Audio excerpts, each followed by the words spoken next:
And cherry blossom, right? Cherry blossoms arise.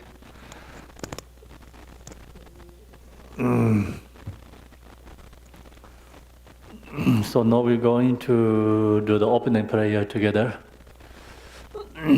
Page 3. That's really high, the low songs.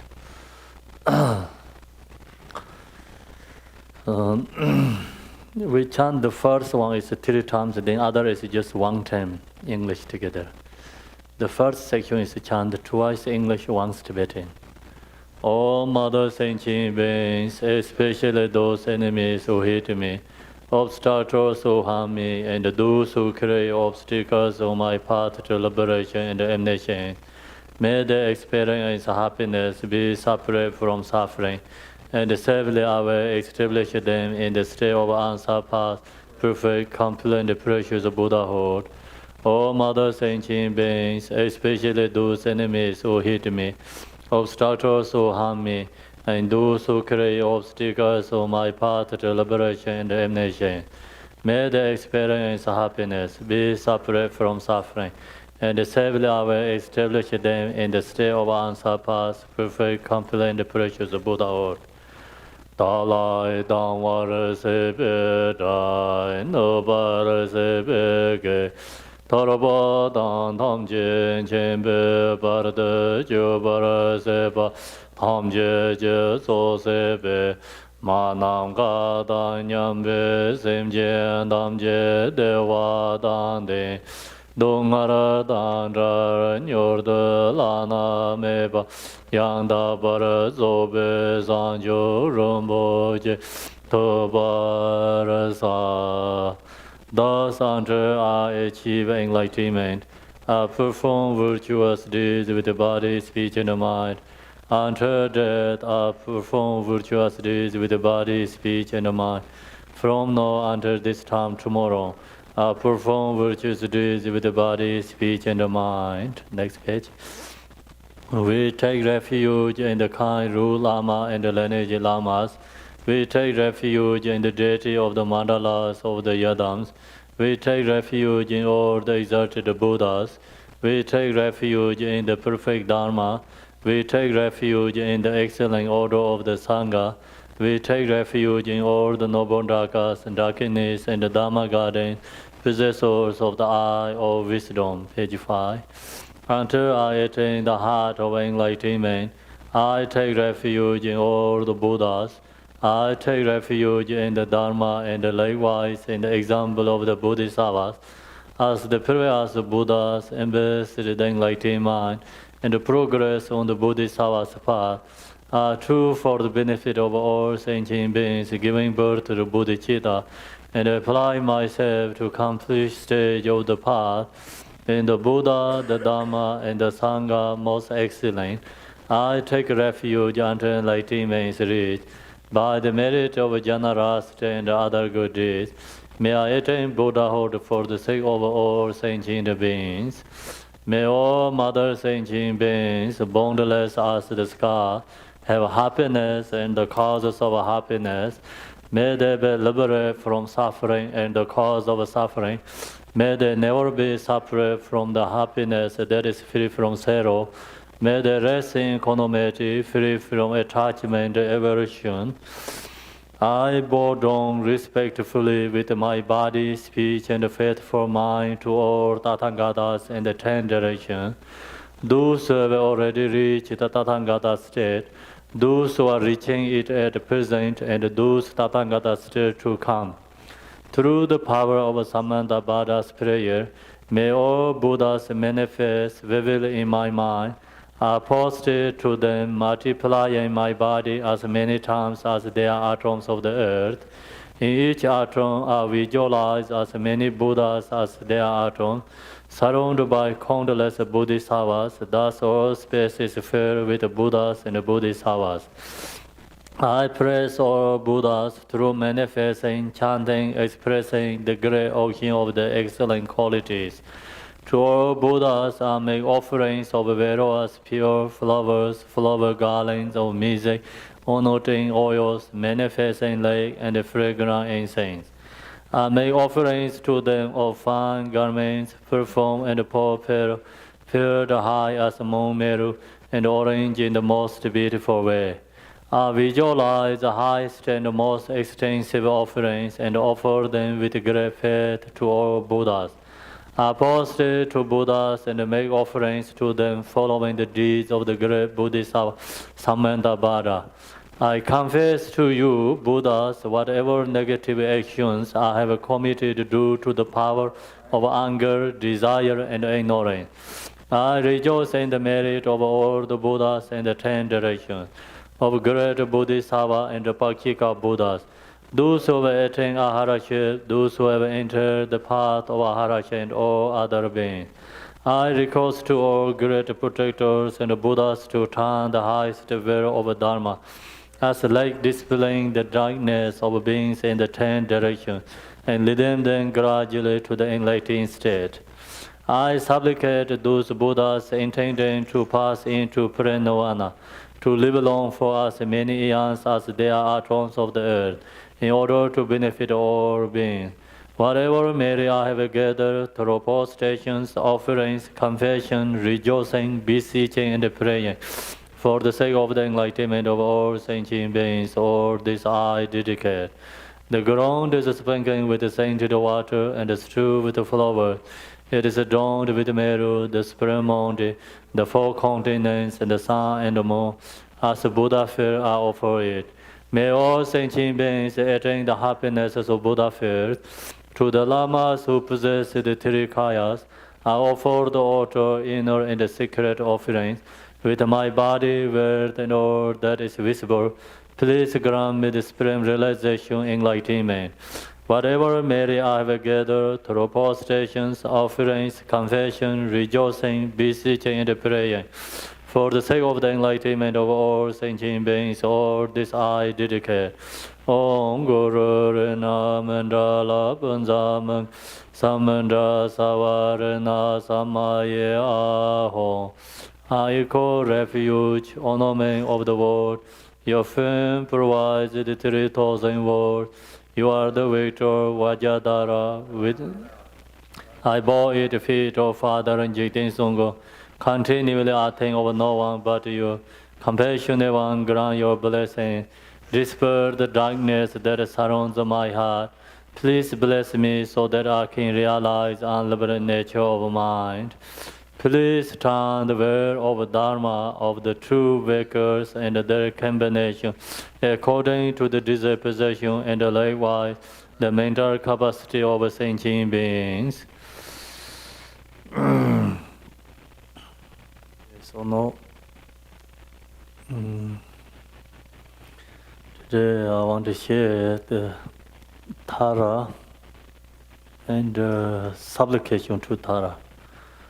So also we're going to practicing green Tara together. First, maybe we do meditation, breathe exercise. So then I share teaching and then we do short practicing. What do you think? That's good? Okay, so first breath exercise. With exercise is good, right? Okay, then hang like this. Inhale, up in the sky.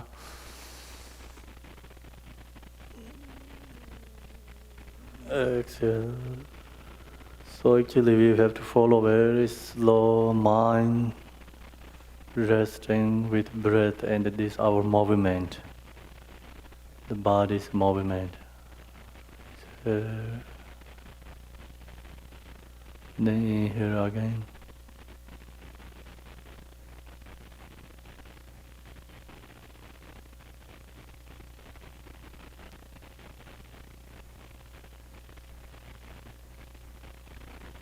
Exhale.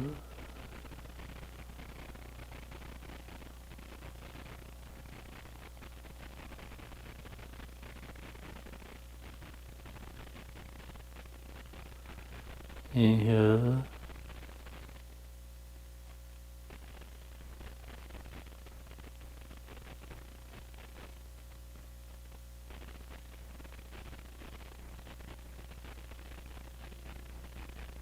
Exhale.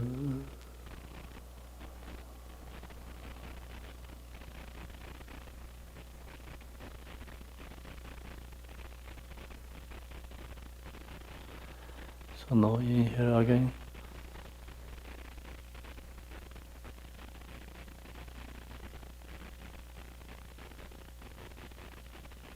Exhale, twist right side. The left hand hold your right knee and look to your right shoulder. Breathe naturally.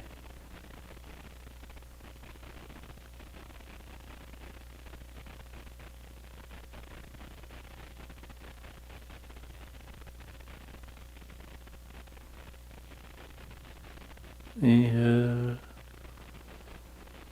go up in the sky,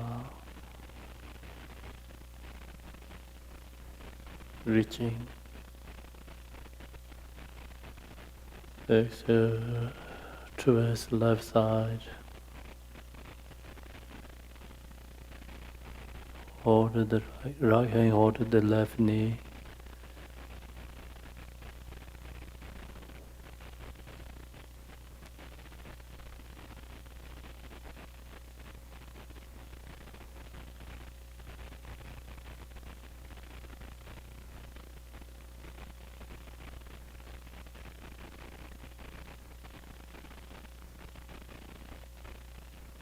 Inhale.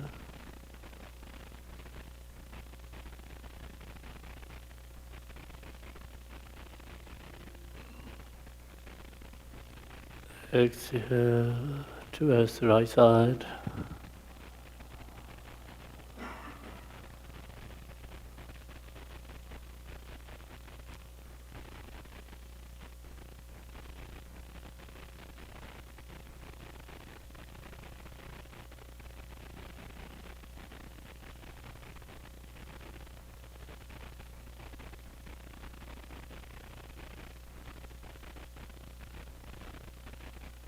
Inhale.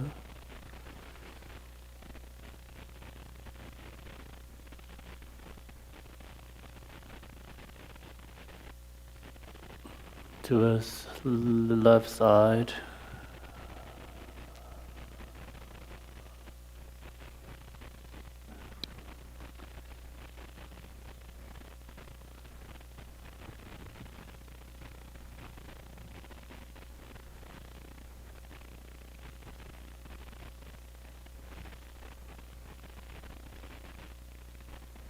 Inhale.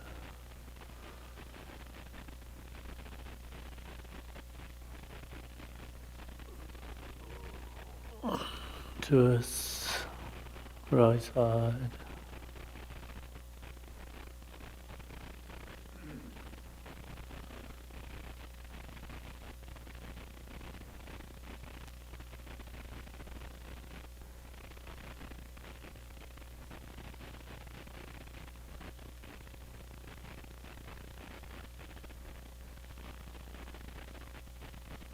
Inhale.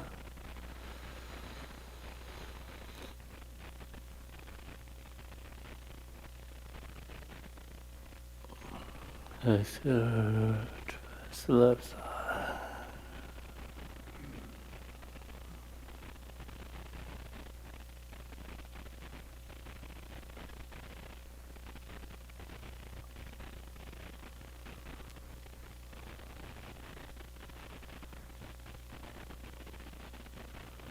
Inhale.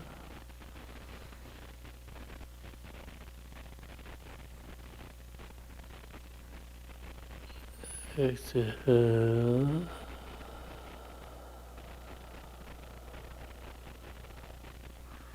So now right hand up in the sky, left hand push the ground. Inhale.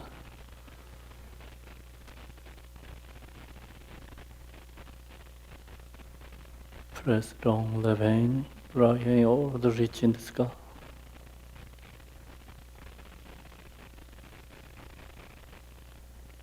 Exhale. Right hand press down and the left hand up in the sky.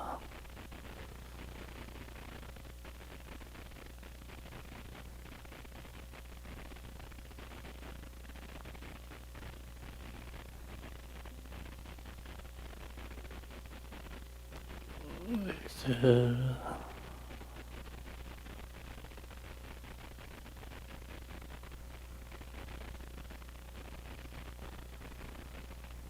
Inhale, right hand up in the sky, left hand press down.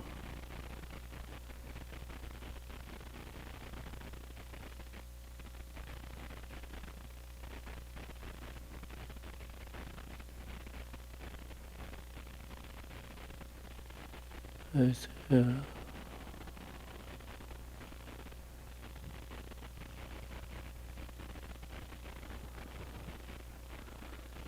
Inhale, right, left hand up in the sky.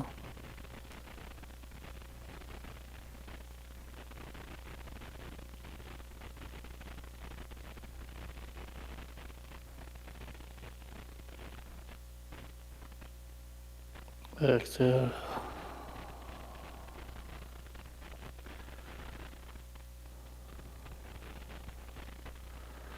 So now you're putting knee in the hands in the knee. Move the shoulder.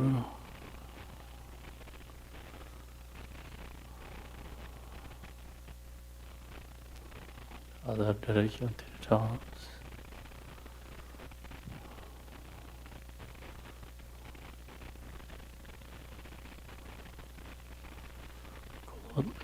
Close eye and inhale.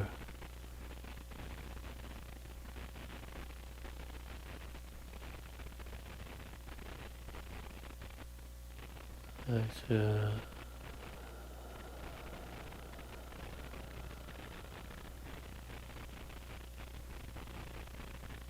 Inhale.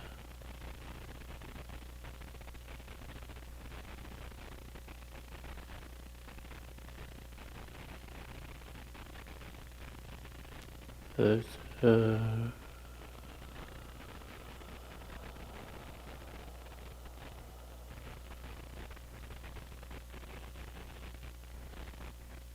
Inhale.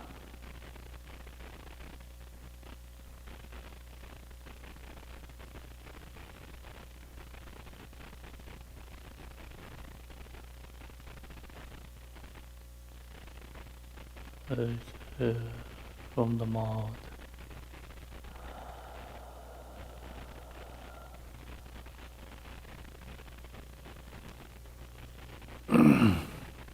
So relax, no relax in the body. The breathe in and exhale, mind resting with your breath.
Okay.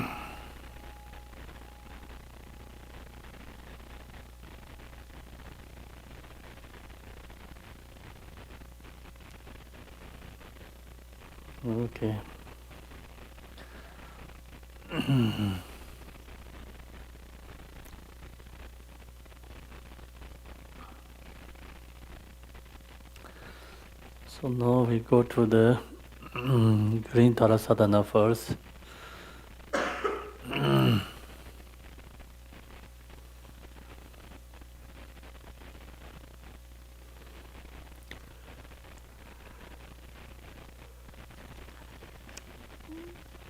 45.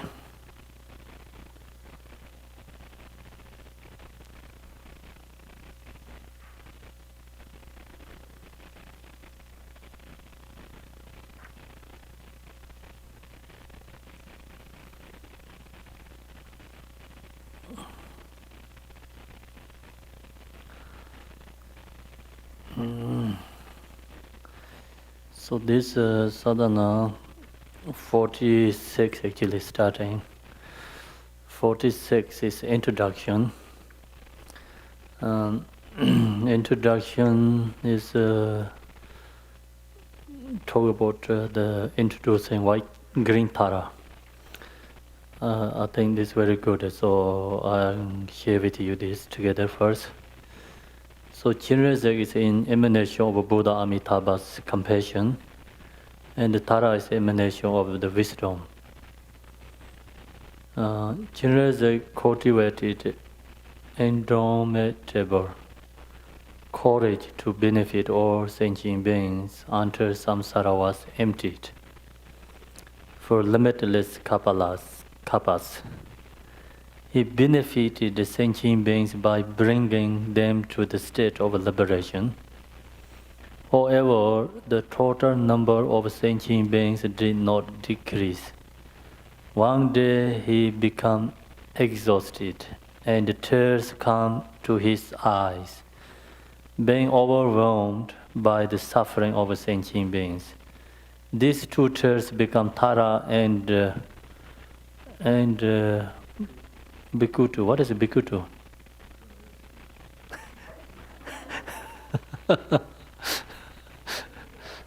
Oh, Bikutu, usually the story says white Tara and green Tara. Two tears is like, one is white Tara, one is green Tara.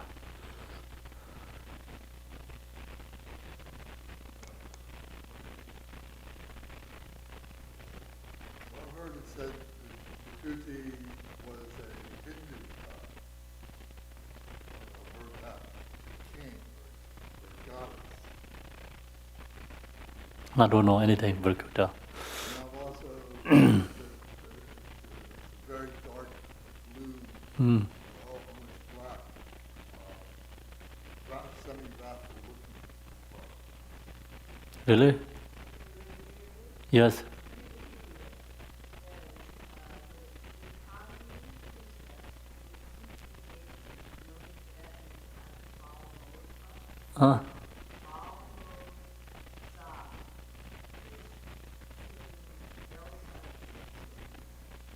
Barza Tipson.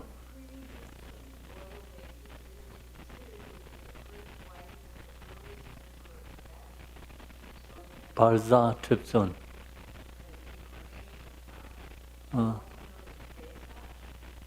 Beza, yeah, Barza. I see, this is the the actually Tara and Birkut. So Barza is the Tara's emanation, they say, but it's not really the, I don't know the Birkut.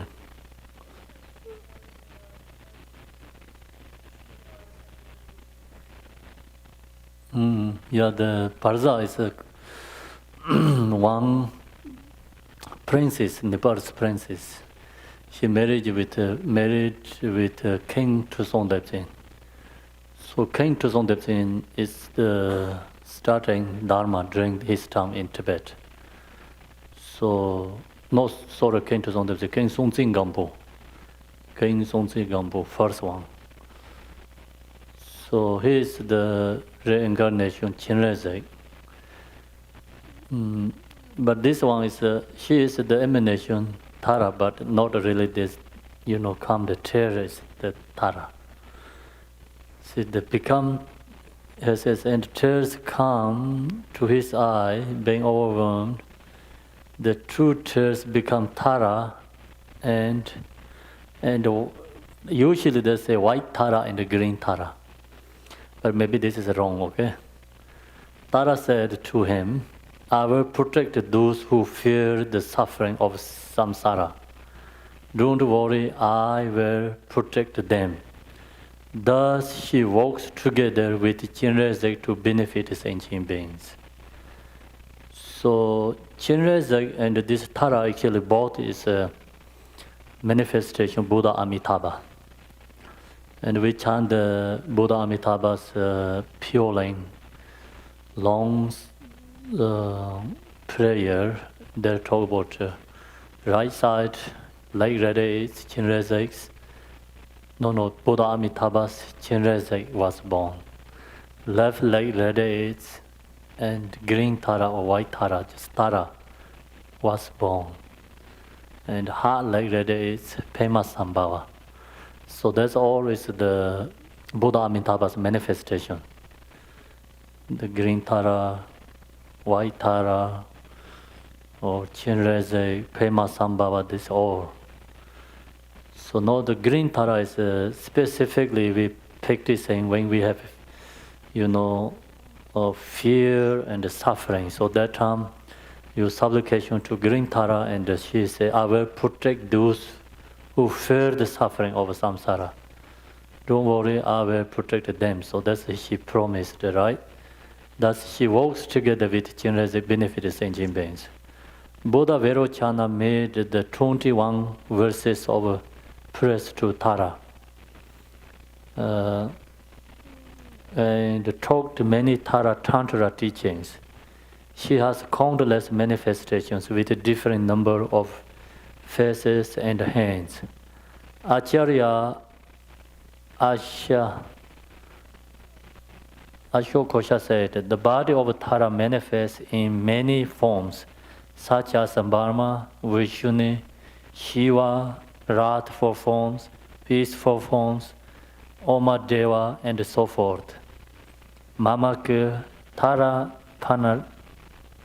Pentare, Buddha Lotsani, right? And so on, depending on the level of sentient beings. She is the best of the manifestation of all family deities. Female deities, I see. In India, she manifests as Maya Deva. Maya Deva is Buddha's mother, the mother of Buddha Shakyamuni. Geloma Parmo is we practice in Nyingme, so this is come from Geloma Parmo. Lady Mindarawa is the Pema Sambhava's concert, and so forth. In Tibet, she appeared as Dakini Yishin soldier, also Pema Sambhava's concert. Meching Magic Labdrun is the true lineage. Achichich Dorma and many of the abbesses of the Trikong Tedrom Naneri. Just hearing her name with devotion fears one from the 8 or 16 fears. Practicing her meditation and reciting her mantra despair or obstacles, one will be born in Devachin. Devachin is the Buddha Amitabha's pure line. The pure line is Buddha Amitabha. Okay, so here is the says Digong Tedrom Nanere. So many of the abyss. What means abyss is the Achichich Dharma after many of the abysses. Yeah. Female abbots, right? I see, Digong Tedom Nanere. So, Digong Tedom, this is the very close to Digong main monastery, very close. Tedom is a many Pema Sambhavas, the secret teaching come from. It's a very special place. And also there's Achichichidoma's many special, signs, like I think footprint and something. She's come from Drigong Tedrom, Achichichidoma. So no Drigong Kando is usually there's a Drigong Kando is called Dakine. And always one in this naneri has very special nine always every time. That's called Drigong Kando. So there's traditionally some, it's has very special there, So that's actually also there's a manifestation Tara. And last week here, Khenpo Rinpoche here. So his teacher also Drigong Kando is Drigong one of this Dakini. Like the story I don't know every details, but she went to India. This Drigong Kando. She went to India. She served the one of the teacher. His name is Kun Tenzin Jamso. Kun Tenzin Jamso is one very special bodhisattva, also scholar, and he practiced the way of bodhisattva. So she served Kun Tenzin Jamso, and that time then she asked Khenpo Goncho Jamse asked to come to meet Kun Tenzin Jamso, and she helped him become strong Drigong Kaju, So Khenpo Goncho Jamse who was last week here. So he met Kun Tenzin Jamso. He received teaching from the Kun Tenzin Jamso, and that time is the Drigong Kando. She is the attending for Kun Tenzin Jamso. She helping for Khenpo to get teachings from him. And Kun Tenzin Jamso is become teacher for His Holiness Dalai Lama. And the many Tibetan special this time, like in the 70s, 80s, they received teaching from here, many Tibetan teachers, masters. So I don't know exactly, I didn't meet him, I don't know all the stories, but I heard his Bodhisattva, and he always practiced the way of a Bodhisattva. His teaching is very profound, and he wrote some books teaching and like that, So that's the Drigong Tedrom Naneri. So then always there has one nun has a special.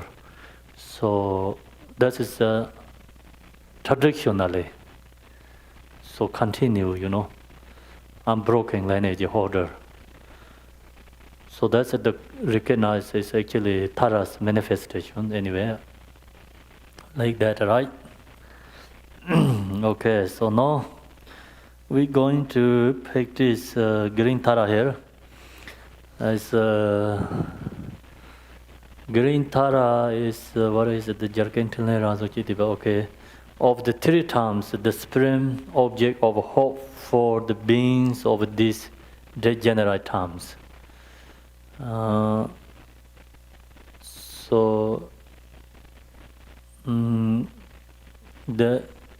three terms means like three terms of Buddhas. The supreme object of the hope for beings of those degenerate terms are surrounded to the noble one. Please grant the ordinary and extraordinary achievement.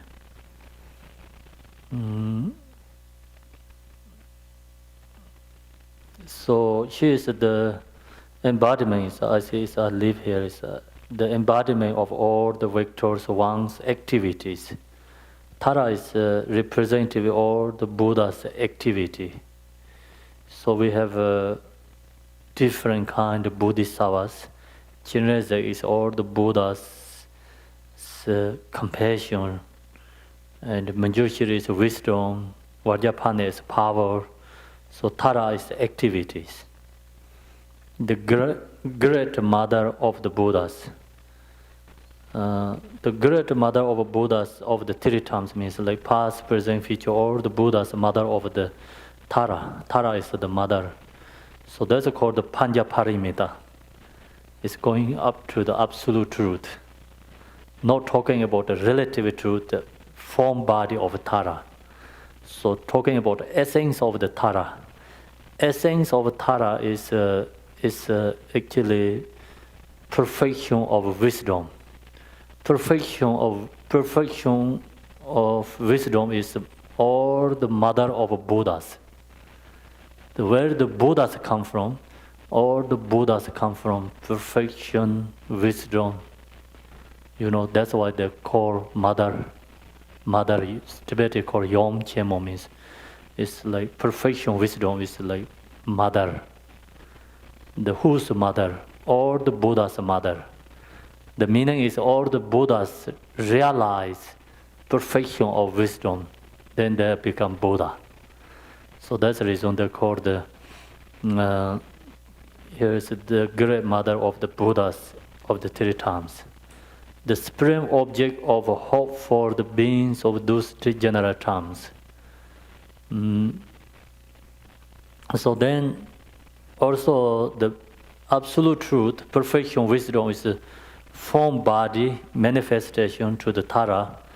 So relatively, form body manifests Tara, and then she become appear to the form body and helping for others. The supreme object of hope for the beings of those general terms.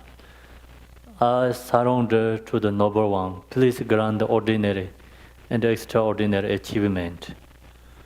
In an appropriate place in front of an image of Tara, perform all the offerings that you can arrange. So then you have to know that first, Tara is a manifestation of the activity of the Buddhas. And then we realize that, and we wanted to practice Tara. So first, and we need the place when we practice Tara, front of an image of Tara. So we need the Tara's image. The image is a support object. The perform all the offerings. So then we put the offerings. Shuran like table usually we set up that you can arrange. Sit in a comfortable place with a relaxed mind. Then we sit down and comfortable cushion. Then of course the body needed to stay 7-point posture, and then mind also be relaxed together. Establish the mind in the 4 foundations. So then cultivate, like meditate 4 thoughts before practice. If you have meditation 4 thoughts, then your practices become more strong. I have this one, strong. So your practices becomes very successful. So that's the reason we need a support object. Establish your mind in the 4 foundations. 4 foundations is the 4 thoughts. Then take refuge, cultivate bodhicitta, and engage in deity yoga. So that's the called the beginning section. Before main practice, we have to do this practice first. So then main practice is here, page 47. Refuge and cultivation of bodhicitta. So we take refuge to Tara.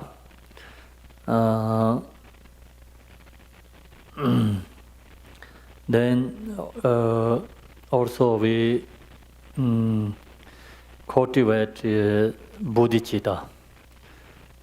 So this too is the always in the beginning practice.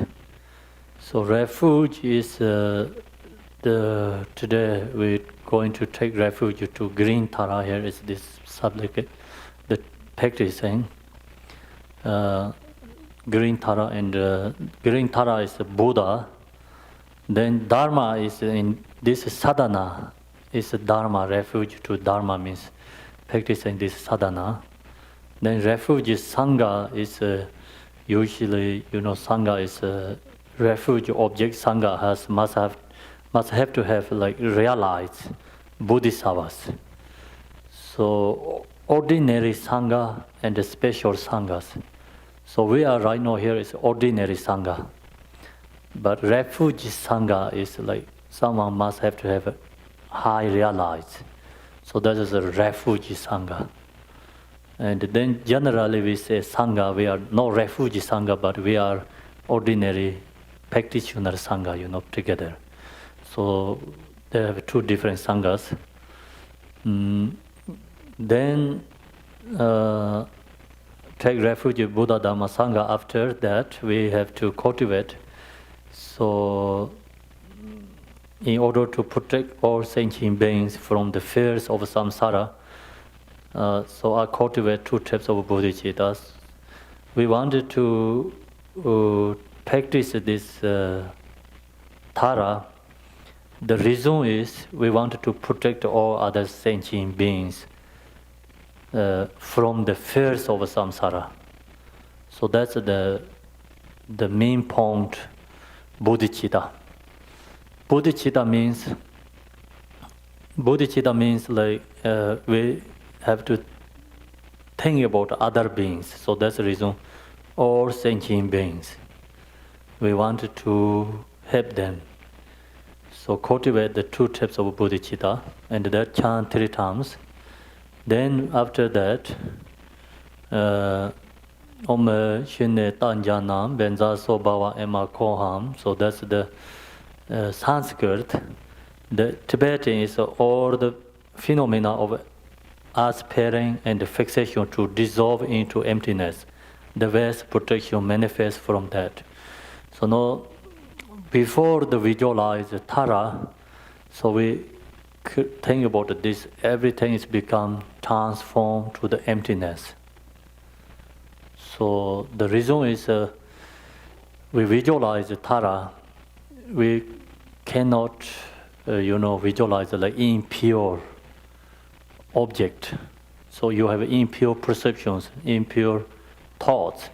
Then visualize Tara is the not impure ordinary beings. So Tara is the Buddha. That's the reason we have to purify this impure ordinary form. Everything is transformed to emptiness. So that's the reason we visualize everything's become emptiness. Then in the emptiness, fixation dissolve into emptiness. The vast protection manifests from that emptiness. At the center are lotus and moon days. On that is a green thumb, the nature of my awareness. So in the emptiness, into the emptiness, then we visualize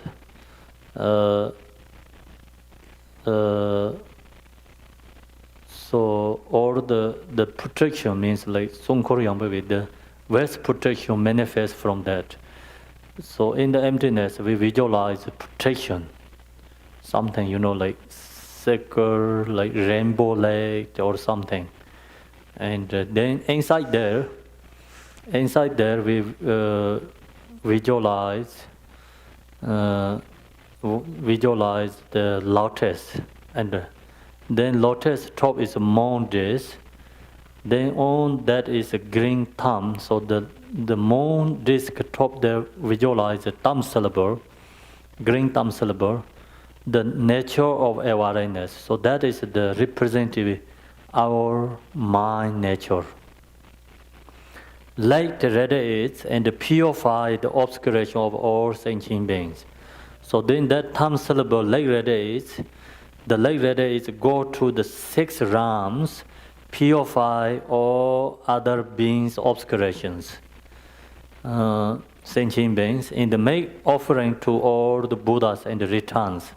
So then light radiates is another like thumb syllable, light radiates is offering to the Buddhas. So create accumulation merit.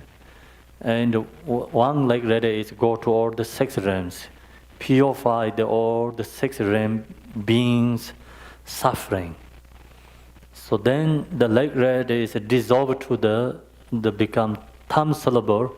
Then thumb syllables I become Tara. So the thumb is become transformed to the Tara's form body. So that means like we are become Tara. The reason is the thumb syllable is representative our consciousness, our mind is the thumb syllable. So that syllable is transformed to the Tara's body means like no it's become form body. I become Tara with 1 face and 2 arms. In the giving Buddha holding a green lotus. So then this is the core generation stage and especially visualization. My 2 legs are in the half of a lotus posture with a dignified, youthful form, blue-green in color, wearing skin robes and jewel ornaments, radiating legs in the Sambhogakaya form. So this green Tara, white Tara, Chinrezek, this all is form body, is a Sambhogakaya form body. There has the 12 is 13 different ornaments. That is who has 13 different ornaments is become actually called Sambhogakaya. So these 13 ornaments is like wrath for Yidam deity. This transformed to the 13 different ornaments, wrath for Yidam deities. Like peace for Yidam deity, this 13 different ornaments is like beautiful for our eyes, but become this transformed to the wrath for is like not kind of nice or like perfect, not perfect for our eyes, because we have a dualistic thought. So we like this peace for 13 ornaments, because we have a perception, we have a dualistic, we have a thought. We like this kind of ornaments, but then this is transformed to the wrath for is impure, and for us, the reason is we have a dualistic thoughts. So wearing skirt robes and the jewels ornaments radiating light in the Sambhogakaya form, light manifests in all directions from the 3 syllables in the 3 places. 3 places: Om is forehead, A is the throat, Hong is heart. So then we have to chant this offering, Om Ayatare Saparavara Argamtradisa Soha, and this is the representative of all these offerings. Then we offering to Tara. After offering, then press. So press is 49. The crown of gods and the demigods pay homage to your lotus feet. You who liberate from all unfavorable conditions are pressed and protected to Mother Tara. So that's the press to Tara. And then we have a mantra recitation. So on this at the heart level in a thumb. So we visualize the this here heart level, and then the top the thumb syllable. Then surround the Om Tare Tu Tare Tere, so is rotating mantra, radiating, surrounding by the mantra Om Tare Tu Tare Tere Soha, radiating like to all the Buddhas. So then this mantra also like radiating, offering to Buddhas, bringing back the blessings that dissolve into me, relieving the inseparability of appearance and emptiness, the nature of infinite qualities of all Buddhas. So again, infinite like radiates from the mantra and transform all auto phenomena into Devachi, all beings into Tara's form, all recite the secret mantra. So that's the practicing. So here is just main point is like first section we have bodhicitta and refuge. Then we visualize Tara, and visualize the Tara. After that, we have offering to Tara, inviting Tara and offering to Tara, and the praise to Tara, and then mantra galing. Only just 4 or 5 different sections. Very simple way. Okay, so now we do the practicing together this section. Tara first, page 47.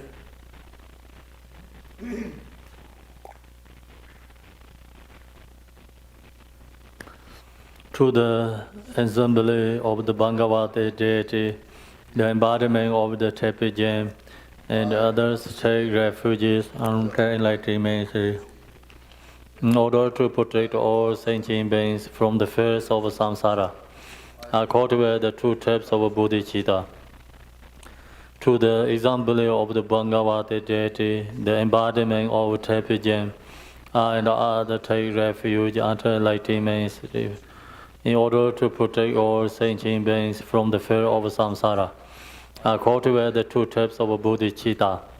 Kyosong kende bam la so la sanjo barde dai so jia zen je ro ken se ben je so le jo se sanjo se nye dam ba rab ji do Om Shune Danjana Benzara Sobhava Emago. All the phenomena of grasping and fixation dissolve into emptiness. The vast protection manifests from that. At the center are lotus and the moon disc. On that is green thumb, the nature of my awareness. Like that ends purify the obscuration of all sentient beings in the makes offerings to all the Buddhas and return. I become Tara with one face and 2 arms in the giving mudra, holding a green lotus. My 2 legs are in the half lotus posture with degenerate youthful form, blue-green in color, wearing skin robes and jewel ornaments, radiating light in the Sambhona Kaya form. Light manifests in all details from the 3 syllables in the 3 places. Bring all the Buddha's wisdom, compassion, and activity, which dissolve into me. I become the embodiment of the Sungata of the 3 times. Go back to the chant, Tibetan. Om Shune Danjana Benzara Sobhava Emago Zongzen Debe Chena Dombarat Dombe Ngang Le Songkur Yang Bebe Bede De Nai Ran Re Tam Jang Ge Pe Sar Je De Jo Jo Je Ba Jang Jan cho tsirende ranye bame ko yarje sani chuje baran zen shani si jiren jen dai yone zor yango dar dar ne do yara jin zenbe won zhe long jo zo be ge Ne son zhe son wo zo re zo gen je jar gen jen zi wo zo rang la den de son de ye ran zo yong je mo aya dar sa ba re wa re ar gam ra de za zo ha o aya dar re sa ba re wa Pa den da de za zo ha o aya da re za ba re war pu be da de za zo ha o aya da re za ba re war de ban da de za zo ha o aya da re za ba re war ra lo ge da de za zo ha O aya da re sa ba re wa e de da de za zo a O aya da re sa ba re de za so o aya dar sa par va shabda cha de za ye so.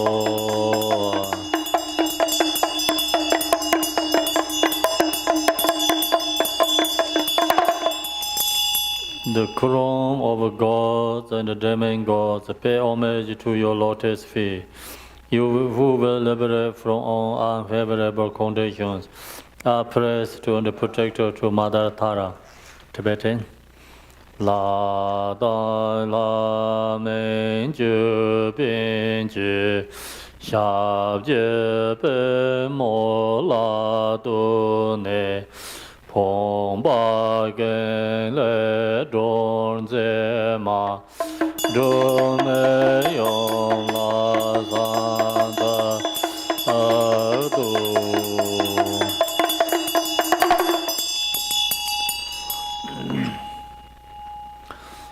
Among these, at the heart level is a thumb syllable surrounded by mantra radiating light to all the Buddhas, bringing back the blessing that dissolve into me, revealing in the inseparability of appearance and emptiness, the nature of infinite quality of all Buddhas. Again, infinite light radiates from the mantra and transforms all outer phenomena into Devachi. All beings into Tara form, all recite the secret mantra. Tukara da den dam jang a ji ko, chue jen jar gen ju de sen la de, nang dong ye me ram jang jar we sha, la yang a le oi ze pa me te. Seno de jen nan ju jen ro na pa me go ju nga ji ran da ro om da re du da re de re so om da re du da re de re so ha om da re du da re de re so om da re du da re de re so ha om da re du da re de re so om da re du da re de re so ha om da re du da re de re om da re du da re de re so ha om da re du da re de re so om da re du da re de re so ha om da re du da de re so ha. So now you can chant mantra and listening teaching. I'm going to share with you the supplication to automate this book from this book. Supplication to the ultimate illustrious Tara. So this the book is commentary. The supplication Tara is actually is this root text is in here in this book. So page 62 is a root text. Root text has a 7 statement. So actually 2 pages, like 1 page, kind of a 1 page Tibetan usually. So this supplication to the Tara, this teaching is we can do the like prayer, supplication to Tara, and ask for protect for us. It's become this prayer as protector prayer, and also this supplication to Tara is the philosophy, because if you go all the details study, is based on everything is Buddhist philosophy.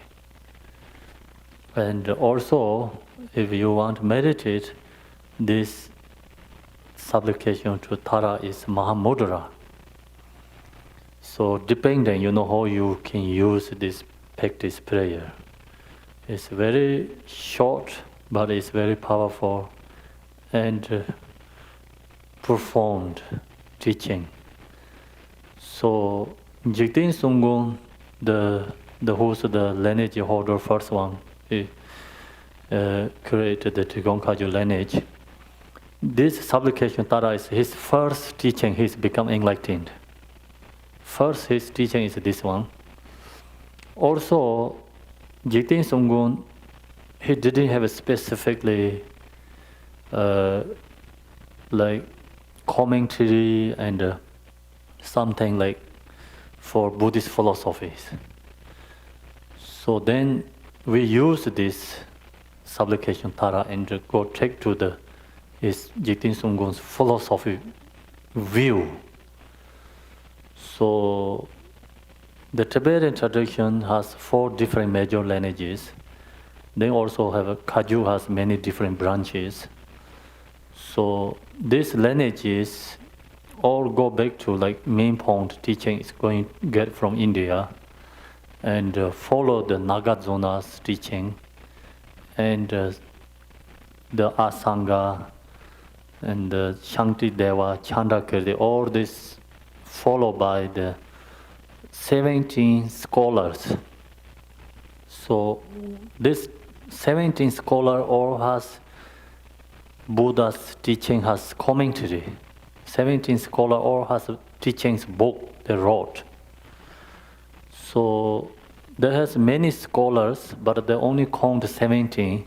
The reason is like these 17 scholars has only the commentary for 5 major Buddhist study book. 5 major book that has commentary.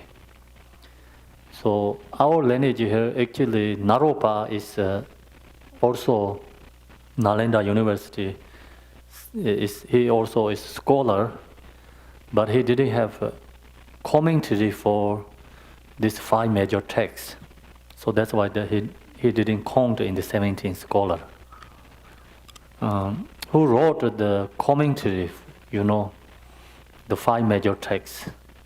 So then that person is called the 17 scholars, the 17 persons they wrote. So first is Nagarjuna and then Aryandeva, Asanga, these all the scholars. So this commentaries study in Tibet, the Sheda, we all is the same, the different lineages we study. But then also in Tibet, this different lineage has scholars. So Gelug tradition followed by the Tsongkhapa. Tsongkhapa explained like Nagarjuna's view. He explained Asanga. He explained these 70 scholars' teachings. So Gelug tradition most follow that way. Satya also has scholars that follow that. What their Satya scholar says follow the Nalanda University's teaching. They all like that followed by, but Digong Kagyu, Jigten Sunggung, he didn't have any commentary for that. So we really don't know what is Jigten Sunggung's view exactly. But he didn't have a commentary, he has some teaching collections. So teaching collections put together and also this supplication Tara and wrote the commentary and followed by the philosophy way, and his view, Jigten Sunggung's view, also we understanding what he says, So that's the reason this teaching is actually Digong Kagyu's main study, also philosophy way too. And then of course when you have sometimes like in the temporarily we have like obscurations, difficulties, also we use this prayer, supplication to Tara, us to help, remove the obscurations, it's protection. And then when you meditate, you read this, you realize, view is the Mahamudra. So this talk about all the absolute truth, inner, quality. So that's also really helps when you meditate, you chant this prayer and then into the meditation. And sometimes in the meditate, you have thoughts. When you meditate, you have emotion, or your mind is not there. Chant this prayer before meditate, or in the meditation, you chant this prayer, then go back to again It's really, really helpful. Also, when you have a scared and a nervous, unhappy feeling, you chant this supplication Tara and really go into the meaning. Then you can like relax your mind, release your this all the anxiety, sufferings.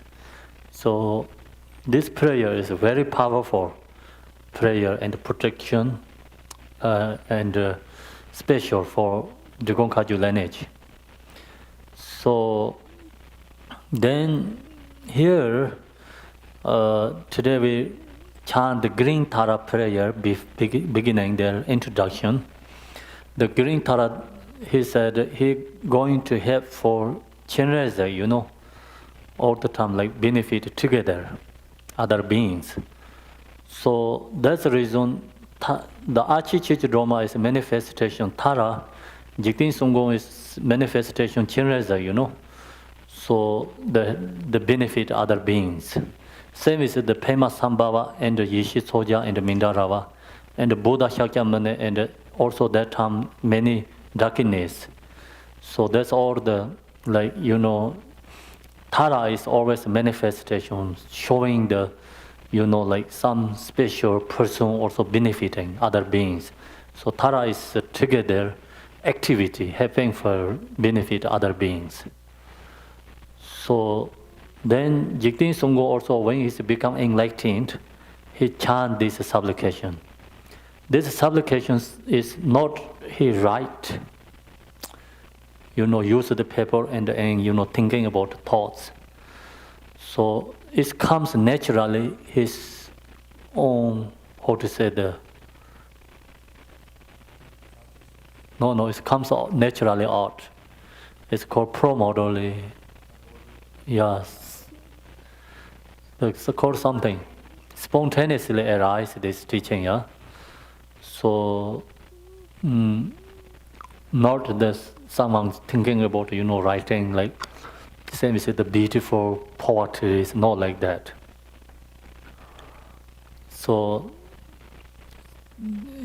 some writers can write more beautiful than this, but you read that don't have any feeling, give you no any like thing you successful like protecting you, because the reason is that the person someone write poetry can write very special, but they don't have compassion and wisdom and good intention to benefit.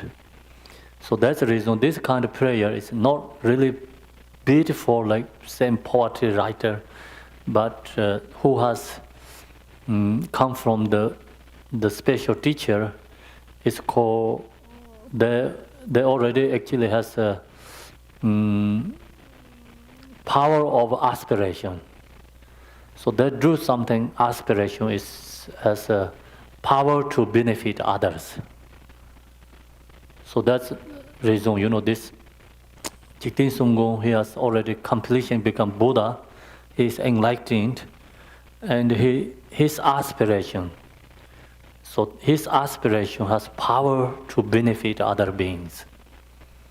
So the same like that, all these sadhana prayers is not mostly is writing. Someone is have some followed by the Tantra Buddha's teaching, and the special some realizers aspiration we follow practicing.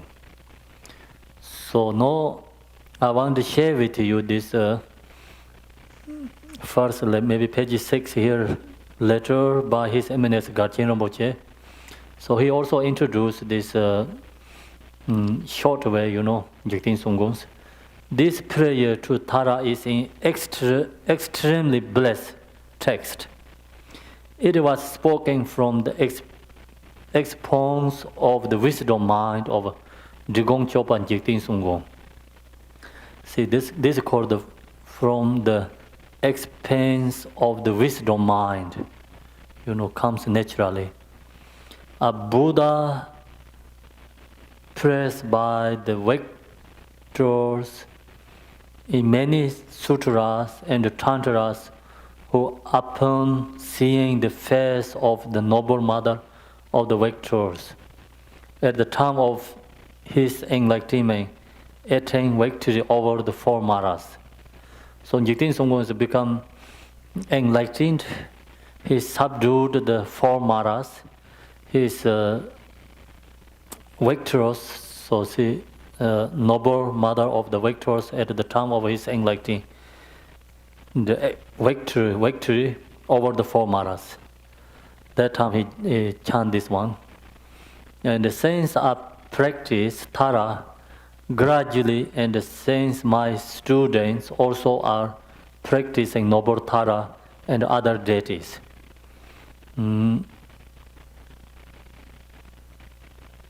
So Rinpoche says he also practiced Tara. Since I practice Tara regularly, and since my students also are practicing noble Tara and other deity, I thought would certainly be beneficial if there were a commentary to this prayer to Tara. So if you think this has a commentary is more benefit, so it would help students to understand the presentations of the view, meditation, and the conduct of Buddhism. So this is talk about view and the meditation, conduct, this supplication. So that's the reason, and the conduct of Buddhism as well as the devotions and the key points of the victorious deities. Therefore, I told Khenpo Koncho Samdup that he must write commentary. So this commentary I wrote, the reason is when I was in Arizona, and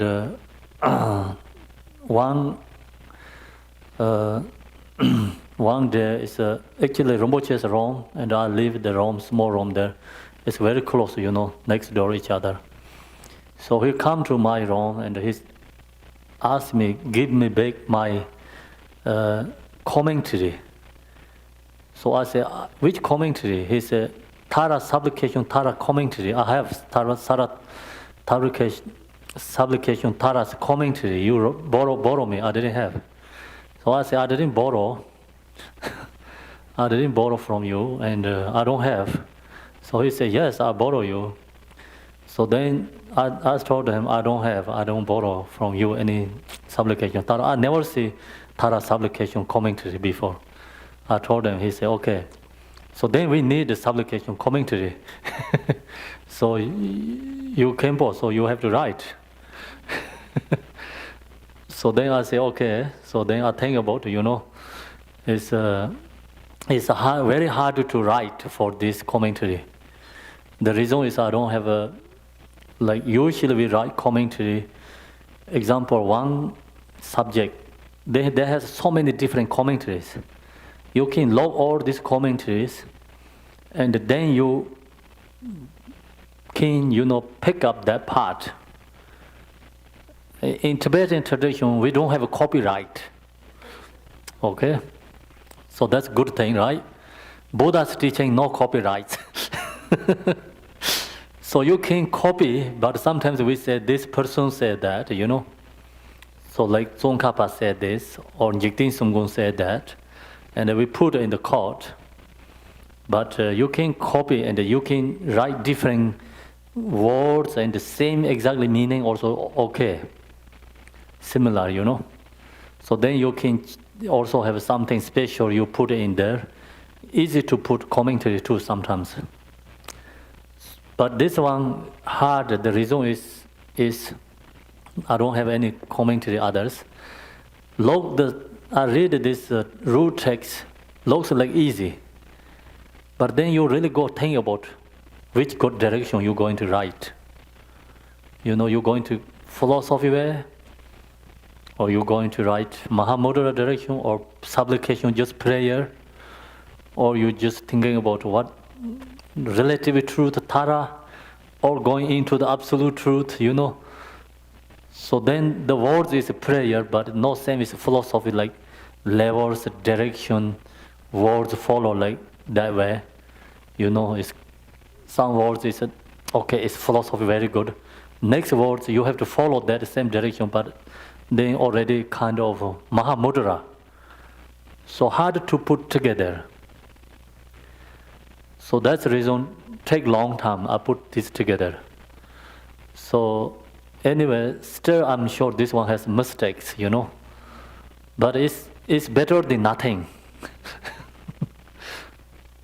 So that's I'm sure, I read this one also helps me. So that's the reason I thought, okay, very good, First we publishing before I read many times, and then I put together after I send it to other many Khenpos to us to read. Any meaning is wrong, and then also Tibetan spelling is very hard, grammar. So they asked them check. So I asked them 4 or 5 people checked. Then just after they put together, but still it's some area I think I'm very happy because no, I cannot thinking about like that. That time I get very good, like kind of performed meanings. So no, I think wow, I put so good, like thinking like that. So like that, I teach this couple times. This 7 Tara. If you study this one, actually you study all the Buddha's teaching. It's nothing different. Hold this box. I read this box. This in here is front of a lens. This morning I read like 15, 20 pages. It's all is the same. Talk about emptiness. So they ask questions. Buddha like Ramjur, he asked questions, and then other students ask questions. Buddha say always yes, yes, yes, yes, correct, correct. He only said that, but others like just talk everything, and they say yes, yes, correct. That's it. So that kind of, So that is the in here. First explanation is going that direction, Okay, so we go together this one.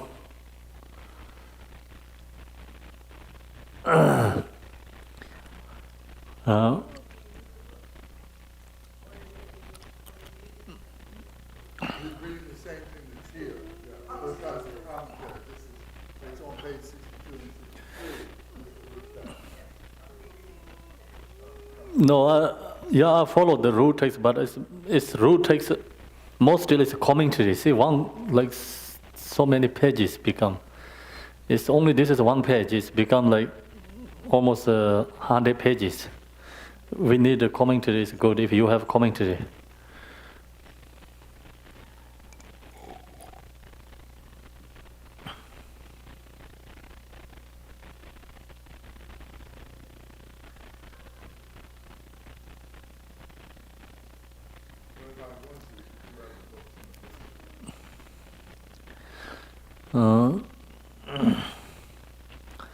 So now it's here, page. Some we don't have to talk much because explain is already in the part. So anyway, it's page 14 is here. Herein resides the elucidation, right? Of the 7 verses of a supplication to the automic illusory Astara. Part 1, virtue in the beginning, homage in the meaning of the theater. So the meaning is the theater is page 61 in this has a supplication to 7 taras. So that is the part 1, virtue in the beginning. And homage and the meaning of the theater. Meaning of the theater is I have to explain supplication to the 7 tara. So before I wrote commentary, also who write the commentary, the person also write first homage to Buddhas. The reason is like your commentary is become completion. and no any obscurations, completion, successful, and remove obstacles. And also homage to Buddhas and create positive karmic imprints, create accumulation merit. So that's the reason who write the book, the especially Dharma text, always put homage first. So here is your homage to is Tara. Homage to Tara is your body is Dharmakaya. So your body is Dharmakaya, essence of pro-motor emptiness. Your unceasing enlightening speech is the soothing songs of Dharma. Your wisdom mind is the embodiment of profound wisdom, knowing, and love. Mother of all Buddha, Goddess Tara, to you I bow. So that's I did the homage to Tara. The reason is when before write commentary, always have to put this first. So then this followed by the three different parts. See, part one, and there is a big letter top there. Part one, virtue in the beginning. Then part two, virtue in the middle. Part three, and the virtue in the conclusion. So this supplication Tara whole thing is put in three categories. Part one, part two, part three. So part one is beginning, before the main text explain. Then part two is all the main teaching. Part three is the completion, like kind of a summary, dedication sections. So those having begun with words of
form different taras. The thinking about the object, auto level tara. So I'm talking about here is the 7 verses tara means different wisdoms. 7 wisdom arise the tara form body. So same is the 5 Buddha, We talk about 5 Buddhas, right? 5 Buddha is actually, the essence is 5 wisdom. It's called 5 Buddhas. So the different aspect wisdom, then called different Buddhas. This also mean our natural mind, is Buddha. It's like Buddha nature. When they purify obscurations, 7 different aspects, quality arise. So this 7 aspect quality is called 7 tara. Actually, its nature is not different. It's one nature has different aspect quality. Is 7 different quality. It's called 7 wisdoms. So that 7 wisdom is called 7 taras. Actually, absolute truth is not 7 different form body taras there. But essence one absolute truth tara. But quality, is different aspect, 7 different aspect qualities. It's wisdoms, 7 different wisdoms. So that's the reason 7 verses analogy to the 7 aspect of a promoter wisdom. Referring to the unu of emptiness and the compassion on the atomic true level. So that's the absolute truth tara. On the relative true level, the 7 verses represent the 7 taras. Tara of the 5 Buddha families. See, same as the 5 Buddhas. So actually 5 Buddha absolute truth is 5 wisdom. Then relative truth, 5 form bodies. So same like that, you can have 5, 7 different tara form bodies, but essence is 7 wisdoms. Then this all wisdom, the essence is one, no difference. So the tara of the 5 Buddha family represent the 5 wisdoms on the atomic level. One is only a sentient being as long as one does not recognize the nature of a mind and is under the power of the klasha, the negative emotions. Once that nature of a mind is recognized and one realizes the wisdom of the indivisibility of emptiness and the compassion, free from negative emotion, this very wisdom is the atomic tara. There is no tara to be found outside of this. So now you think about, our natural mind has the, obscurations.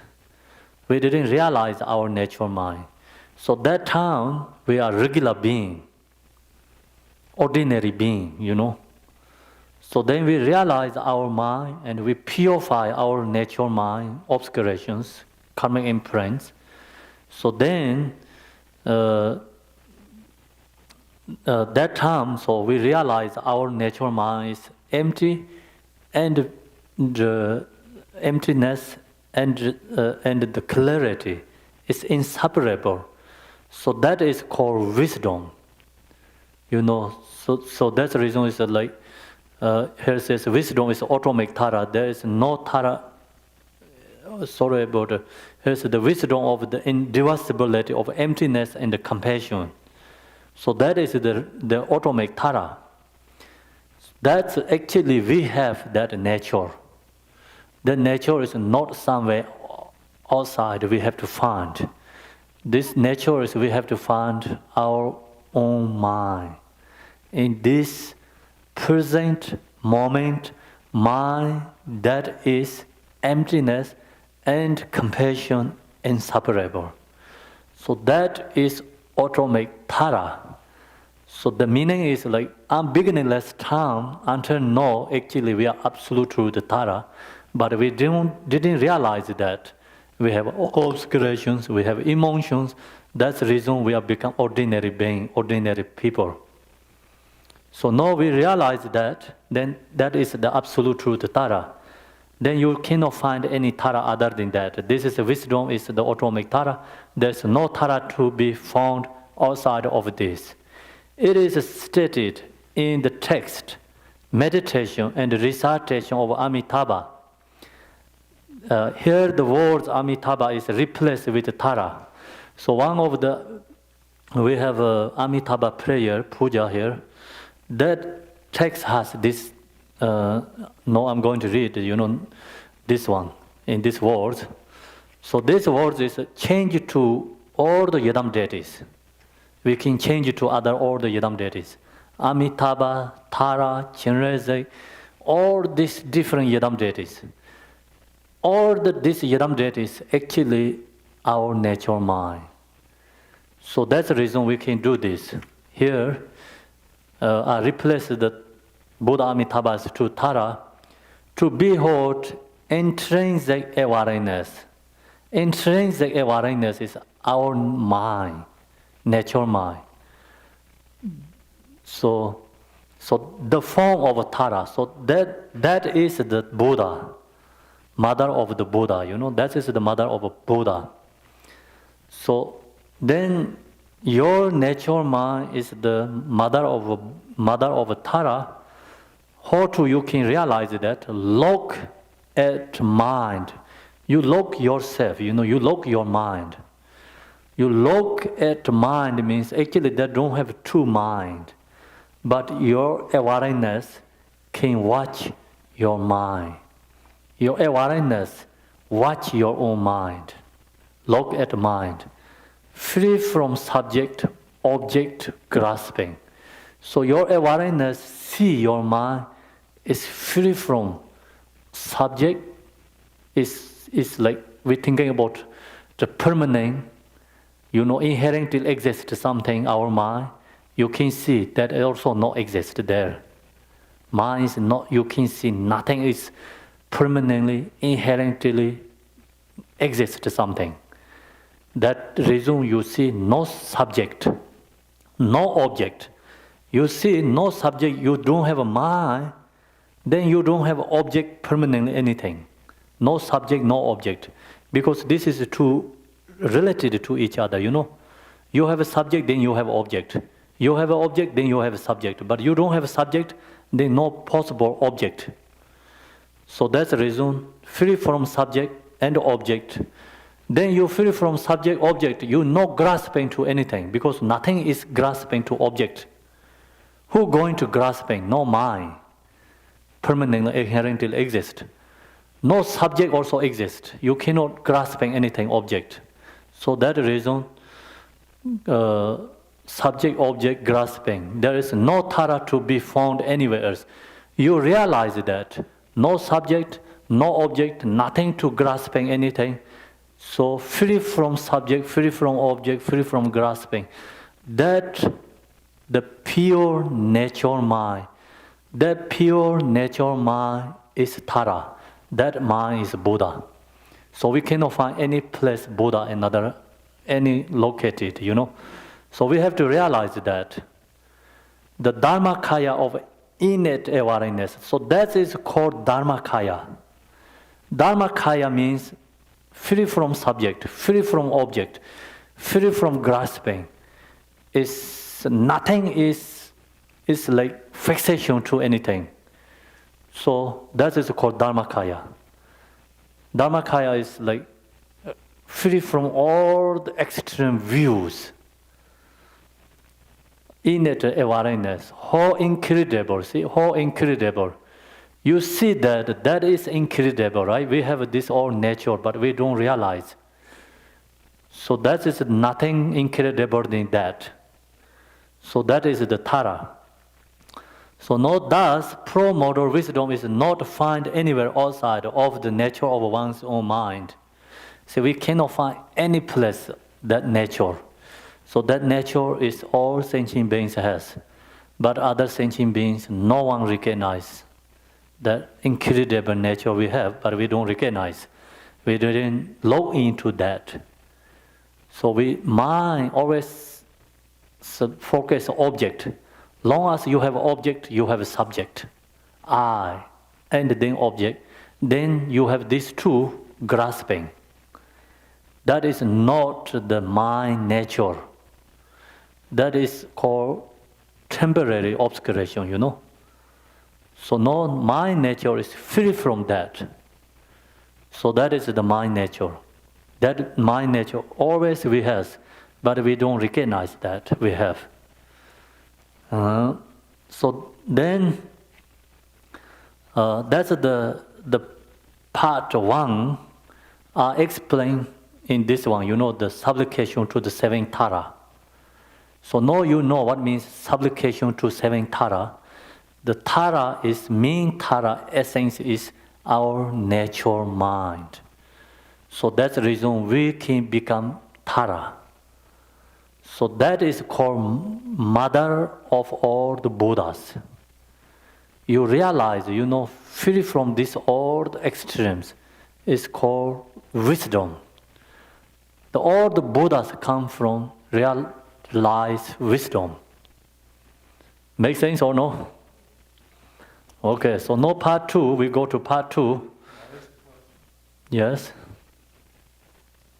Forgive me if this is a dumb question.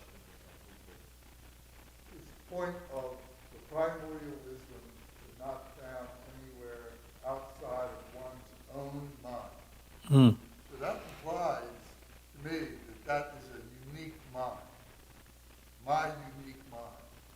You have your unique mind. Somebody else has their unique.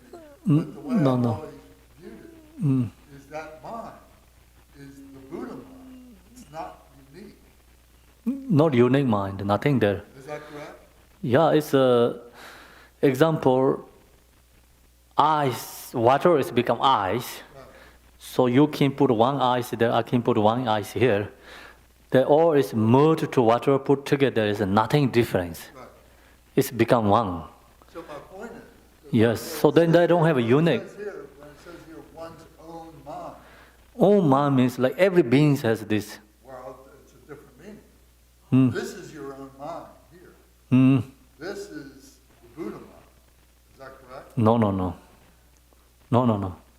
Own mind means our this present consciousness. That is our own mind. So that mind is Buddha.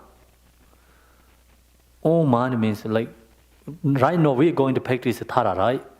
So then you point others' mind, you don't realize your own mind. You realize your own mind means everyone has I, our own mind, you know. So you realize that it's Buddha. Not this and this. I don't understand. Really? So sometimes very easy one is like become very hard, you know. Easiest one is sometimes very hard to understand. So think about, okay, what is our own mind, my mind? Our own mind means my mind is Buddha. That I understand. So that's same thing. That I understand. That's understanding. Our own mind, my mind is nothing different. So my mind is a Buddha. My consciousness, nature is Buddha. But is that unique? No unique. It's same. All beings has same. Because our mind is not into the state in the nature, always polluted, locked to the object, subject, focus object. You never stay into the nature. If you stay the present moment, you know that thoughts. That's like thoughts is always present moment, mind always follow the thoughts, subject, right, object.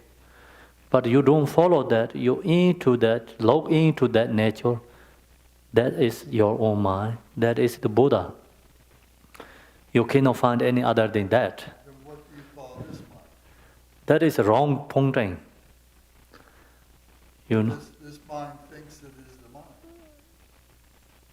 So what do you No, call that's a it? dualistic thought. What do you call it? Okay. This is a consciousness called consciousness. Sim, Tibetan called sim, is consciousness.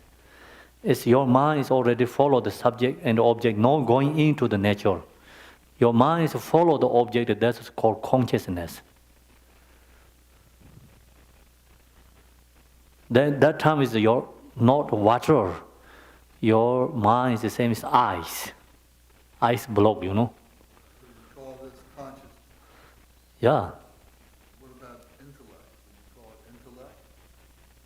Yeah, you can intellect means like follow the subject and the object. Right? That time is you stay not stay in the nature.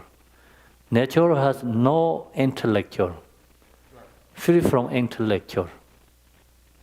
So this is like intellectual consciousness. So also this pointing you hear is not talking about really mind.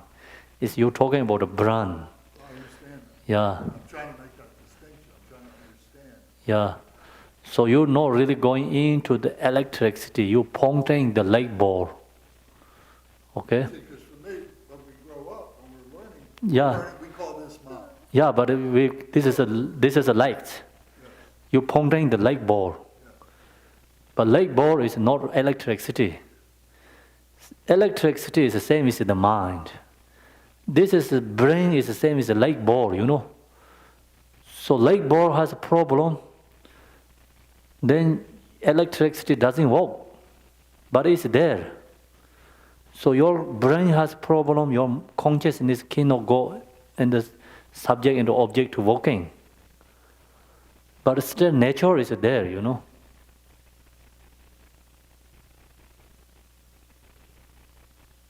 Okay.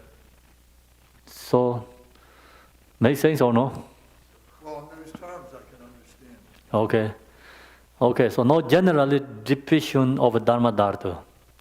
So first for the general depiction of Dharma Dharma, the first line of the root text reads, so here is Macheva Mepe Chiyena is the first root text. In the realm of the unborn mother, the Dharma Dharma. So now generally depiction of Dharma Dharma. So this is a part 2, you know, part 2 has 7 supplications. Part 2 has.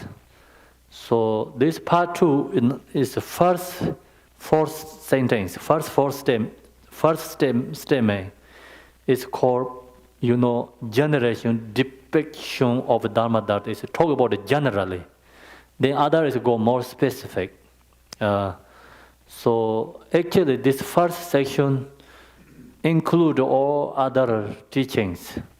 Like you understand this first section, first this fourth sentence, then you understand this second, third, fourth, fifth, you know, supplications, easy. The reason is this first one hold all the meanings, main point. So that's the reason general depiction of Dharma Dharma. But this is you know, my understanding, not that I followed some teachings like, you know, commentaries. When I wrote this commentary, so I read the first statement, then look to others. Is all others' main point is included in this first one. So that's the reason called general depiction of Dharma Dharma. First, for the general depiction of Dharma Dharma, the first line of the root text reads, Macheva Mepe Chiyena, in the realm of the unborn mother, Dharma Dharma. Generally, when we say Ma, so this is a long explanation. Tibetan called Ma, Cheva Mepe Chiyena. See, first one is Ma, right? Letter Ma. We say Ma, we invention the relative truth level illusory as Tara, appearing in her divine form with face, hands, and so forth. However, on the atomic truth level, Ma or Mother refers to the essence of the perfection of wisdom. So now we have to understanding here. So in the relative truth, the ma means mother, is form body. So we can say this is Mother Tara easily, right? This is my mother, So you can always see like some form body. So that is called relative truth, mother. However, means the absolute truth on the atomic truth level. Ma means mother is referred to the essence of perfection of wisdom, mother of all the Buddhas. See, that's the reason mother of Tara is all the Buddha's mother is Tara.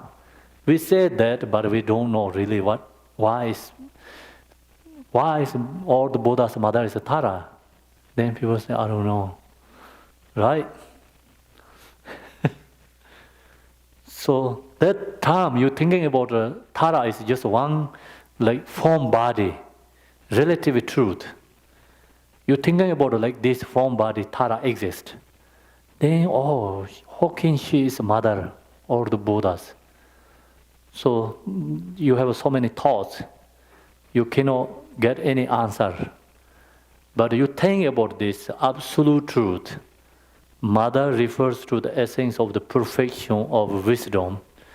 So that's perfection wisdom is arise from body of this Tara. So the perfection wisdom is the mother of all the Buddhas. The meaning is perfection of wisdom is absolute essence reality who realize that is become Buddha. So that is the absolute truth mother. So that refers to the relative truth mother actually. All the Buddhas come from not the relative truth Tara. All the Buddhas come from absolute truth Tara. Make sense? The absolute truth Tara is the essence of the perfection of wisdom. Mother of all the Buddhas. Make sense or no? Okay. So then we go to next one.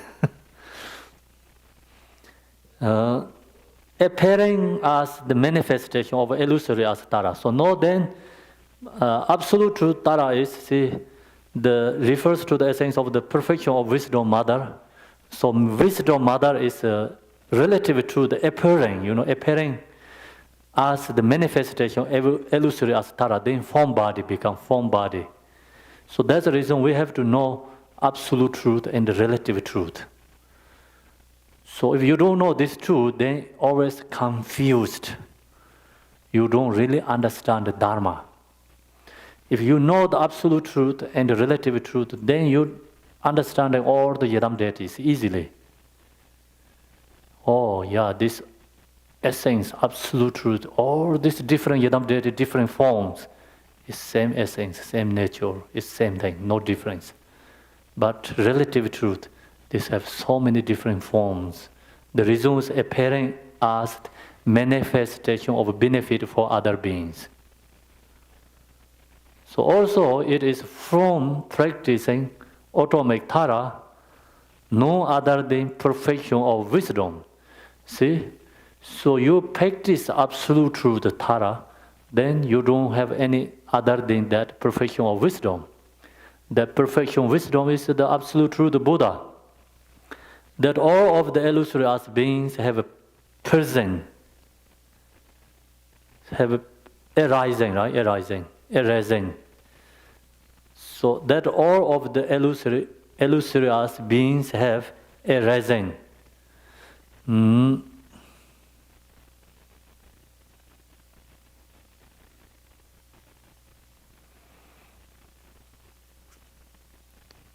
So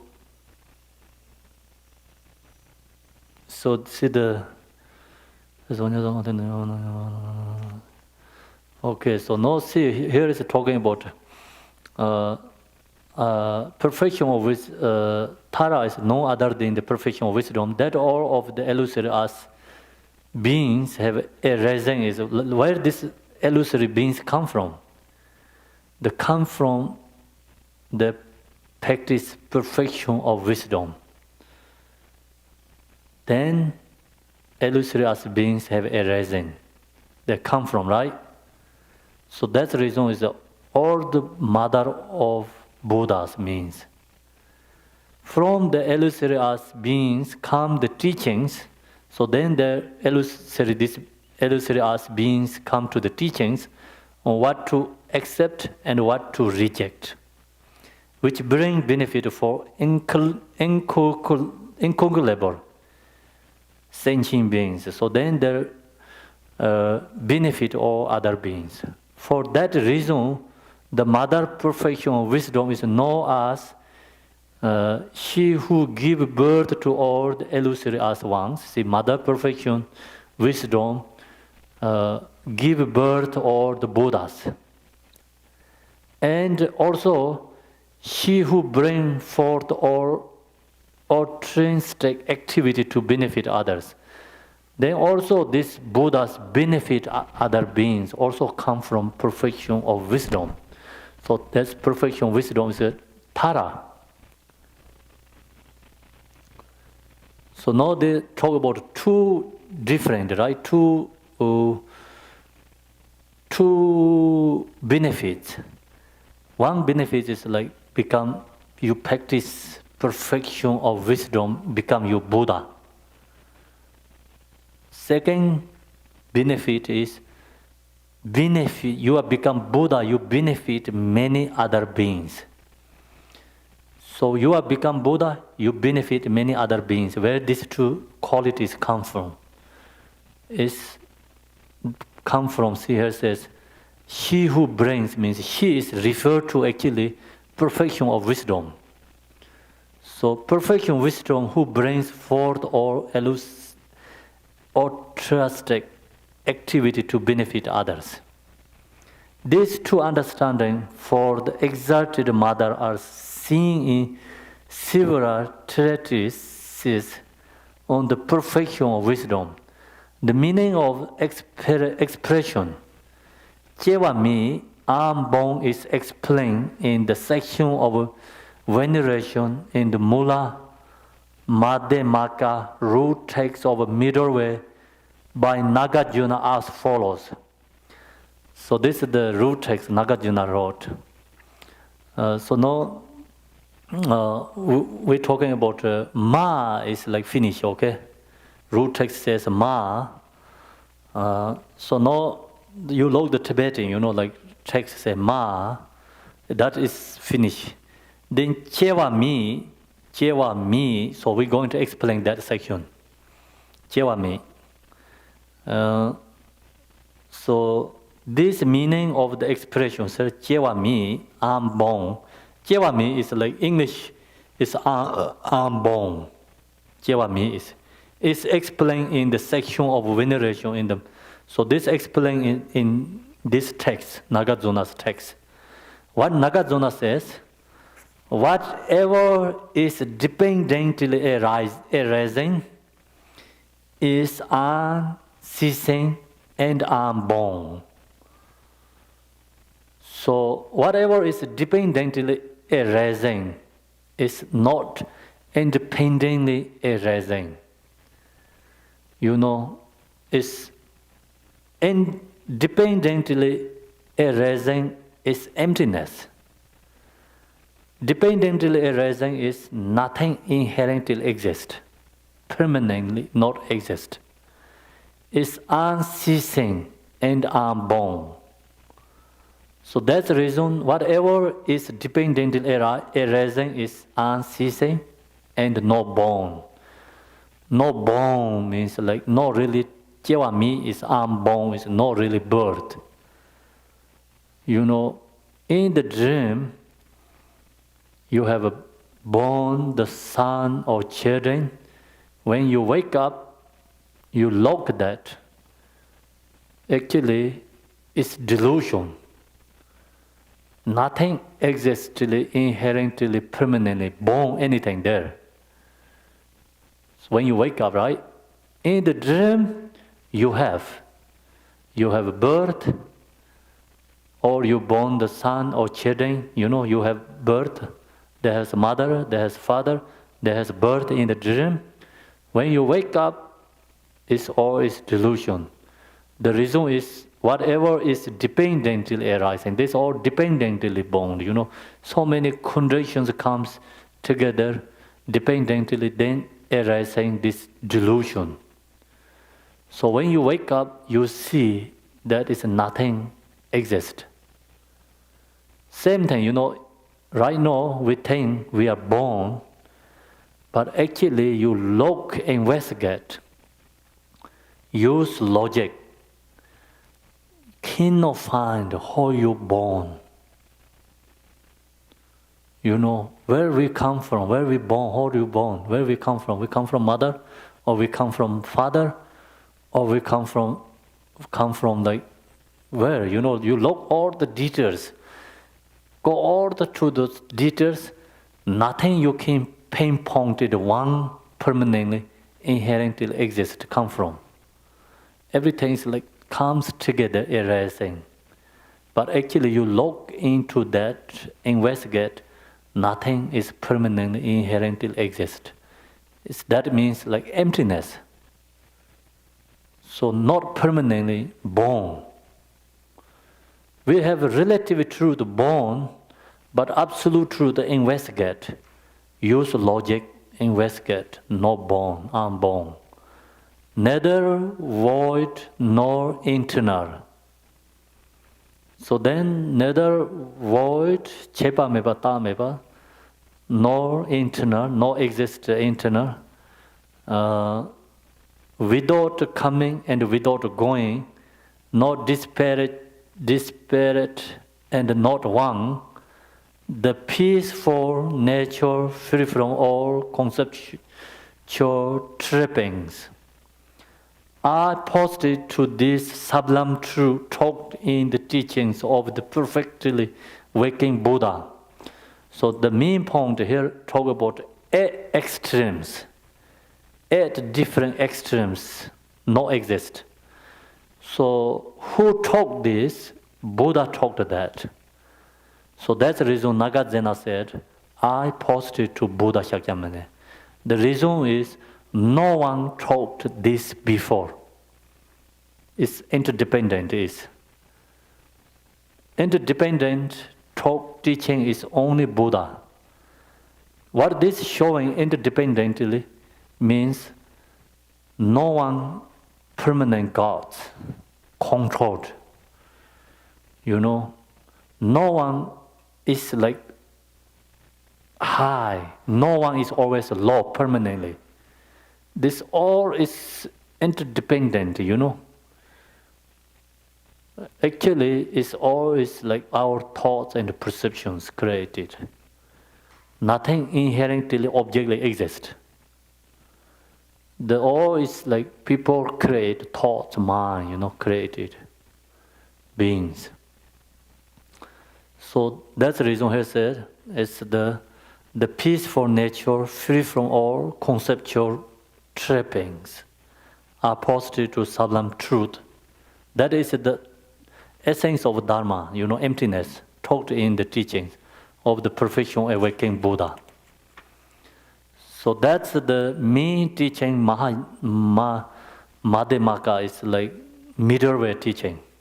Philosophy, all the best on that teaching.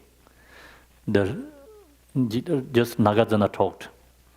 So then unborn or no erasing is the main meaning mentioned here in the text, but it refers to that state beyond extreme.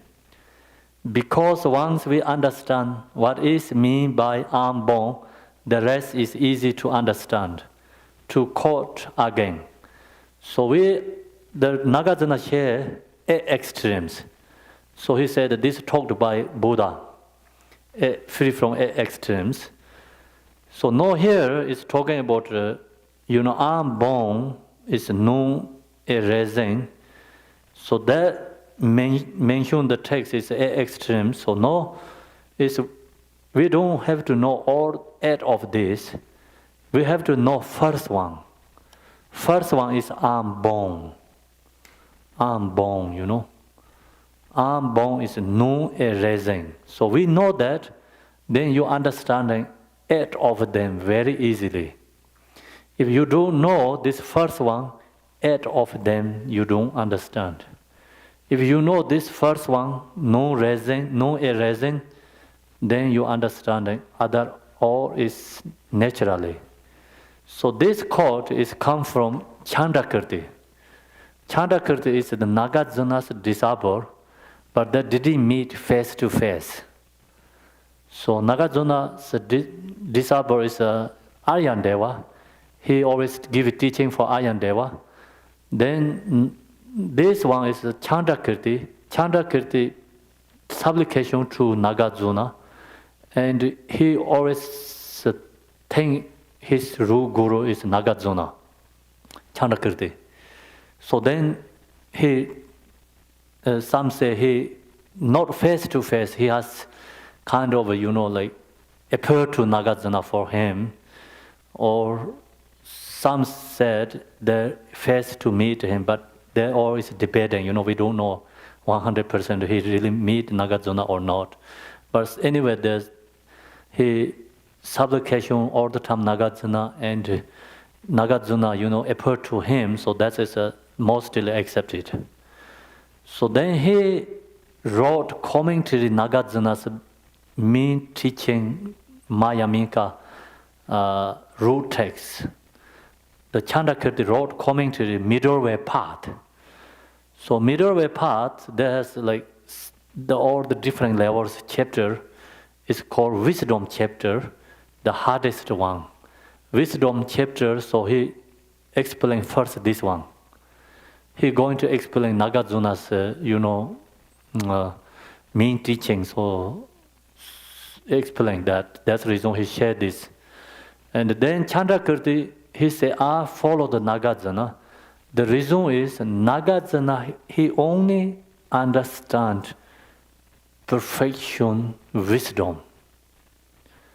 The reason is two reasons, he want to follow the Nagarjuna. One reason, when Buddha passed, that time Buddha prophesied Nagarjuna. When passed away after 400 years, Nagarjuna, he already mentioned about his names. And he comes, he spread out Mahayana teaching. So his teaching is unmistaken. The reason is he has realized absolute truth Bodhisattva level.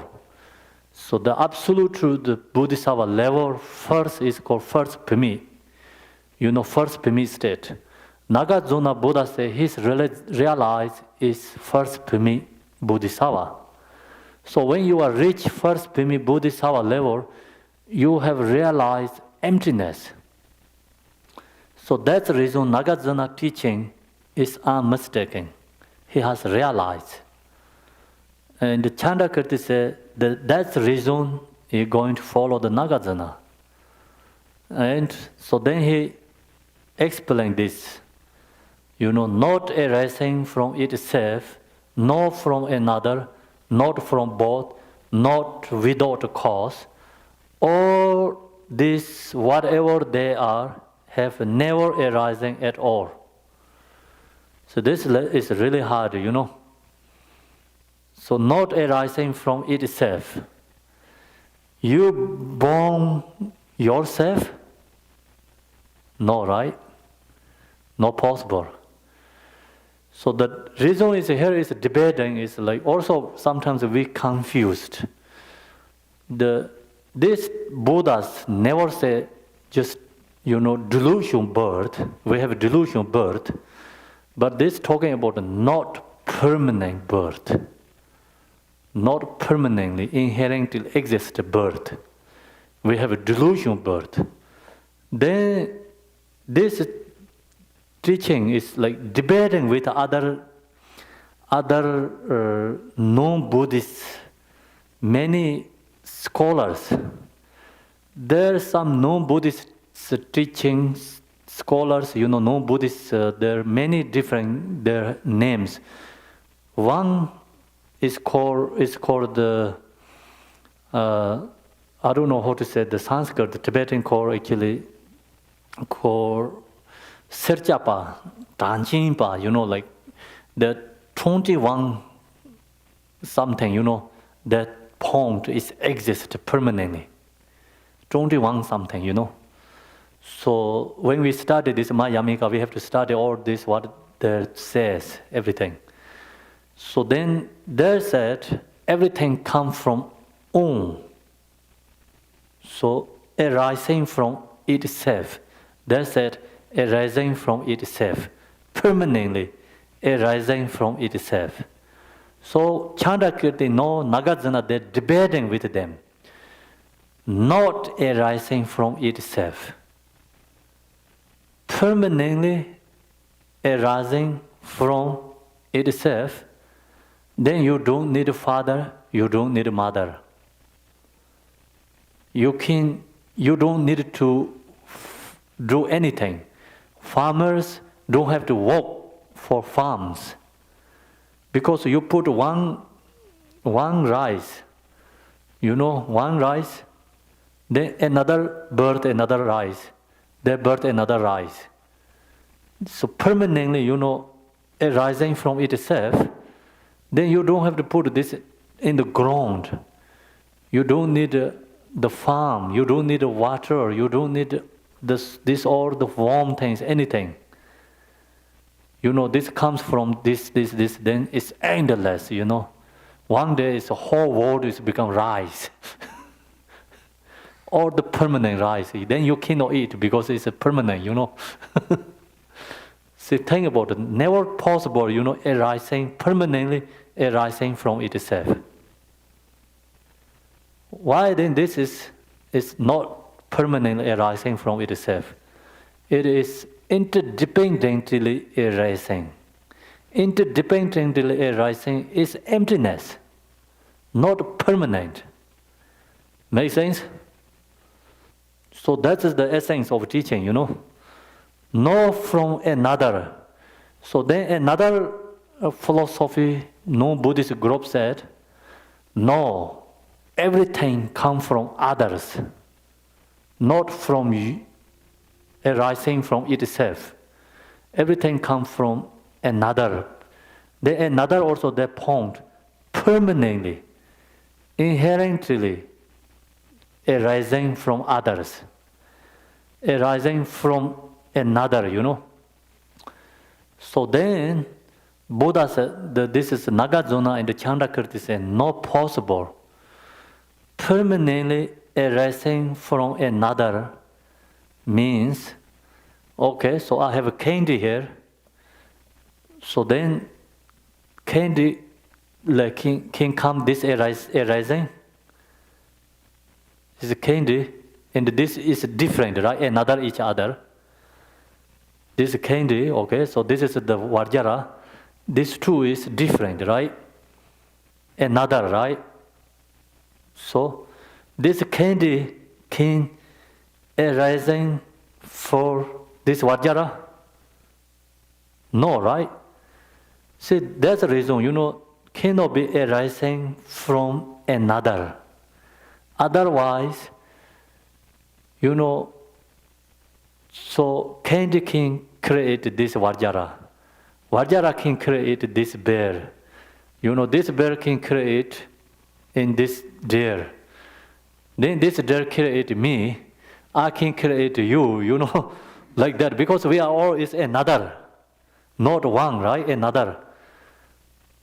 So that's the reason not from another.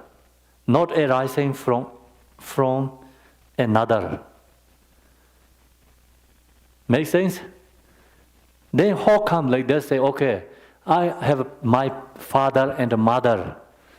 That is interdependent, not permanently, inherently another. That is interdependent. You look to all the mother or you look to father essence, everything. You really cannot create one permanent inherently there. Have to come many things together. Make sense? Yes or no?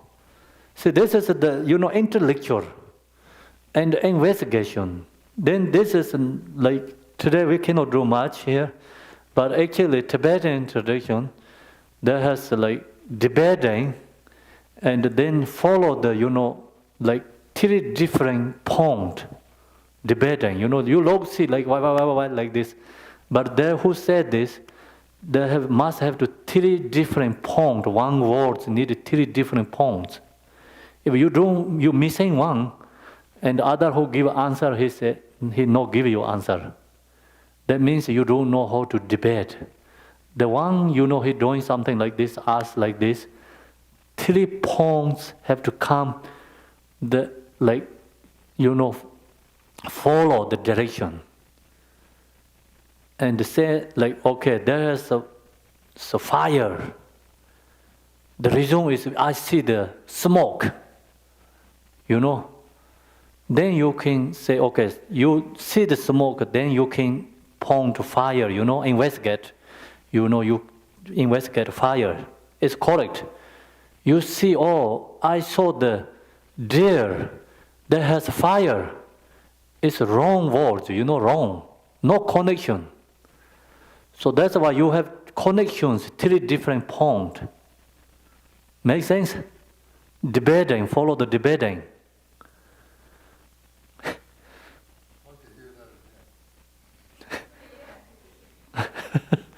Okay, so 3 main points have to follow. Same, like fire, smoke, fire, and then also reason, follow the reason why. 3 main points. What are the general 3 main points? There you're talking about it relative to fire and smoke, but what would be the general meaning of that? What are the 3 main points? 3 main points is like you say something, you don't talking about like, oh, this is a deer, right? No talking like that.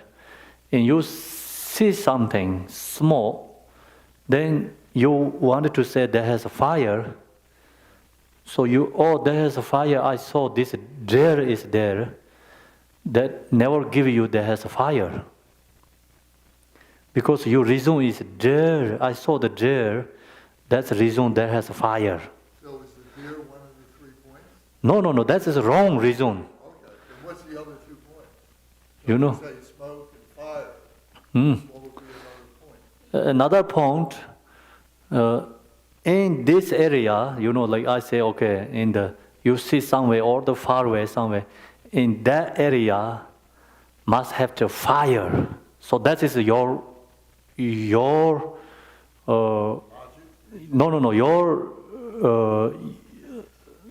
how to say, you promise, like your opinion, that has fire, your opinion.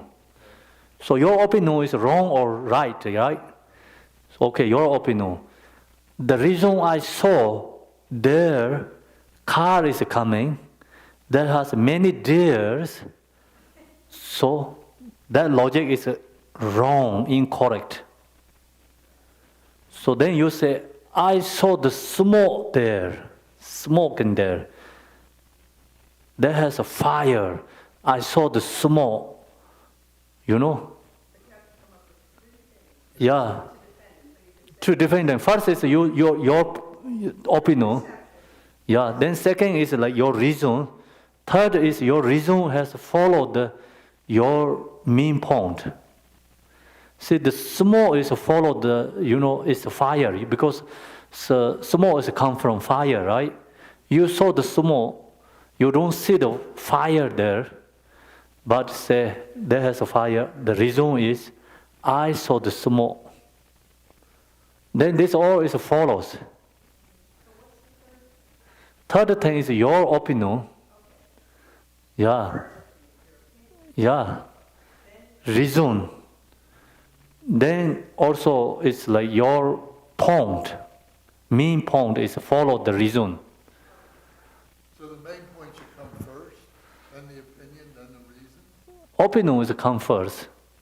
The opinion comes first. Yeah, Tamja is like, what I'm saying is truth.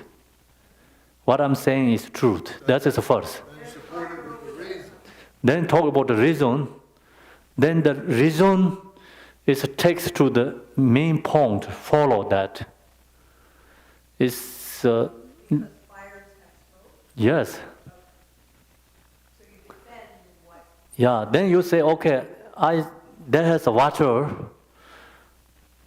The reason is I saw the smoke. See, that's wrong, right?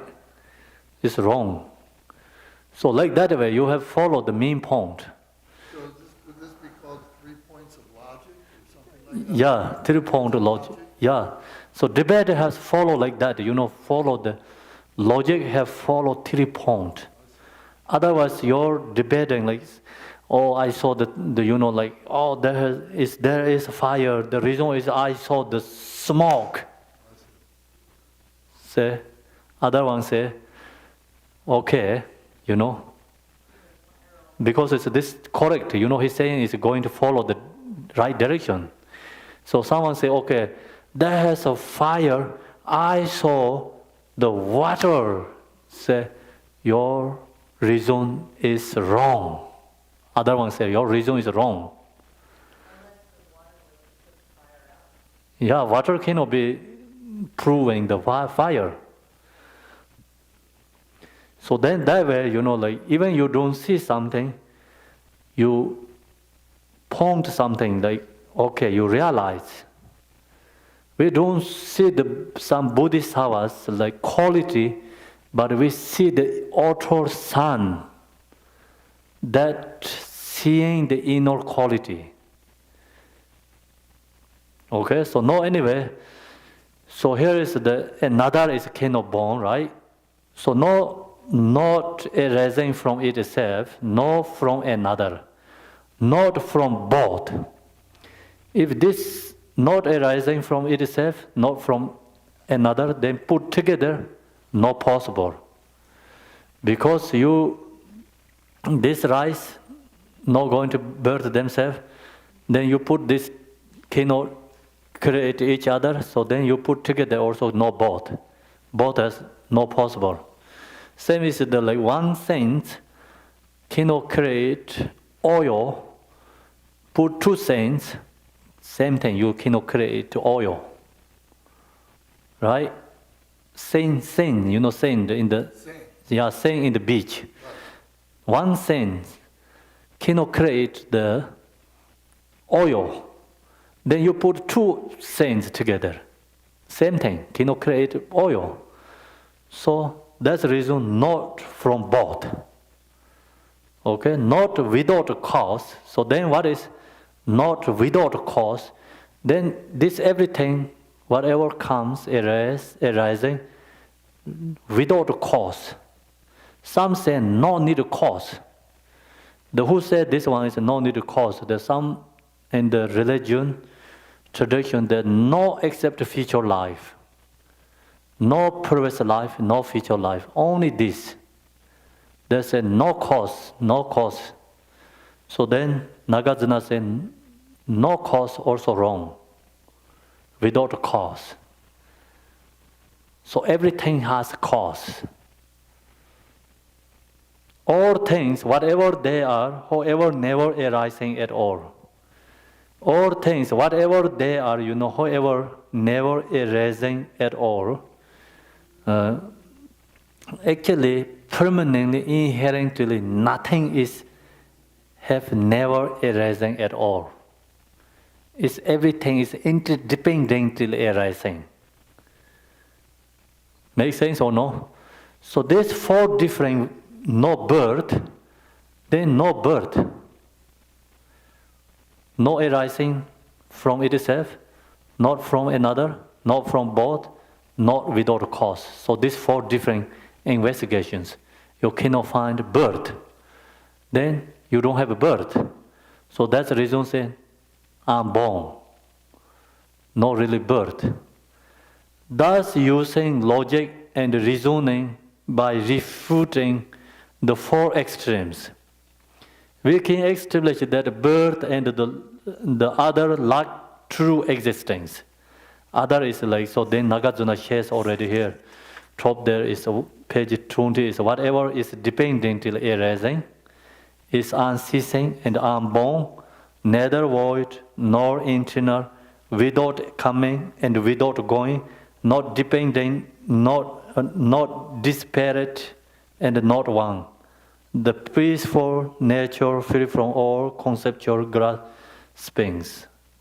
I posted to this solemn truth taught in the teaching of the perfectly waking Buddha. So this word, he posted to perfecting waking Buddha. Is this morning I read this book in the Tibetan here. It's one volume. It's Buddha and his disciple discussion. So you postation like this perfection. Your postation perfection wisdom is you postation to the wisdom Buddha. So he said like you study and you practice that, and you practice essence of Dharma. You study essence of Dharma. So then, and another called Koshika, is person's name Koshika. Koshika is God's realm's king. He listening this teaching from the Buddha. So that's I read this morning in this book, and he listening teaching from the Buddha, perfection of wisdom. So then he thinking about himself.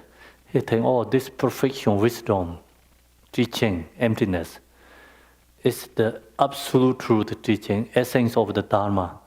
So he knows, he thinks, people who don't have karmic imprints, previous life, not possible to understand in that teaching, and also never can get in that teaching. Never going to contemplate, never think about that. So he think himself, that is like someone who has talked about the perfection of wisdom, that has previous life, has created very special karma.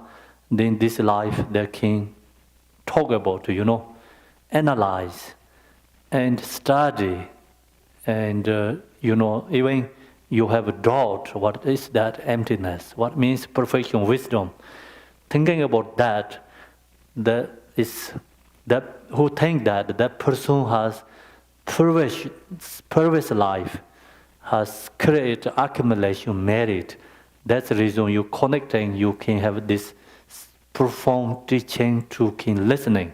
So he think that right away another Buddha's student is called Shariputra. He realized what he thinking.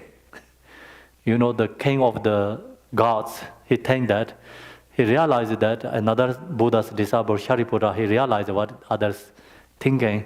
So then he told the Buddha, so if someone don't have connection, previous life,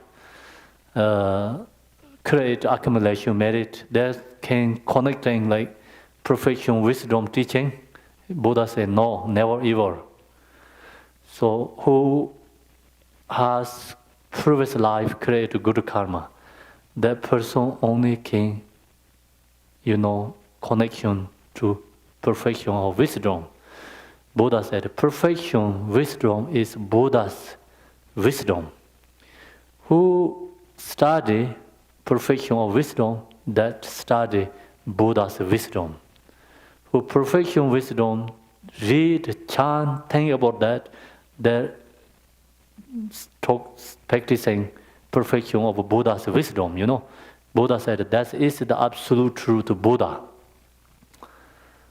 So like that, that means like no, in this actually all is talking about take into the perfection of wisdom. So we know study, I know that. So the meaning is we have a previous life connection, like think about like something connection. That's the reason we can get into the perfection of wisdom. The perfection of wisdom only can take to the Buddhahood. No any other practice, right? So that's the reason we practice the Yidam deity. Also, we first beginning we visualize everything is emptiness. That practice is take to the perfection of wisdom, The what we visualize that Buddha also emptiness, and we are also emptiness. Then We're not ordinary body, we realize we are same as the practice of Buddha's body, speech, mind, and then we have that nature. That nature is emptiness. Its emptiness is compassion and wisdom together, So that is a perfection wisdom. So that is absolute truth, the Yadam deity practice, absolute truth, the practice of the philosophy, Dharma, essence. Make sense? Wow, its time is gone. Well, can I ask a question? Where it says in this sentence, it says refuting the four extremes. Where is that? In this, it says thus, using logic and reasoning, by refuting the four extremes, you can establish that birth and others lack true existence. So the four extremes, we were talking about the 8 extremes before. These 4 extremes, is that In here is the same thing? Or? No, 4 extremes is here. Yes, I'm asking, what's the 4 extremes? Is that a nihilism and No, it's nihilism and 4 extremes, not arising from itself, not from another, not from both, not without cause. So that is 4 extremes. Free from 4 extremes. That is come from Chandrakirti. Nagarjuna talk about 8 extremes. So Chandrakirti, first one he explained. First one he make 4 extremes. He knows we started first one, then we understand the other or If you don't have a bone, then see you know it's no ceasing, Right, I understand. Yeah. I didn't get the reference. We're on page 22 in this book. We're going to come back, we'll have lunch and come back. What everyone want. I thought we'll continue teaching this afternoon, if there's people to teach. If you want, it's all you want to take break, it's all up to you. Today I'm here, so, well, we can go, we have to go out and have lunch today. Lunch isn't being prepared, as far as I know. So we can go over to the Thai restaurant or someplace, some other place, if you want to go yourself and eat back here, whatever you want to do. So we're going to take Khenpo to the Thai restaurant, the one on the Bus Street. And we'll come back, what time do you want to come back, 2 o'clock, 2:30? 2, yeah, it's 2, at least 2. Yeah, then 2 o'clock, we come back 2 o'clock. Yeah, Well, around 2, we'll go out, all right? yeah. Okay, so what is too hard for you? Or? It's really hard section, hardest section. But you know this, most important teachings, essence. Otherwise, we really don't know what is Buddha Dharma, What is his, the teaching is different from the other religion. This is our opportunity, it's a small group, so it's our opportunity to really ask good questions, that we're not sure of.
form different taras. The thinking about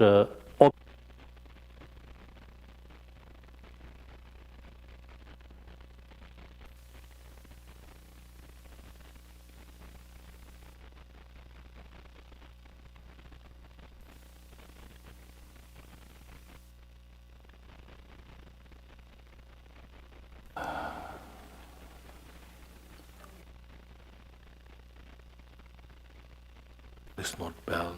The body is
Om Mani Padme Hum.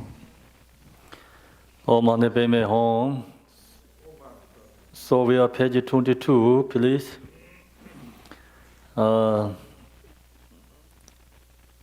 Okay, so this is what is referred to by term Dharma-dartha. So let's see, we are not there. So we have never a reason at all, right? After that. So thus using logic and reasoning by refuting the four extremes. So this four extremes is not arising from itself, not from another, not from both, not without causes. So this four is the four extremes. We can establish that birth and the others like true existence. So then the birth is not exist really. The birth is inherently exist birth. So here not talking about relatively like delusion birth. Here talking about the inherently permanently exist birth. We can establish that birth and the other like true existing. Then we realize, so meaning of I'm born. So we understand meaning is I'm born. So we have our perception, we have a birth, we have a death, we have a living. So that is always the same as delusion, not really permanently, inherently exist. We don't realize that. We don't realize that, then we don't realize emptiness. So that's the reason, we realize the meaning of the perfection of wisdom, the nature of emptiness. In the nature of emptiness, wisdom, the dualistic clinging that perceives dualistic appearance is dissolved. So the dualistic clinging that perceived us, right? We have that dualistic thoughts. So dualistic appearance is dissolved to the emptiness. So then that is called this is what is referred to by the term Dharma-dartha. So usually we talk about lots of Dharma-dartha, right? Dharma-dartha means this all the dualistic perception, thoughts dissolved to emptiness. So that is called Dharma-dartha. Make sense or no? Okay, so that's the Dharma-dartha. We have to meditate that. So then it's the realize emptiness. The basic space of a phenomena, the unborn. Okay, this is the Dharma-dartha. The basic space of a phenomena, the unborn mother and the Dharma-dartha are inseparable. So Dharma-dartha is unborn mother and the Dharma-dartha, they are all inseparable. That time is everything is become empty, absolute truth. So then in the Dharma-dartha is what happened is here is the explain. Emptiness, we talk about absolute truth is Dharma-dartha are inseparable. That is whatever we are referring to when we say appearance and emptiness inseparable. So appearance and emptiness is separable. The meaning is here is the unborn mother and the Dharma-dartha. The unborn mother and the Dharma-dartha are inseparable. That is what we are referred to when we say appearance and emptiness inseparable. So sometimes we say unborn, we say Dharma-dartha, right? So what that meaning is? Emptiness in appearance is become inseparable. So appearance is always dissolved to the emptiness. So that is called unborn and the Dharma-dartha. Or luminosity and emptiness inseparable. Or bliss and emptiness inseparable. or awareness and emptiness is separable. So that become everything is like, our natural mind has many different aspects. Everything is inseparable with emptiness. So nothing is like beyond the emptiness, something physically, inherently exist. Our mind has like awareness, also emptiness. Our mind has, the clarity, also emptiness. So that's all is go into the emptiness. That is called. Then our mind, sometimes we meditate, we have a bliss and joy, also emptiness, inseparable emptiness, and the emptiness inseparable, or awareness, emptiness separable. Since he is never outside of or beyond the basic space of phenomena, dharma dhartu. So then, since he is means he is this is he is the refer to like, wisdom. It's talking about perfection of wisdom. So perfection wisdom is all the mother of Buddhas, right? Absolute truth. So that's the reason. Since he is perfection wisdom is never outside of or beyond the basic space of phenomena, dharma dharta. Blessed mother, illusory as Aryatara. Are there words spoken to symbolize the basic space of emptiness, which Tara represents? This shows the nature of Dharma Dharma and bring us to the second line. So then, second line is Yom Jepsin Lamo Droma Yog. Yom Jepsin Lamo Droma Yog. So abides the blessed mother, the deity Tara. So as expressed above, the automatic Tara, so we talked already, automatic Tara, wisdom, perfection of wisdom, automatic Tara is, of all the Buddhas, refer to that very state of Dharmakaya, abiding in the realms and the mind stream of all sentient beings. In the sutra it reads. So that Mother Tara, absolute true Mother Tara is all sentient beings has. Because it's our natural mind, natural mind is Mother Tara, automatic Tara. All the Buddhas, all sentient beings, Buddha means refer to that very state of Dharmakaya. So Dharmakaya is mind, emptiness is called Dharmakaya, abiding in the realm and mind stream of all sentient beings. That's abide all sentient beings has. That's the reason in the sutra says, pure also like natural mind's aspects. Lucid, also natural mind aspects. Lamanas, so then undisturbed,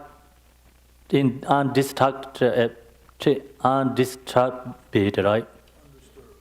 Undisturbed.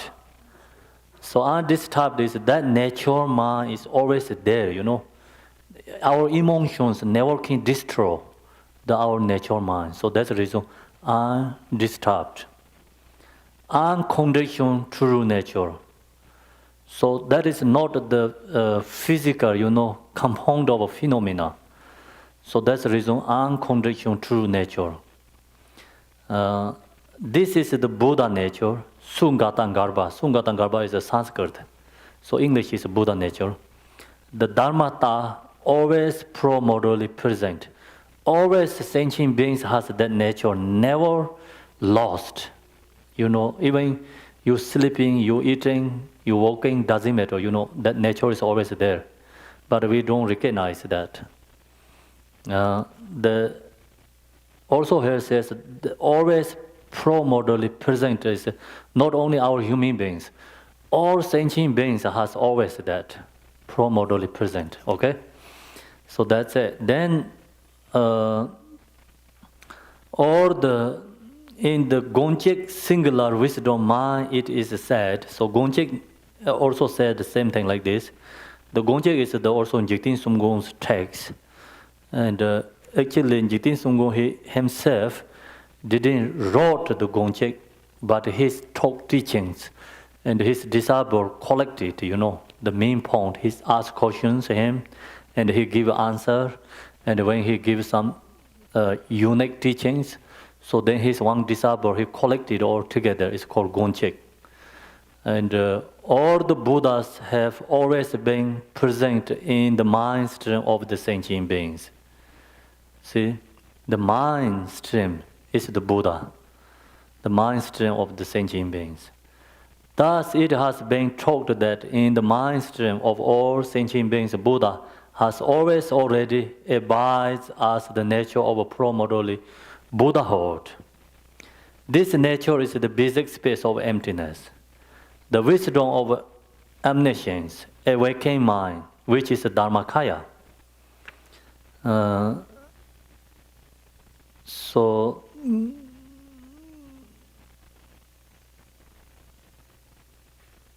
So we have that with the Buddha nature. So that's all explaining is about the Buddha nature. We have that nature. So that nature is Dharmakaya, and that nature is the essence of the Yidam deity. So we have that awakening mind, which is Dharmakaya.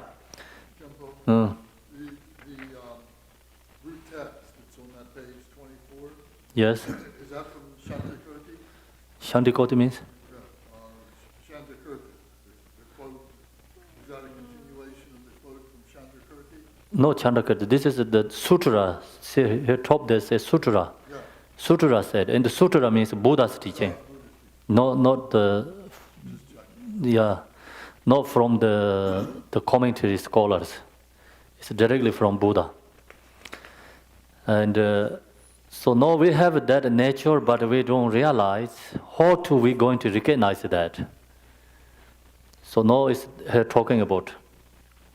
So how do we realize that this Dharmakaya in our own mind stream? We have to be introduced to the inconceivable secrets of a waking body, the inconceivable secrets of waking speech, the inconceivable secrets of waking mind, the inconceivable secrets of waking qualities, and the inconceivable secrets of enlightening activities. So now they talk about the 5 different levels: body, speech, mind, and activity, and also I think activity and qualities, waking qualities, secret of waking qualities. 5 different levels activities, not qualities talking about. These 5 usually here talk about we have to introduce to inconceivable secret of waking body. What means the secret of waking body? This ordinary body, we think this is physical, permanent, exist. That is become delusion. And also we don't understand. The main point is we recognize that this body is not exist. Body is emptiness. Emptiness is form. Form is emptiness. So that is the core awakening, inconceivable secret of waking body. Secret means actually emptiness is a secret. You realize your body is emptiness, then you realize secret of waking body. You realize your body is emptiness, then you can visualize Chenrezek, you can visualize your form body is Tara. You can visualize your body is any Yidam deity, all the Buddhas. Otherwise, you thinking about always like ordinary, this body physically exists. We still think about visualize this body is a Yidam deity, but it's not really come into that meditation is correct. So that's the reason we always when chant these prayers, sadhana, always we say Om Sobhava Shida, Sarva Dharma Sobhava Shida means all phenomena is emptiness. All phenomena is emptiness means that your body also emptiness. Then you can visualize your body is Yidam deity. Your body is like physical exists here, then how you can visualize Yedam deity in your body, right?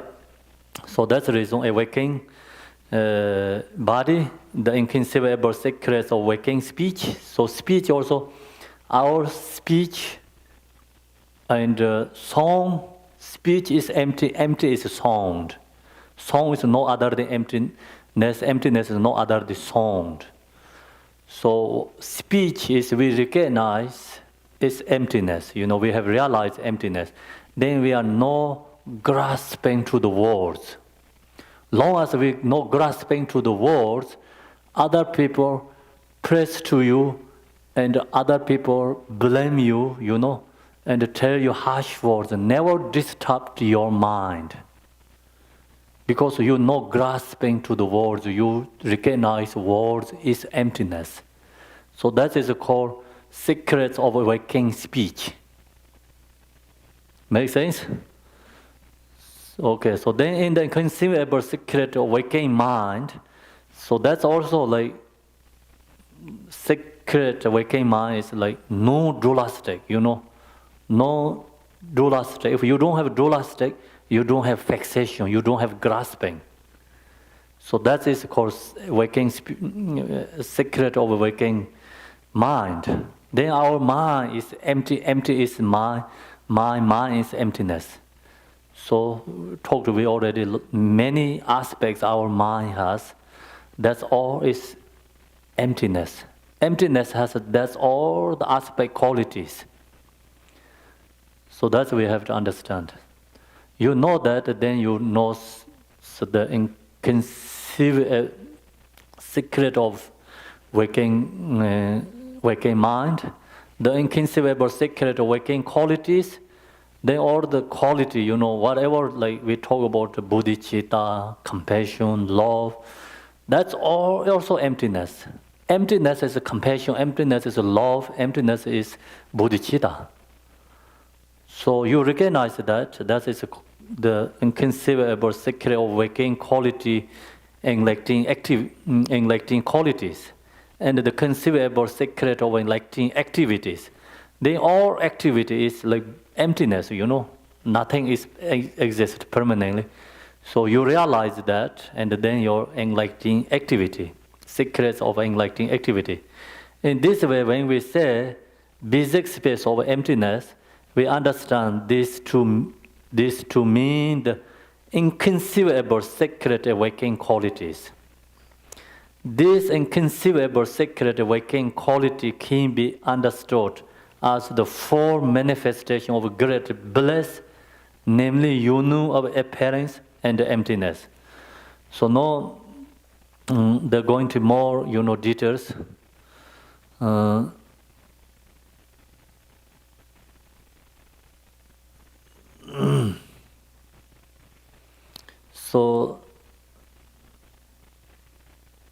So here is the talk about this inconceivable secret waking quality can be understood as the four manifestations.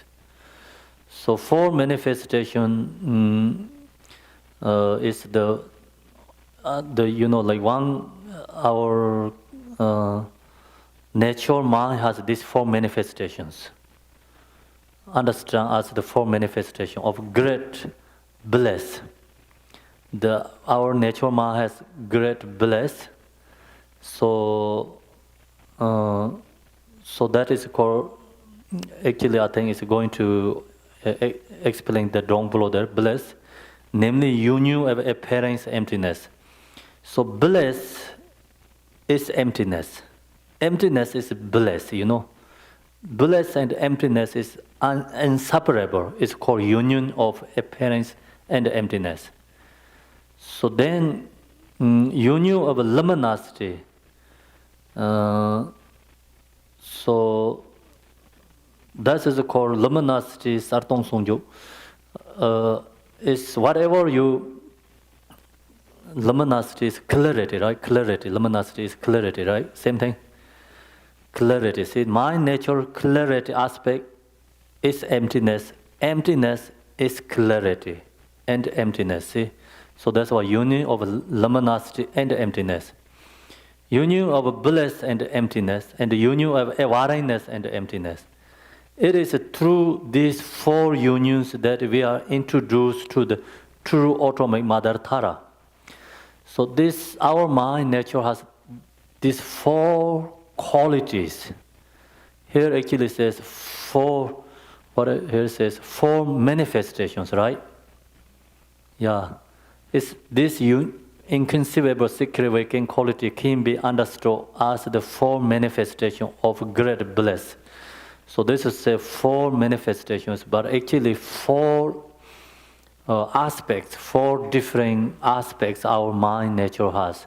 So that's all is empty. Empty is this four manifestation, is inseparable. That's called the union of the or to say the union of luminosity.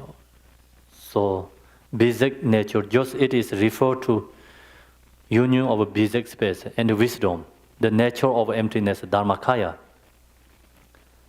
So the main point is that all is emptiness. Emptiness meaning is Dharmakaya. Make sense or no?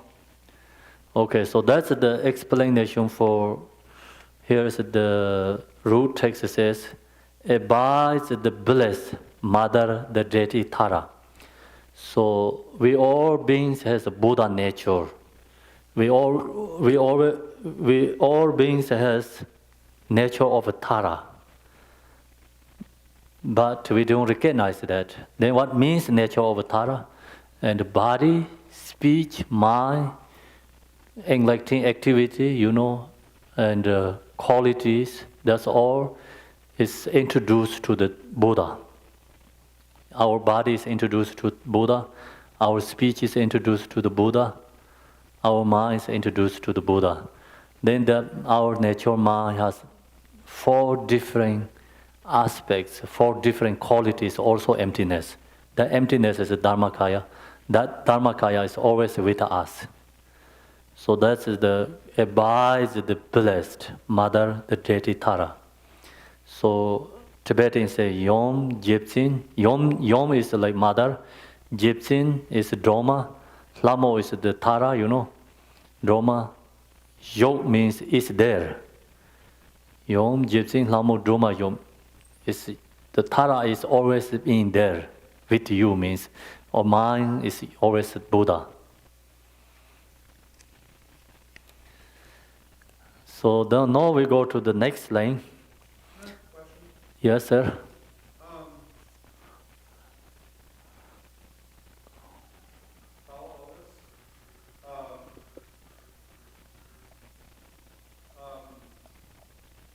Could also just be the father, mother or father. What is? You've got Tara, but it could also be the father.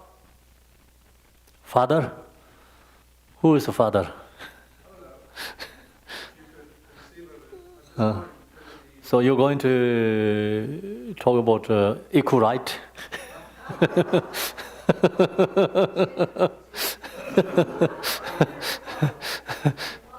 Yeah.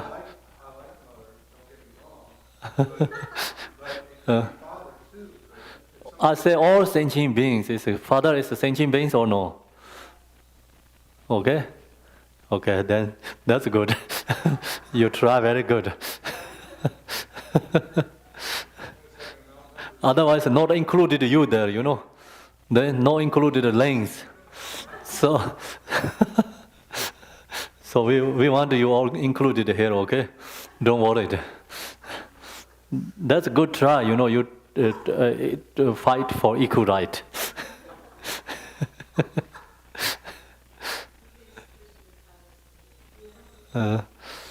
See the equal right, so Tara Chinese that we have in the temple, we put both. Buddha is equanimity. He stay in the center, and then he say, "Okay, Chinese, you sit in right side, and the Tara is left side." Is equanimity. So these two is inseparable, right? So see the Tara and the Chinese is inseparable.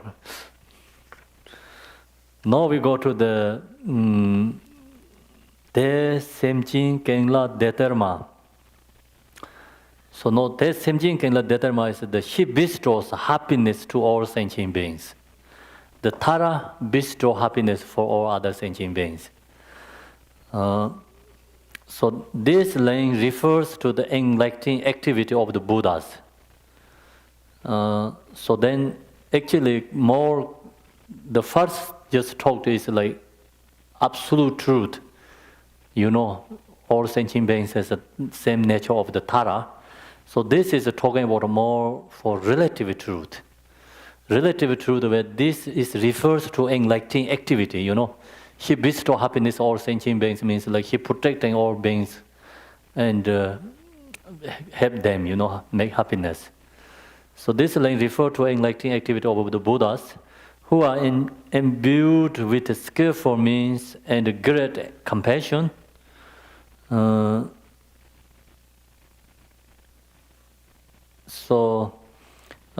are imbued with skillful means and great compassion. So Buddha has a great compassion with the no-draw wisdom of awakening mind. So then they don't thinking about, you know, like how to say that everything is equal, not the difference. So they're seeing everyone is the same, right? So the Buddhas appear in accord with the needs, means absolute truth in the Dharmakaya nature is always in all sentient beings has that. But then the activity level, you know, activity for benefit other beings.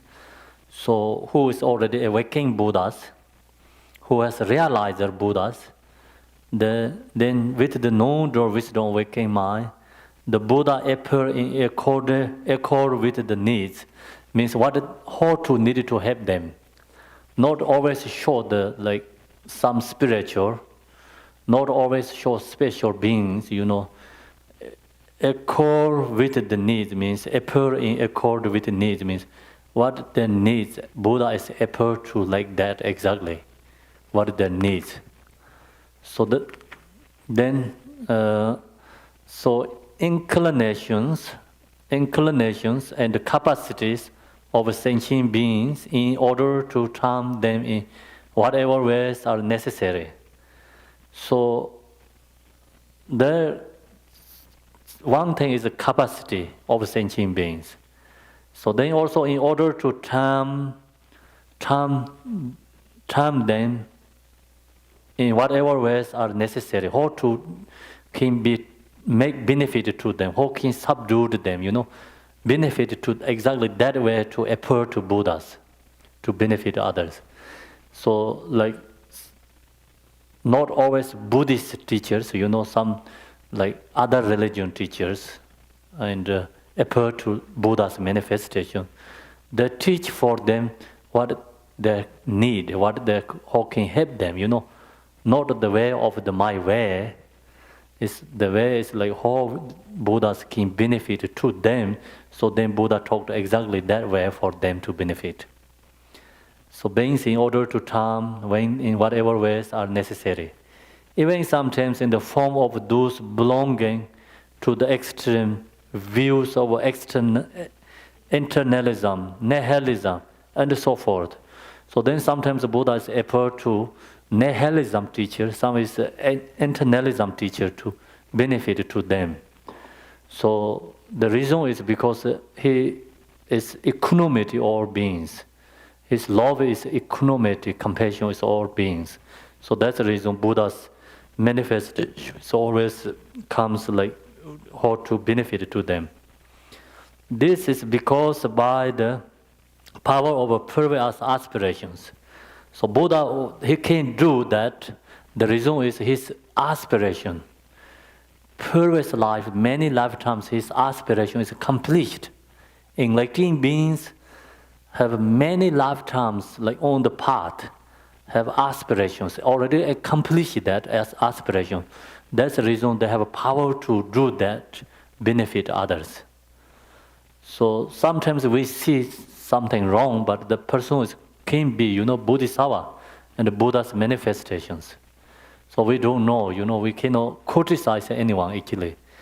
That means like don't criticize any other religions. So Buddha, he give this, I share you in the one quote here, is, and his disciple also criticize other religions, and other religion also criticize like his religion, Buddha's disciples. So kind of like many complicated, fighting. And then Buddha said, cannot criticize others. The reason is here like this, So we don't know Buddha is able to any different kind of ways benefit others. Other religion also is we need, They also benefit others.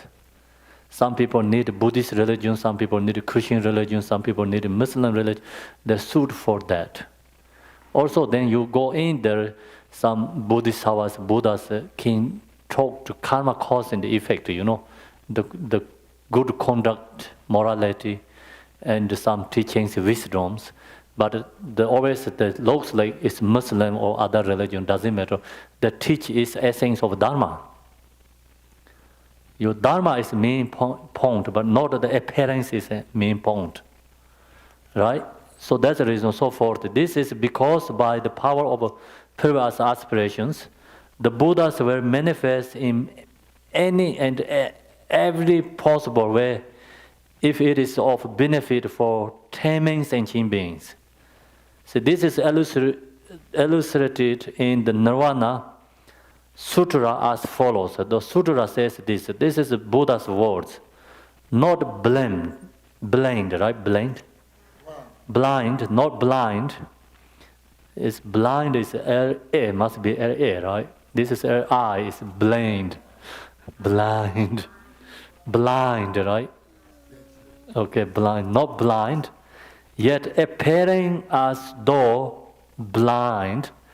So if blind can benefit, so even the Buddha says eye and can have, but looks like blind. Then maybe many blind people group together. Also, like some Buddhist hours, same is company with them blind. But they're actually not blind, but the appearance is blind with them, happening for them, That means like same company.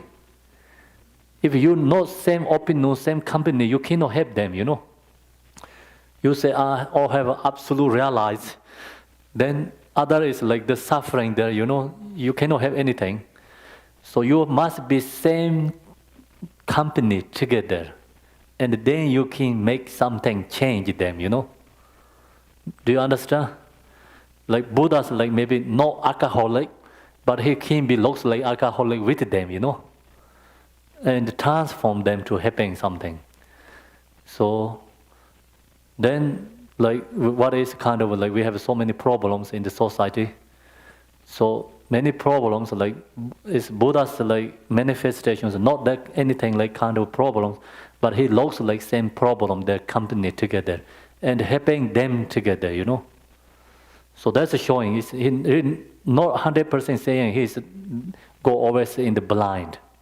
But that is example, If the need, someone can benefit, blind can benefit, he appear to blind. So, like that, blind, not crippled, not crippled, yet appearing as though crippled. Yeah, no legs. Yeah, so maybe handicapped, right? If Buddha's manifestation is not handicap, but many handicaps, and he can benefit them. Only can benefit the same that company, same level. So then he appear to handicap to benefit them. Not child yet appearing in this guise of a child. So is the Buddha is like mind is no child. But he appeared to like same is a child to benefit the same company with them, Then also this child has many, sometimes two meanings. The true meaning is like child is like we very young, it's called child generally, right? Yeah, sometimes the Dharma child meaning is like who don't have realized, who don't thinking about future life, previous life, then that is a child. So who don't have wisdom is child. Not seeing far away is become called child. The Buddhas manifest to raffine sentient beings. Sometimes in the custom of Shiva and the Brahmas, sometimes he appear to the appearance like looks like the other religions teacher. Sometimes in the custom of the Maras, sometimes he's like Mara, The Mara also like benefit others too. Yes. So also actually you Lord Buddha's story, he has another kind of brother, right?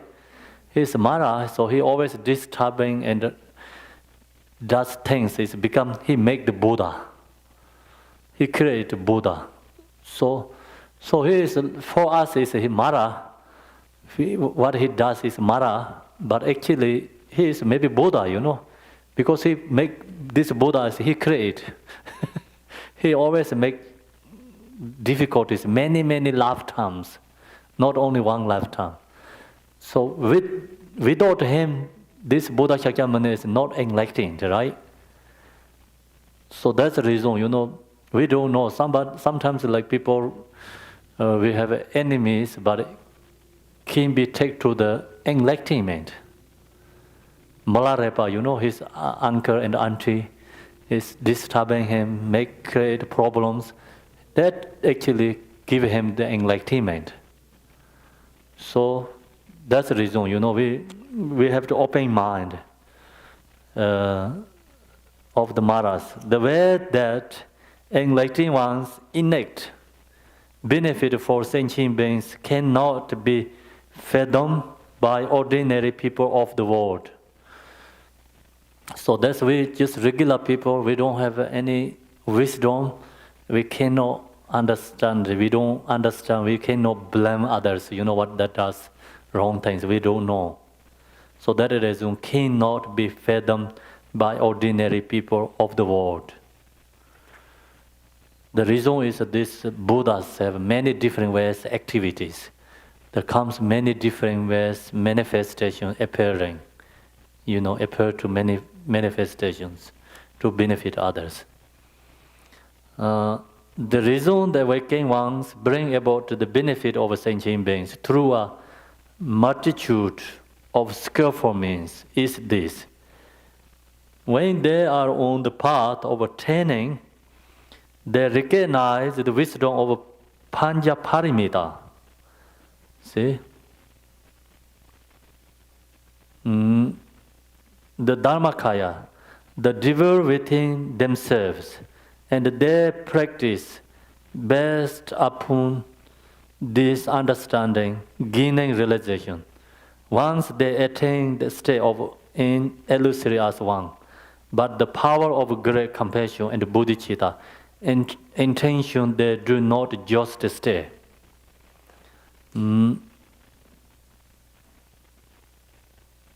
So the reason why these Buddhas benefit others, the reason is that, in the path, they have lots of aspirations and create bodhicitta, So then the gaining realize, then once they attain the state of illusory one, then by the power of great compassion, the bodhicitta, intention, they do not just in the state, same as the shavakas, arhats.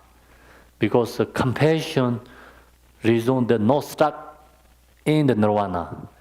Wisdom, not stuck in the samsara. So sentient beings are stuck in the samsara because we don't have enough wisdom.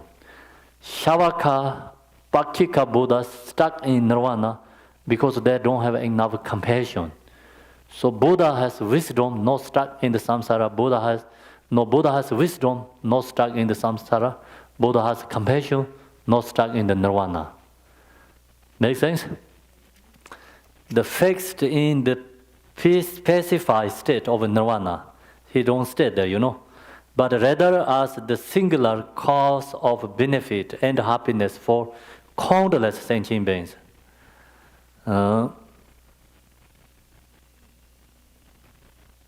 So then the reason is like cause of benefit and happiness for countless sentient beings. They teach the Dharma in language with language, or what is this? I say Dharma in lake. What means lake? On the same team, often Mm. Mm.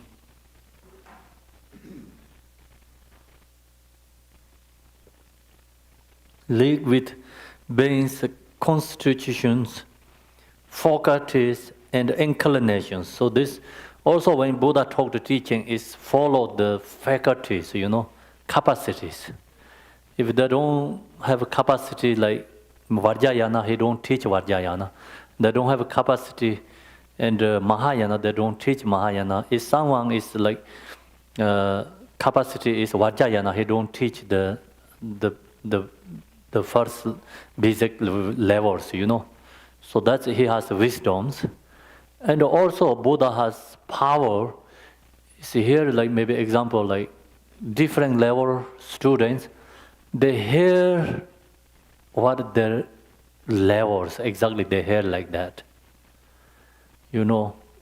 It's no I talk what I says exactly everyone same thing hearing, right?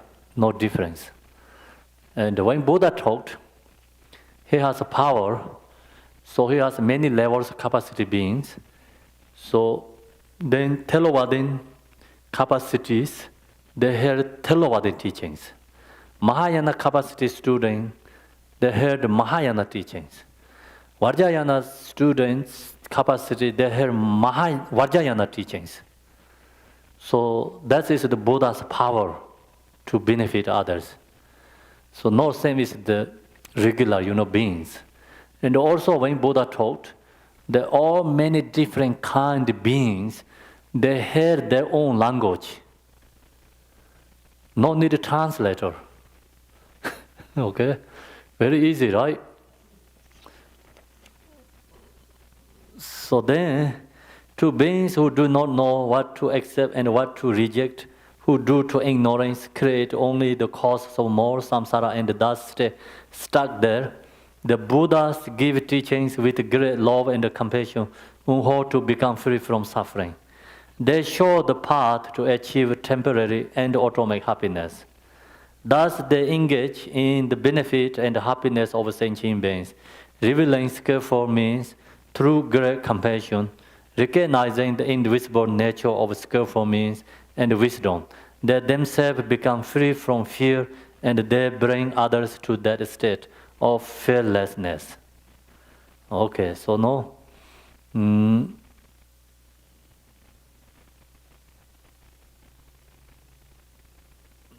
Do you understand very clearly or no? It's very good, right? So far it's okay. If you see any mistake, let me know, okay? I'm going to printing again the book. So we have to change. Second edition. So far okay, right? Yeah.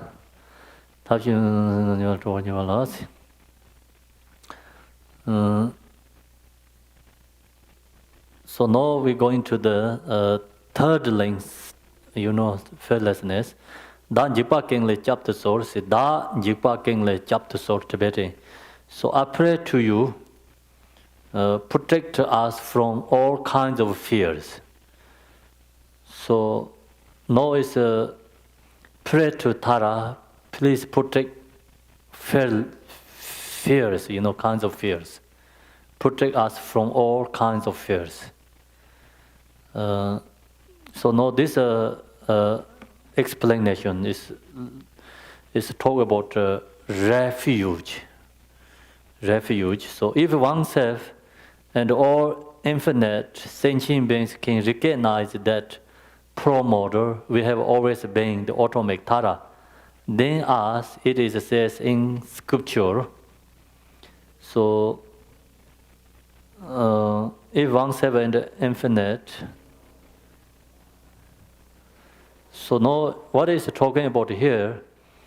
So we ask to protect us from all kinds of fears.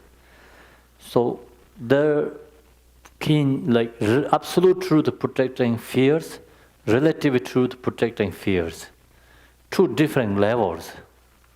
Absolute truth level, I've already talked, perfection of wisdom. You meditate that. Then you are protect us from kind of all fears. So that is the highest level. And also sutra, they talk about heart sutra, no eye, no nose, no consciousness, nothing, everything, no exist. Then if nothing exists, no fears. Fears is like, where there going to be fears? Fears also no exist. So then obstacle beings also cannot any obstacle. Like same is like, you cannot catch anything in the sky, space, emptiness. Same thing, you realize the emptiness, no one and any going to create obstacles. So that is the highest level protection, refuge. The meaning is, if oneself and all infinite sentient beings can recognize the pro-model, if we recognize that state, we have always been automatic tara is perfection of wisdom, then that is the highest protection, highest refuge. So, automatic tara, then as it says in scripture, you are your own protector. No one else can be your protector. So that is the Buddha, he said, we have to, our own protector. That means we have to realize our own nature. You realize our perfection, wisdom, Mother Tara, then no one can need protection for us. So that is the also highest, like absolute truth refuge. The refuge has two different levels. Relative truth refuge, absolute truth refuge. Relative truth refuge is we take refuge to the teacher, then we refuge to Buddha, we refuge to Dharma, Sangha, object, and the subject and the actions, three things there. So that is relative truth refuge. Absolute truth refuge, we realize our nature or perfection, wisdom, Mother Tara, then our protection. Absolute truth protection, absolute truth refuge. You are your own protector. No one else can be your protector, means no one can take you to liberation if you don't realize your own mind, nature, perfection, wisdom. So that can help you like temporary levels, samsara, like some levels you can have that, but never can take to the Buddhahood.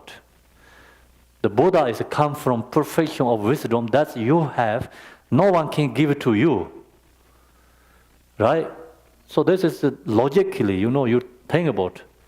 Buddha is not outside somewhere, enlightenment is not outside of somewhere you can get, you cannot buy, right? So then you think about, is enlightenment means like we have to recognize perfection of wisdom, that is our mind, nature. So we have to realize our own nature. So when we realize our own nature, then you are your own protector. No one needs protection. No one else can be your protector. As expressed above, on the level of relative truth, as it appears to our confused perceptions, all of us sentient beings experience all sorts of terrifying sufferings. However, on the atomic level, we have always been one with the awakened qualities of illusory Mother Tara for all of Taras. Illusories. So now it's the, as expressed above on the level of relative truth, as it is appear to our confused perceptions, all of us sentient beings experience all sorts of terrifying sufferings. However, on the atomic level, we have always been one with the awakening quality of illusory as Mother Tara. See? For all of Tara's awakening qualities have always been inherently present within the mind stream of ourselves and all beings. So that is always with us. So we realize that then you are your own protector. If you realize that, apart from the mere distinction of recognition or non-recognitions. All sentient beings have always been Buddhas.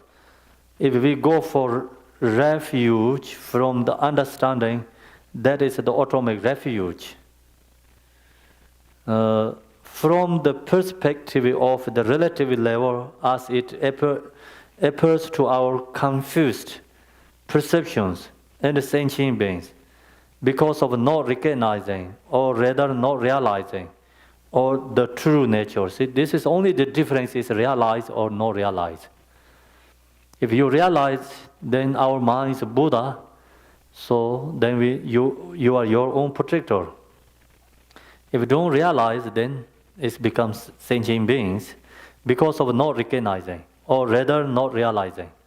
The true nature find themselves tormented by all sorts of fears and terrors of samsara. We are thus supplicating that very nature of Dharmadharta, which is personified in the relative truth, appearance of illusories, Tara, appearing with face and hands. We are seeking refuge in and protection from Tara until we ourselves realize the nature of atomic reality.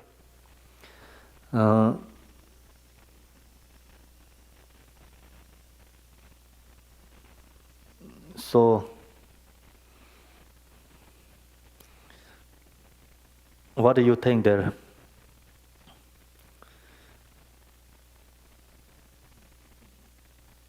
Is it confused or very easy?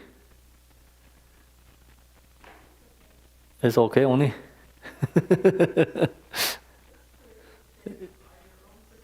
Yes, sir.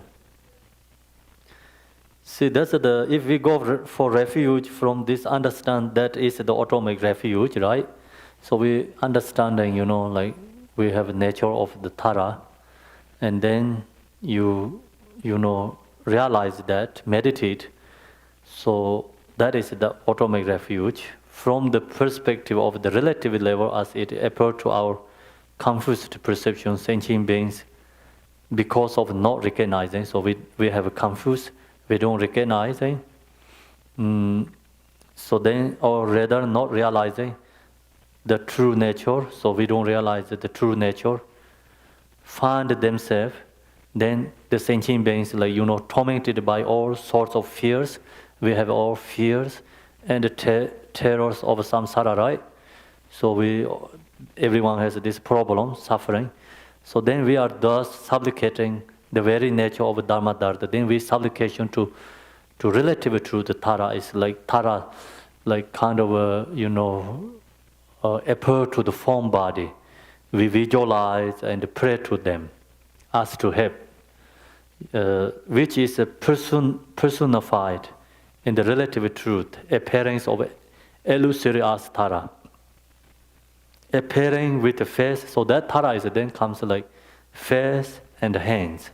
So green Tara has two hands, one face, two legs, color is green. White Tara is white color, 3 eyes, 7 eyes, two hands, like 2 legs. So that is the aperture for us.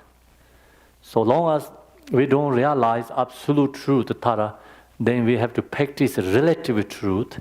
Relative truth, Tara, have to take to the absolute truth level, So that's the direction, like followed by. One day, then we have to realize absolute truth, Tara. That time, then this, physical things not important. So Otherwise, we need this all the physical object, tangas, statues, the teachings, these things. One day we realize absolute truth, then this also become not important. Important, but they don't need necessary to have,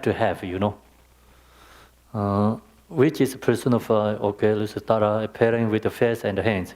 We are seeking refuge and protection from Tara. So then we are seeking, and we need, we want. So we have problems, we don't know what we do. So then pray to Tara, pray to Buddha. So that's also benefit for us. And we can create accumulation merit. And we comes like opening our heart. Comes devotion is opening the heart, mind. And then you can get blessing, and then maybe you realize your absolute truth, Tara. So that's relatively level practice helps for absolute truth practice. Without a relative truth level, absolute truth is never comes. So there has a lot of stories about that. Many practitioners get wrong direction because their teaching talk about absolute truth, then they're abandoning, relative truth. So that's the reason this Telopa told Naropa, don't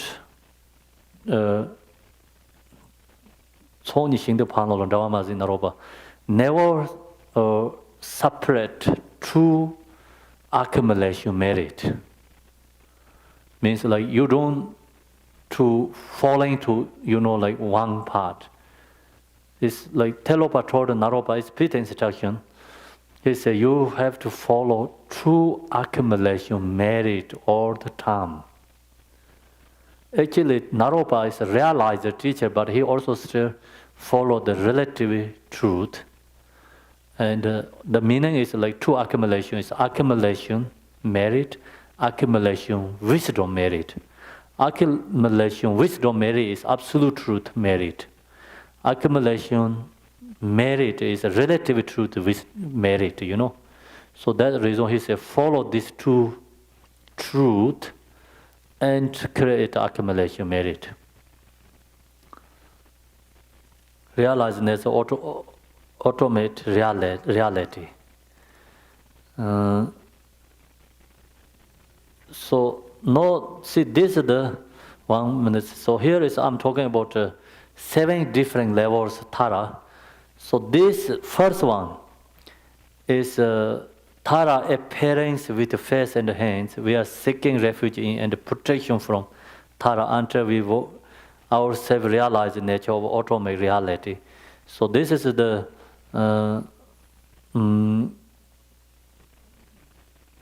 it's absolute truth wisdom. Absolute truth wisdom is become manifestation to the Tara's form body. So we ask protection to them, So actually, it's 7 Tara means 7 different aspects. See, this aspect is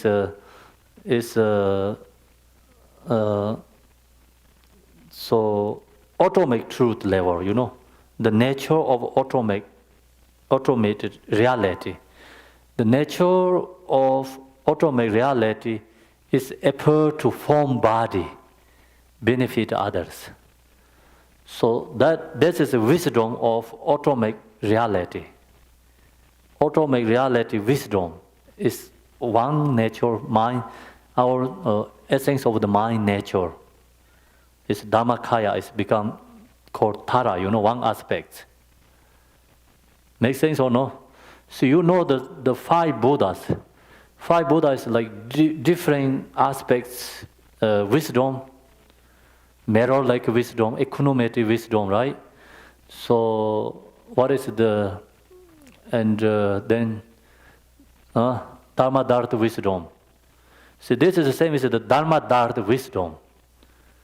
So these 5 wisdoms become 5 Buddhas, and 7 different wisdom aspects is become called 7 Taras.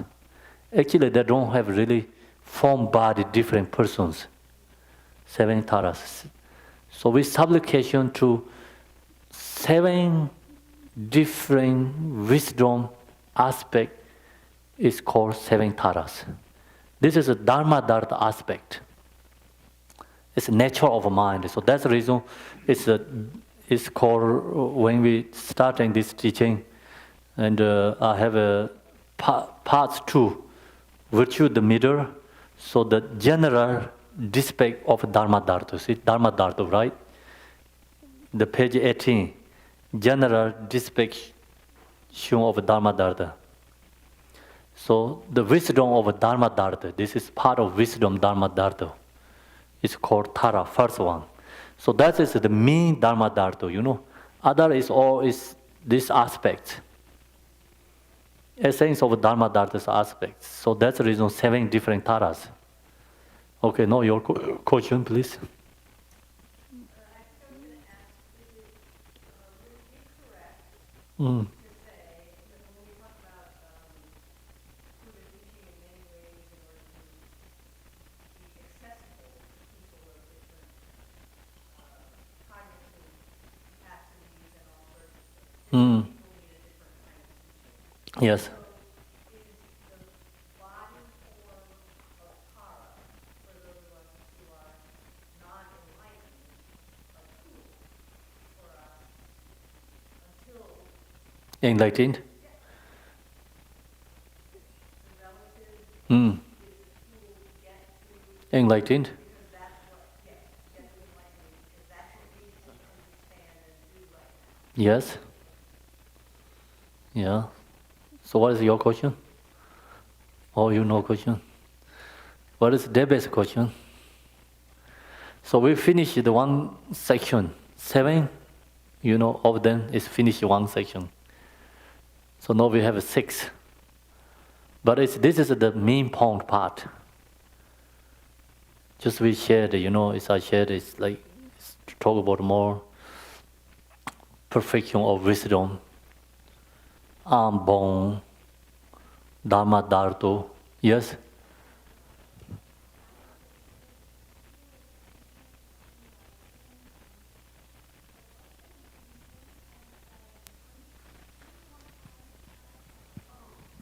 She asked, this is the 7th verse of Tara, but Mm. there's the 21 prayers to Tara, so is there a difference? So That's what she asked. the 21 Tara also, is one Buddha Merochana, he pray for, 21 Taras, supplication to 21 Taras. This Jiktin Songgon supplication to 7 Taras. It's all essence is the same, So here already said millions Tara. There's millions Tara can be manifestations. So this morning we have a sadhana, the introduction, they say, many, many beings like Tara, become. Millions Tara can benefit others. So the form is relative truth, but the many different form bodies, the all essence is no difference. The all essence is perfection of wisdom. So then who has perfection wisdom realize that is a Tara. Okay, so that means like one body or 21 or 100 bodies, all is same. Yes? I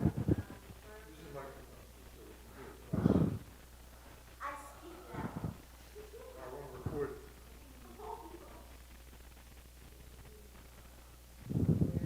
Press and hold the button.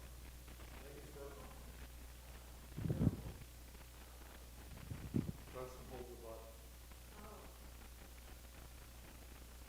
So Khenpo, the 21 Tara, that is also the 21 aspects of wisdom of the Tara, or would it be? Because for Lord Chichen Sumgön, when he prayed to the 7 Tara, that's the 7 aspects of Tara, right? And Yes. what about the 21 Tara? 21 Tara could be 20 different wisdoms, Or 21, yeah. your aspects, but Just main point is always a perfection of wisdom, you know. So then millions beings Tara, you know, can be. Millions means many, many beings. So some teachings, sometimes we don't explain all the different aspects, you know. So this is the only we can, explain for that way. But that 21, we don't have to follow that direction, you know. Okay. The just form body has 20 different Tara, right? So no, this one is, we explain for the reason is people think, why is it 7? Yeah. So then you look here is the last section is Dharma Dhartu. Or you can see, okay, this is a Dharma Dhartu, wisdom, Tara. The other part also you have see something like different a little bit. So then you can see, oh, this is this wisdom, you know.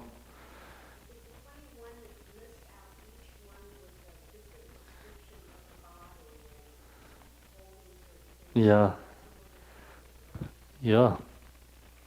21 Tara is a prayer, but you cannot same like this way explain. The 21 is always press to Tara, you know, press to Tara. Press to Tara means, oh, you are powerful, oh, you can like this, or you can like this, or you can subdue like this, right? So you are powerful, oh, you are wrathful, oh, you are peaceful. So it's always press to Tara.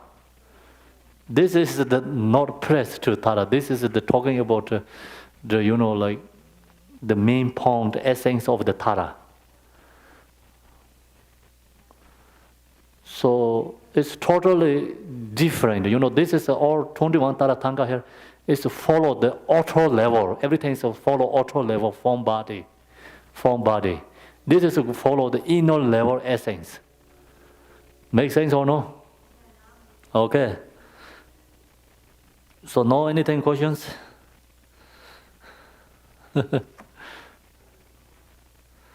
Yes. Where are you going? Okay. Wow.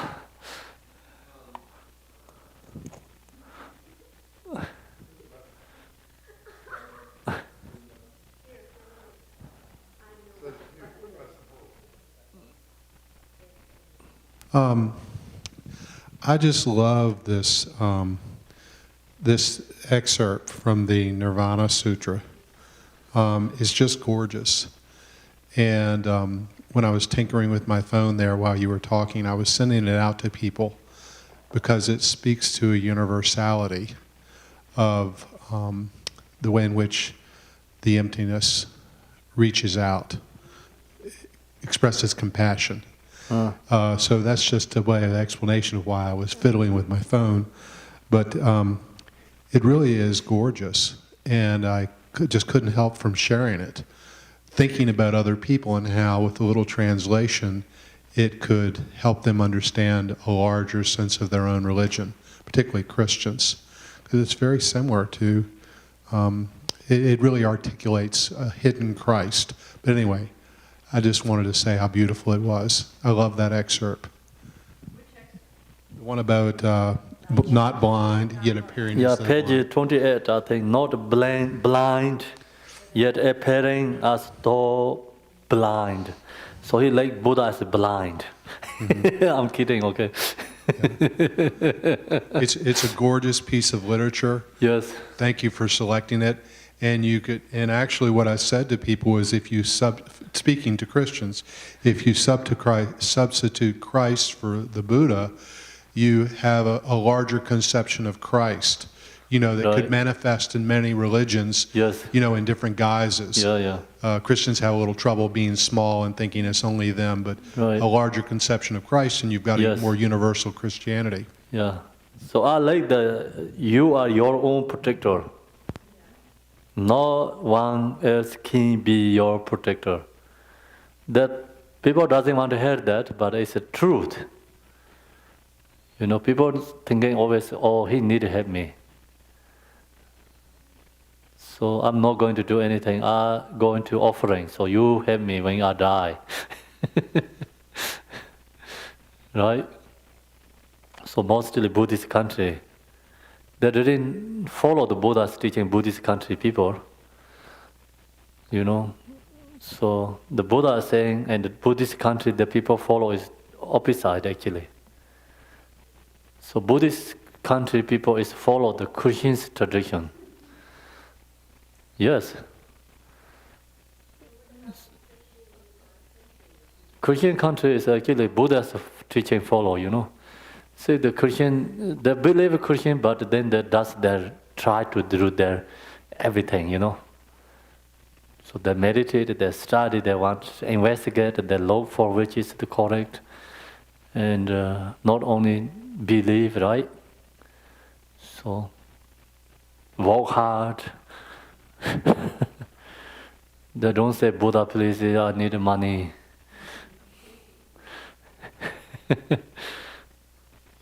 So, okay, no, you want to go more or no? Okay. Yeah, sure, yeah. So, extensive explanation of Dharma Dharma. Now, we're going to more explanation of Dharma Dharma. For this second section of the mean body, the second section is mean body, the extensive explanation. There are 5 subsections. So I break down, this 7 is like, you know, first one is like generally main point. So then second, third, fourth, fifth, sixth, they have 5. This 5 is the, you know, what is here says? Subsection, yeah? The first subsection is in explanation force of the, for the second section of the mean body, the extensive explanation, there are 5 sections, you know, subsections, yeah? So there are 5 subsections. Then last one is conclusion section.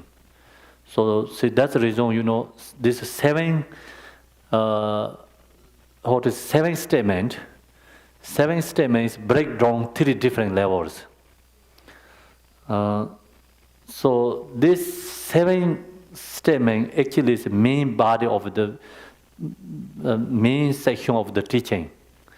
It's in the beginning we have a beginning virtuous, middle virtuous, conclusion virtuous. So this 7 of them is the main virtuous. Now is the first subsection is in explaining of the force of the negative emotions. So this first subsection, the meaning is not the 7 supplications first one, but this is the extensive explanation. Have 5, so 5 of them is the first one. Subsection is in explaining of the force of the negative emotions. The first line of the second verses reads, then we read is Rang Chikka Yimpar Mashipar. No realize oneself as Dharmakaya. So we don't realize we have a nature of the Dharmakaya. The meaning of this is encapsulated by 2 lines from the Abhisamaya Alankara. Abhisamaya Alankara is the Buddha Maitreya's teaching. It's very main topic in the Sheda study. We have a Nagarjuna's root text, and in this text, is the main teaching is study, main book or main teaching. So what he says, emanation, wisdom itself, is expressed as a Dharmakaya. So Dharmakaya is actually emanation wisdom. That is Dharmakaya. So no difference. See, it's like we already talked. Perfection of wisdom is Dharmakaya, and the emanation wisdom itself is expressed as Dharmakaya. So that Dharmakaya, we have that, but we don't recognize. So no, Jigten Sumgu here says, not realizing oneself is Dharmakaya. So what is Dharmakaya? So then this Buddha Maitreya says, Dharmakaya is emanation wisdom itself is expressed as Dharmakaya. So not only Jigten Sumgu say, oh, our mind is Dharmakaya, So you need some when we teach the philosophy in the Sheda, not like Jigten Sunggung says something, but maybe other not accept it, Or maybe you say Tsongkhapa says something, but then other students not accept it, So say, okay, I don't follow Tsongkhapa, or I don't care Tsongkhapa, Maybe they can say that, Jigten Sunggung, okay, or Digong Kagyu, maybe Jigten Sunggung says wrong, they can ask like that. So then we always put Nagarjuna, is this Shakti Deva and this kind of Buddha Maitreya's court is support. So then they say, okay. Then Jigten Sunggung also nothing different in him. He said, okay, right? So now, what he says, as expressed above, the pro-motor nature of mind is empty, essence of color light. Mind's innate nature itself is Dharmakaya. And the meaning of Dharmakaya is the pro-motor knowing, the union of luminosity and emptiness. That pro-motor knowing, the luminosity, emptiness, that is no other than this momentary thought. See, no, where is the Dharmakaya? Really go back into our momentary thought. If you don't recognize our momentary thought, you don't recognize the Dharmakaya. So momentary thought. There is no such pro-motor knowing. See, no luminosity, emptiness to be found anywhere outside of our other than this momentary thought itself. So if you don't recognize its momentary thought, then you look Dharmakaya outside any other place, you cannot find any place. There's no such pro-motor knowing, there's no any other. No luminosity, emptiness to be found anywhere outside of other than this momentary thoughts itself. So that's the reason, in the Kagyu tradition, thought is Dharmakaya. But said that, then other lineage, many teachers said that is wrong. Thoughts is never can be Dharmakaya. Thoughts is, it's emotion. So emotion, how can be Dharmakaya, right? So actually, the Kagyu tradition, Mahamudra meditators, when thoughts comes, recognize thought. The thought is emptiness. The thought is no any essence. So that is called Dharmakaya, but not talking about you don't recognize, emotion. They're not calling the Dharmakaya, but that thought, the essence is emptiness. That emptiness is Dharmakaya, So that's why momentary thoughts means like whatever mind appears, thoughts comes, we realize it's emptiness. Then into your mind is emptiness, right? The thoughts also no exist. Your mind also no exist. So that is called Dharmakaya. But then that's, didn't recognize the other, some, lineages, teachers think, Kagyu say thoughts is Dharmakaya. That is wrong.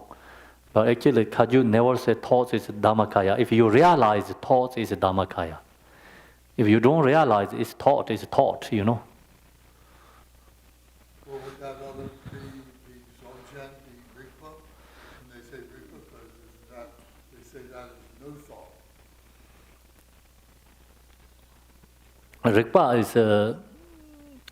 Rigpa is also the one Dzogchen's kind of, they use the words is Rigpa. So we use the natural mind, Dharmakaya. They use words is sometimes Rigpa. It's the same meaning, Well, I've seen it defined as no thought.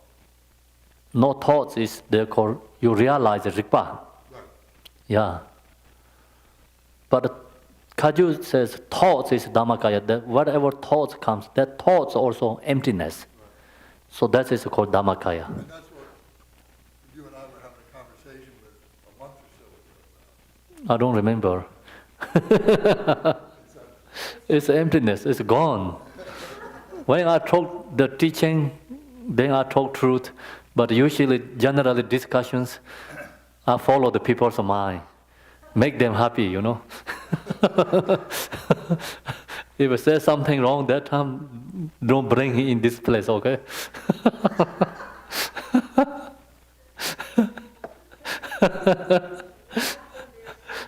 Yeah, that is only put in that table, you know, not in this temple, the table.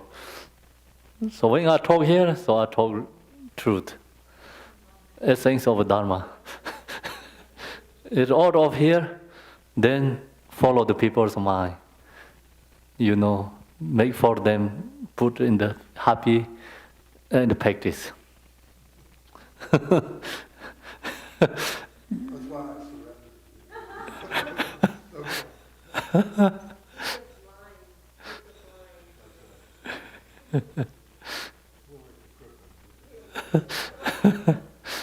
I follow like that. So if you sit in the Dharma strong, then you cannot follow that way. You have to talk correctly.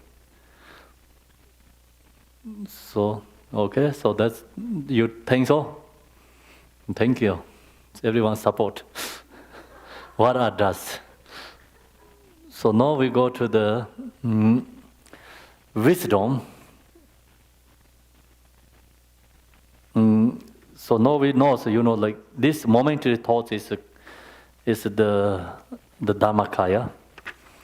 So the reason is like the momentary whatever thoughts arise, that thoughts is mind. Mind also empty, thoughts also empty. Thoughts also dissolve to the mind. So you realize that is you recognize your Dhammakaya. Wisdom, or rather Dhammakaya, is not apart from this.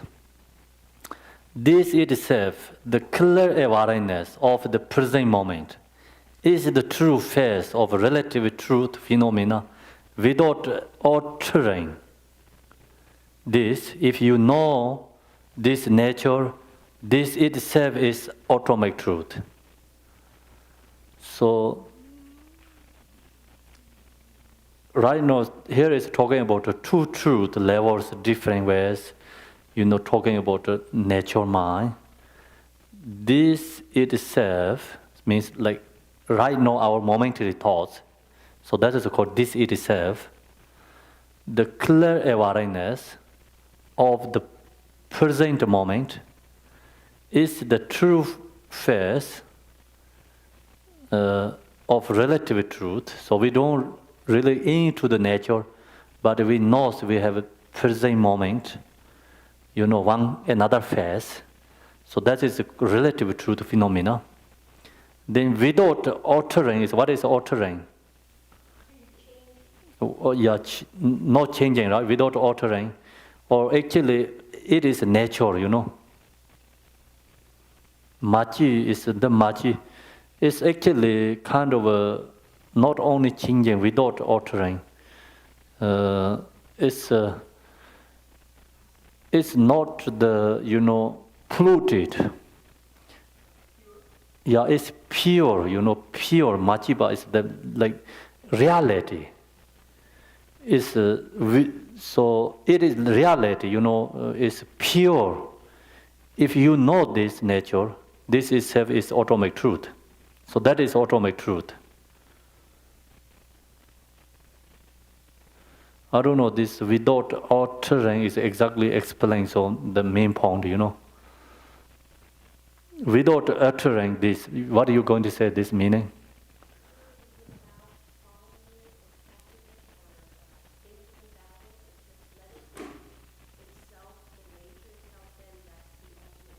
Yeah, let be the nature, you know, reality, nature of phenomena. So it's like no polluted mind, no any change. Yeah, like example, the sun is covered clothes, right? Clothed. Then it's like kind of a obscuration or what to call it? Yeah, blockage. So then you don't really see it's changed already. So even it's such a clothes also sun is like still not really in clearly there seeing, you know. Any clouds, the reality, kind of, So that is the natural mind. If you know its nature, this itself is automatic truth.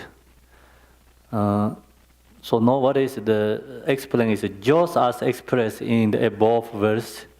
When a positive or negative thoughts or emotion arise, if we do not look deeper into it and instead simply get caught up in its display, this accrues karma, becoming cause of samsara. So usually this explain is a little bit different ways. Sometimes like say, the just as expressed in the above verse, when a positive or negative thoughts or emotion arise, we do not look to that, stay in the nature, right? We don't follow that, we stay in the nature. So that is another direction, recognize nature. But here is we have to recognize this emotion and the thoughts. Otherwise, you cannot go into that state, nature state. See, when the emotion arises, right? Arises. If we do not look deeper, so we have to look to emotion, into it, and instead simply get caught up in its display. If we don't look to the emotion, we don't recognize, then emotion caught us. This accrues then create a karma, becoming cause of samsara. However, when we examine the thought or emotion, so when thought, emotion comes, we examine for them, look into the essence of the thought. It naturally ceases in its own nature and never truly existed. So that is called dharmakaya. See, when thought, emotion comes, look into the essence of the thought, it naturally ceases. It's there but in its own nature and never truly exists. Recognizing this is the cause of nirvana, that is awakening to pro-motor knowing dharmakaya. The dharmakaya is present in all beings, the uttara tantara state. So dharmakaya is always there, presented.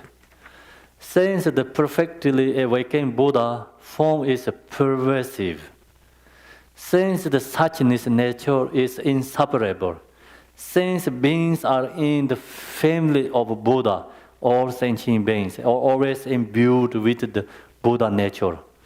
So now here, Uttara Tantra, this also from the Buddha Maitreya. So Buddha Maitreya says, this three main point, the Buddha Maitreya three main point, what he's saying is that all sentient beings has Buddha nature. He put three different reasons all beings has Buddha nature. First reason is, since the perfectly awakened Buddha form is pervasive. Pervasive means like Dharmakaya is pervasive all sentient beings. First reason. Waking Buddha is like Dharmakaya form is pervasive all sentient beings. That's the reason one, all beings are Buddha. Second is, since the suchness nature is inseparable. Second reason is, since the suchness nature, suchness nature, our nature mind, is inseparable, meaning is all the Buddhas, all the sentient beings' nature is no difference. As all sentient beings has the same nature, inseparable. Buddha's nature is no better than us. Our nature is no worse than Buddha's nature. That's called inseparable. Make sense? So it all has the same nature, no difference. Then, like the bugs has no nature is smaller than us. We human beings, more nature is bigger than bugs. Animals. All has same nature, no difference. So same quality. Then, Since that is the second reason, since beings are in the family of Buddha, all sentient beings are always imbued with Buddha nature. So then family, all beings has this nature. That is called family. Since beings are in the family, the reason has Buddha nature. So you have their family, you have a chance to liberation. Nature. Thus sentient. So that's three main point. Buddha Maitreya put. The reason is Buddha Maitreya talking about all sentient beings has Buddha nature. And Nagarjuna's teaching, Buddha Maitreya teaching is a little bit different. Nagarjuna is only focused for emptiness, more emptiness teaching, wisdom, perfection of wisdom. Buddha Maitreya teaching is more focused for Buddha nature and compassion and bodhicitta. So this all is combined together, It's called the Kaju lineage, also actually all the Tibetan lineage. It's all put together. This different, aspect that follow the teachings put together. Thus, sentient beings are provided by emptiness. See, the Dharmakaya here talk about awakening Buddha, form is pervasive, means provided by emptiness. The Dharmakaya, the suchness nature of Buddha is no better. The second section is the suchness nature of Buddha is no better, no different than the suchness nature of sentient beings. The third is for the suchness nature is inseparable. Beings who are born in samsara are still in the family of Buddha. So still have a Buddha nature. So everyone has Buddha nature. So these three reasons have to come together. One reason cannot approving Buddha. So only first one, you think about the first one, here says, the sentient beings are provided by emptiness, Dharmakaya, right? The emptiness provided everything, not only sentient beings. This table also emptiness provided. But this table is not family. The second one didn't have. This didn't have a second and the third, The first one has. That's the reason have to come. These three reasons together is proving Buddha nature. One cannot proving, like especially first one is pervasive emptiness, right? So this table has pervasive emptiness. This temple has pervasive emptiness. Everything has pervasive emptiness. Then everything is Buddha. You can say no. Only who has mind, consciousness. So these three reasons have to come together.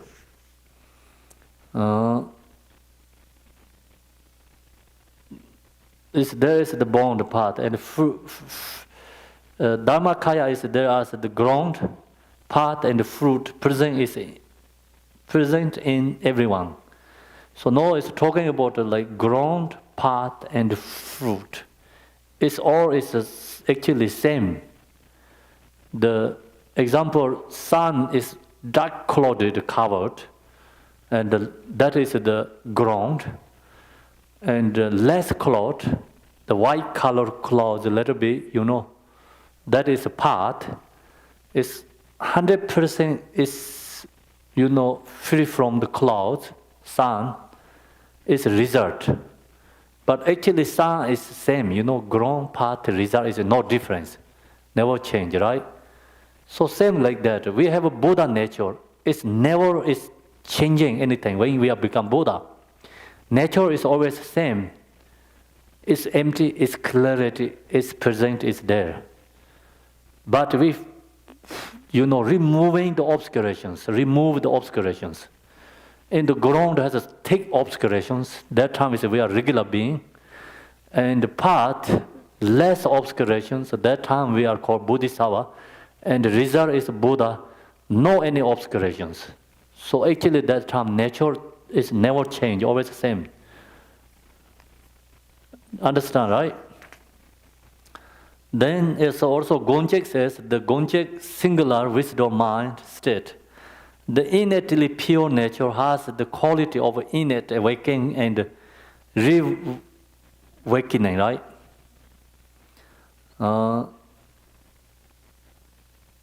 So the innately pure nature has the quality of innate awakening and reawakening. What the above laying illustrates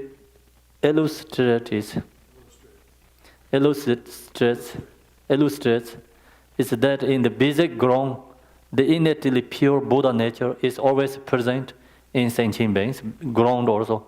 And like the sun, it is rest, it is already imbued with all the innate quality of purity and fruition. This already perfect state has always already been innately present in all beings, spontaneously.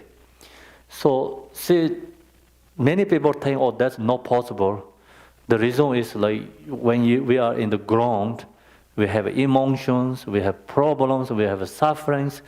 So we are in the path, less obscuration, less problems, less suffering, and more qualities, more compassion, more wisdom. Then become Buddha is totally have wisdom, right? We think it's different. But actually nature is same as the sun, the thick cloud covered in thunderstorm, we never receive anything, sun's radiance, sun's heat, anything, we perceived that, right? But then less clothes you can feel. Then no any clothes, sun really hot, heat directly to we can perceived.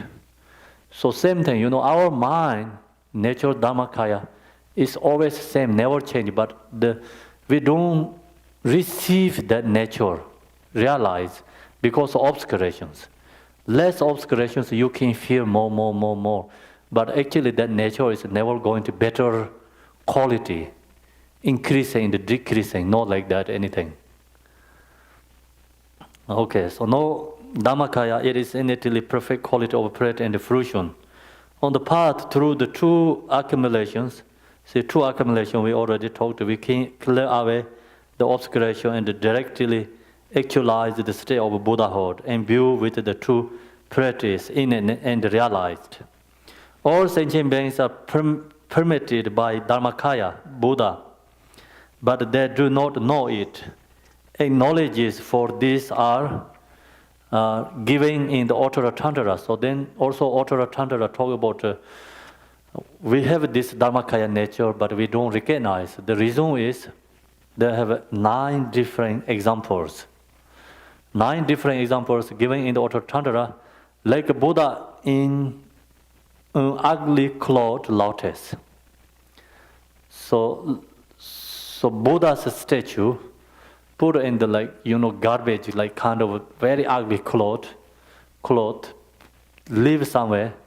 Nobody knows inside there has a golden special statue.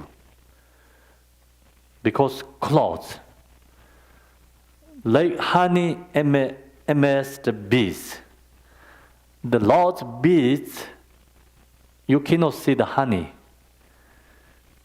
And the same is that this is followed by the, anger. Anger is this beads, attachment, ignorance, and jealousy. These are the emotions followed by this one example, but I don't remember exactly which one follows, So just these 9 examples, sometimes they explain very long, the scholars and explain, make commentaries because of their knowledge, try to make bigger, longer. So hard to understand, but anyway, see, so we know the example, then it's already good. A grain in its husk. So the husk inside there has grain, but you don't see that. So this husk is also another emotion, God bury in faces. Faces is like, oh shit, see, God buries in faces. We don't realize. Actually, God is under the ground, in the earth. We don't see that too. A treasure underground, a short a shoot, a fruiting, sprouting from a tiny fruit. I see.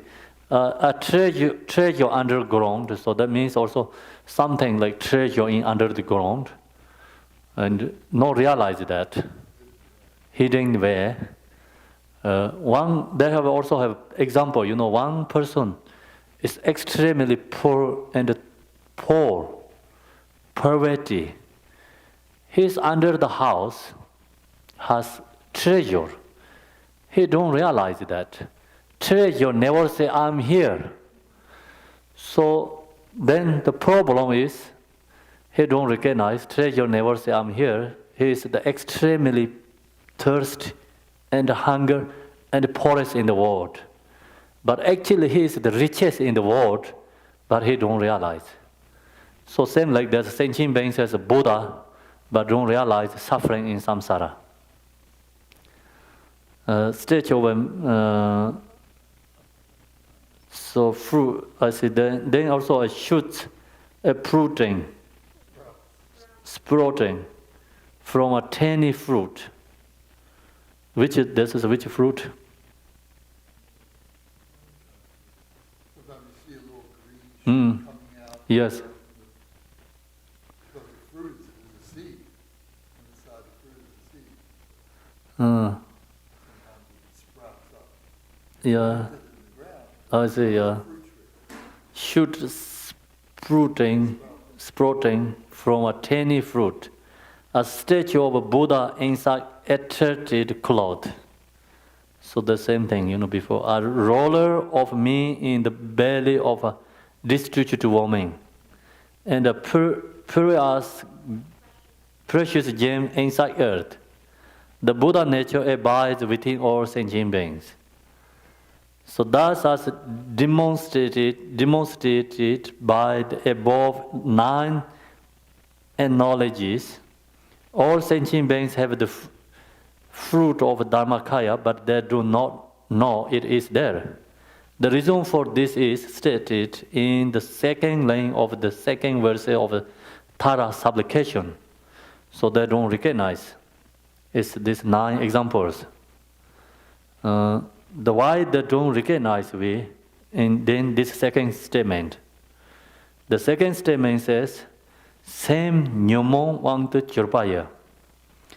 The mind of sentient beings are possessed by negative emotions.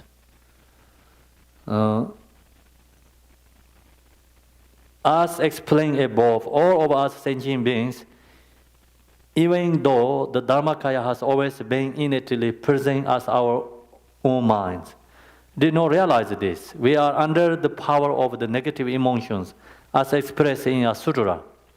All sentient beings are actually Buddhas, but they are temporarily obscured by advantageous defilements. So see, all sentient beings are actually Buddha, right?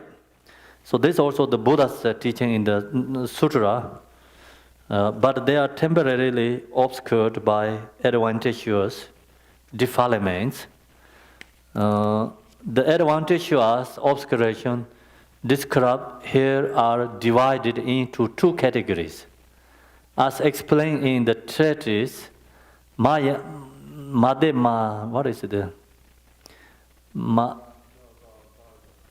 Madhevantava Banga. Also this teaching is from Buddha Maitreya.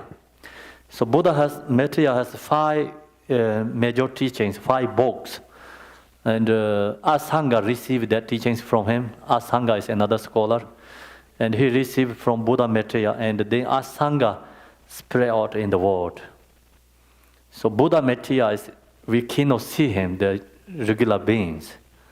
So that's the reason Asanga, he went to 12 years, I think, in the practice Asanga, So then he realized, completion, and he can meet face to face. Asanga take him to the heaven and give these teachings. So, Buddha Maitreya giving to Asanga, then Asanga these teachings bring to in here this earth. So Asanga, he received from the Buddha Shakyamuni. No, sorry. Buddha Maitreya, he received these teachings Buddha Shakyamuni.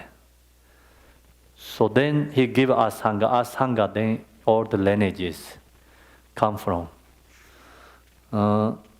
These are the shown to be the obscuration of the negative emotions and the subtle obscuration to emanations.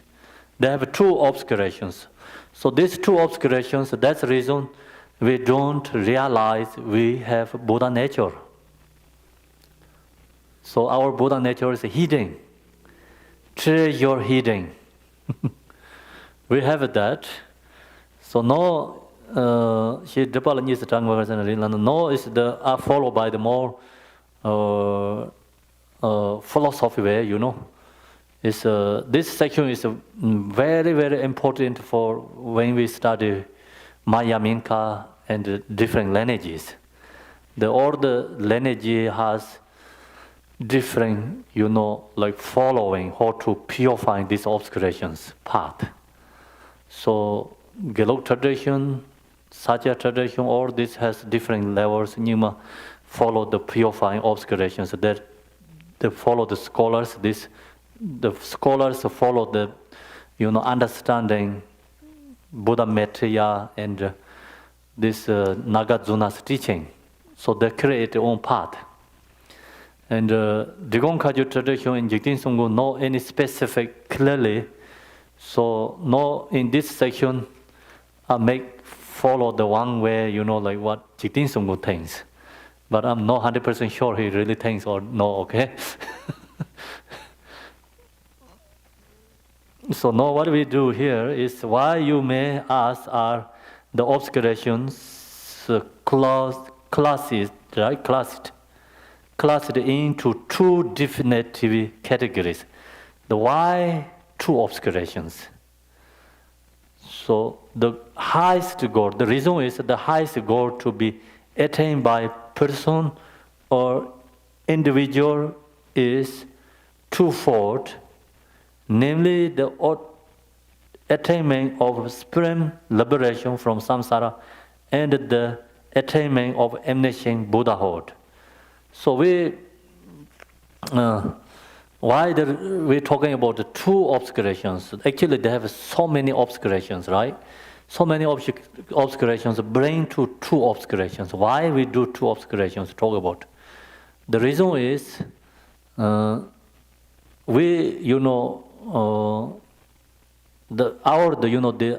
highest goal to be attained by person or individual is twofold. So we're thinking about two goals. So one is liberation, one is enlightenment.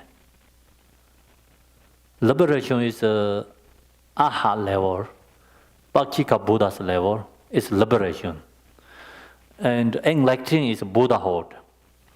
So we sentient beings who wanted to free from samsara, they're seeking these two, liberation or enlightenment.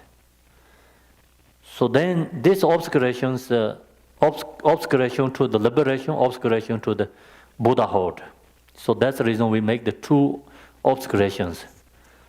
Attainment by person or individual is twofold, namely the attainment of supreme liberation from samsara and the attainment of emanation Buddhahood.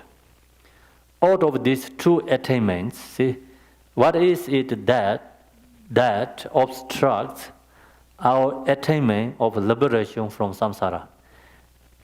It is the negative emotion born from the grasping at I and mine that obstruct us from liberation.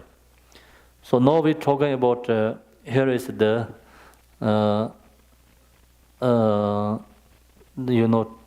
so obscuration, negative emotion, the first one, negative emotion.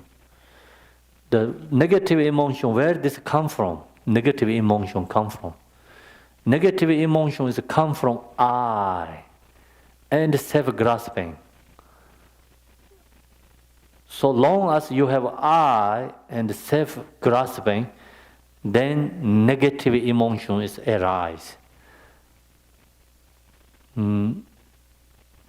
So it is the negative emotion born from the grasping at I and the mind. Then this negative emotion obscuration to who? Negative emotion obscuration to the liberation, not the highest attainment of the supreme, like enlightenment. So long as you have a negative emotion, of course you cannot be enlightened, you cannot be also in the liberation. So then that's the reason, it's obstructed us from liberation. In addition, what is it that obstructs the second attainment? The attainment of omniscience, Buddhahood, It is the ignorance of not realizing the nature of phenomena. Not actualizing. It is the ignorance of not actualizing the nature of phenomena. So long this second one is we talk about obscuration to the knowledge. Sometimes people say obscuration to the knowledge. Sometimes like obscuration to the omniscience, right? So long as we have ignorance, then we have obscuration to the omniscience. Because this is come from the ignorance. Those two obscurations lead to the grasping at the self nature of the person and the grasping at the inherent nature of external phenomena. So you enter this grasping at the rareness of self and the rareness of phenomena is released. The two obscurations are there.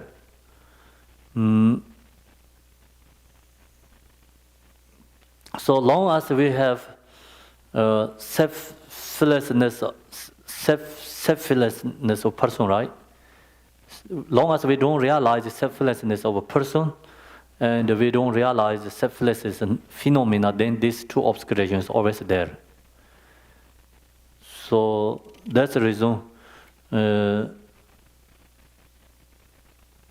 So the first one, the first one is I and mine is called selfish, self-grasping. Long as we have self-grasping, then negative obscuration is always result is coming. Then negative obscuration we have, then we cannot liberation to samsara. So then we have the how to call the phenomena, kind of the grasping to the phenomena object, not I and my. Grasping to the phenomena object, then the obscuration to the knowledge is coming. When we have obscuration to the knowledge, we cannot liberate Buddhahood. So this is the follow like that, It's called the cause and obscuration, and result, they both has different ways. First is cause is different, and the obscuration to the liberation obscuration to the Buddhahood, right? Then where this come from,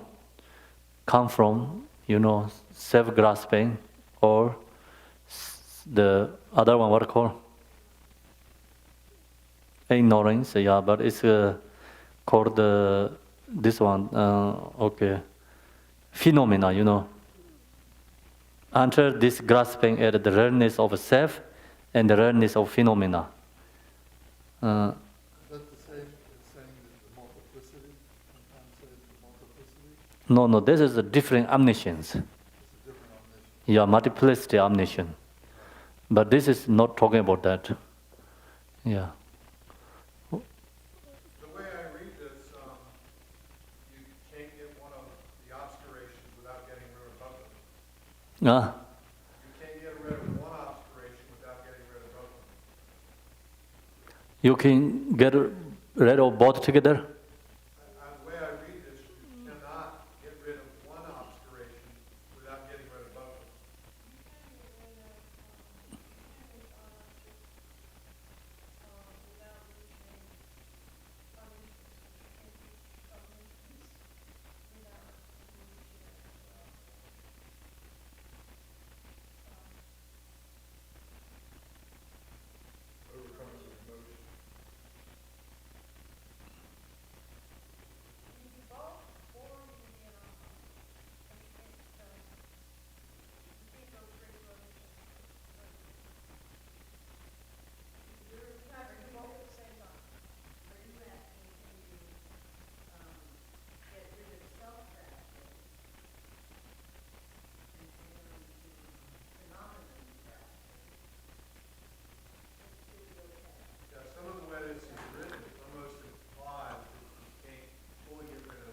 what is didn't think about what you say. I went into the suchness nature. Let's say that he can let go of grasping at self, Yes, but he still, if one still hang on to grasping at phenomena, yes, of course. then does it still work? Or it has to be hand in hand. If you get rid of one, you have to get rid of the other to reach Buddhahood, right? But like Debbie said, you might not go to Buddhahood right away, you go to Arashit. And Arashit, you can get rid of one, get rid of the other. Well, that's, I'm aware of that, but the way it's written, where it can be read the other way too. Okay, so this is coming more, informations. So too early this, you are more speed than this book. The two obscuration are there, so if you have these two, Kanzagda, Chichida, two, what they call under this grasping at the rareness of self and the rareness of phenomena, is released, the two obscuration are there. In the Madhyamaka, Rena Alankara, middle way, treatise, Mala of Jiva, it is explained. So this also Buddha Maitreya teaching. As long as there is clinging to a body, there is a self-clinging. If there is a self-clinging, then there is karma, and from karma comes rebirth. So no long as there is clinging to your body, then that's called self-grasping. There is self-clinging. So if there is a self, then you create karma. Then karma take to the rebirth again and again. So, here is what is this talking about the differences, that we're talking about the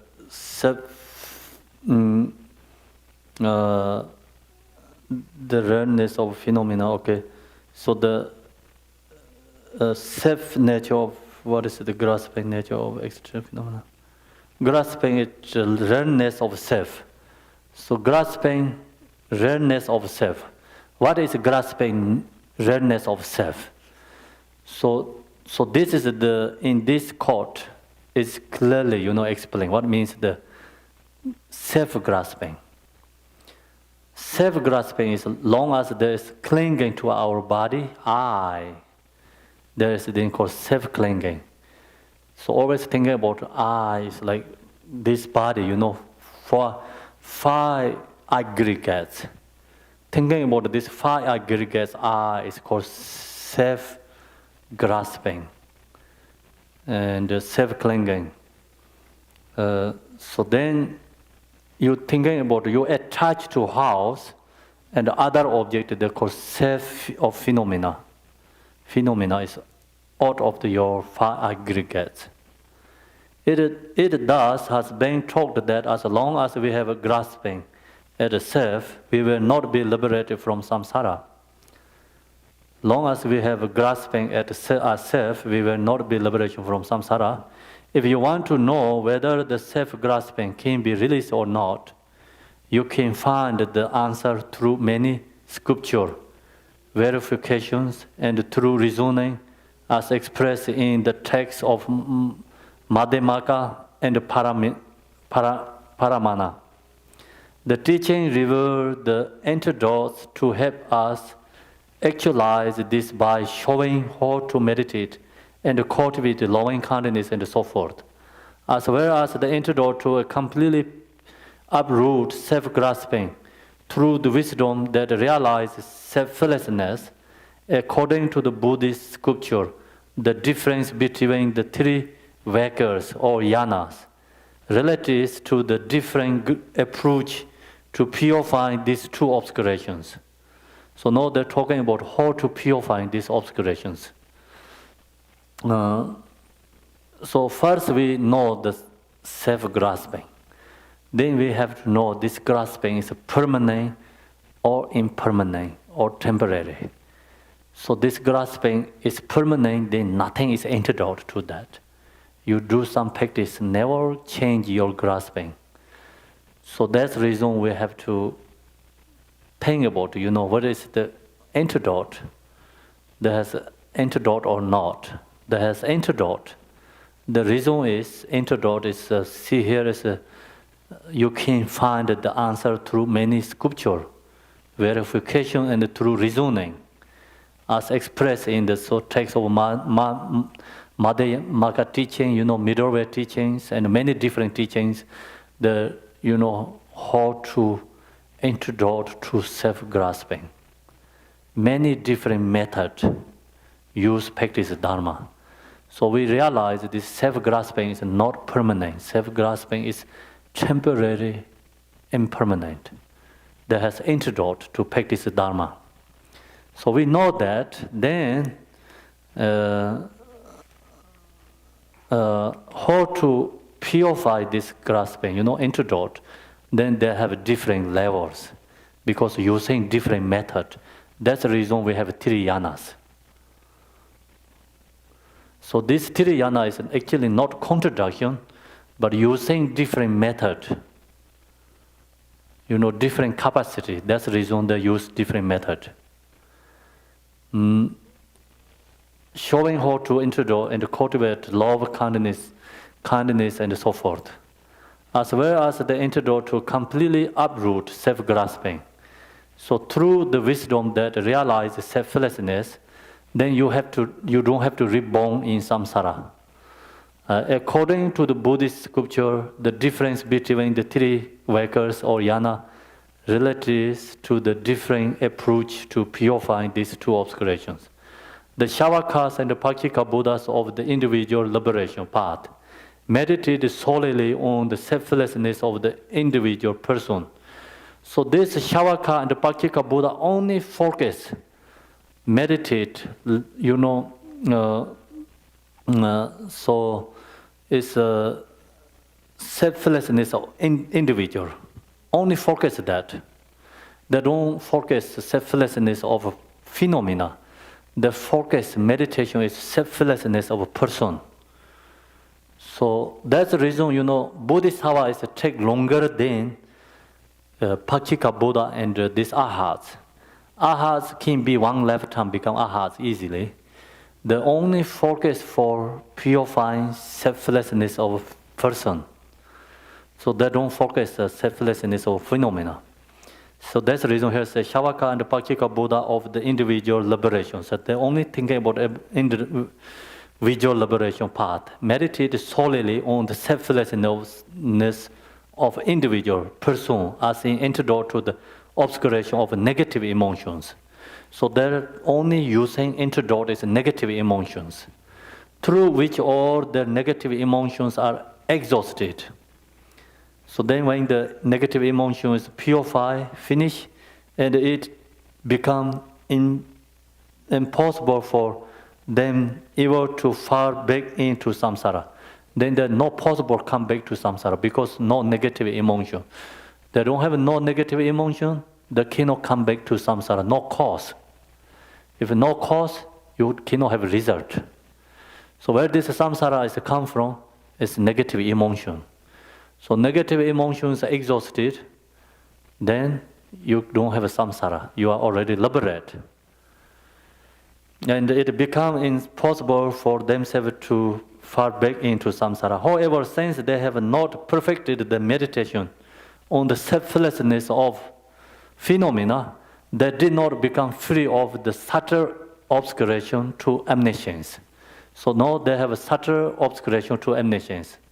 The illusory as one of the Mahayana path, beginning from the path of seeing, the first Bodhisattva Bhumi or stage, gradually purify both of the two obscurations.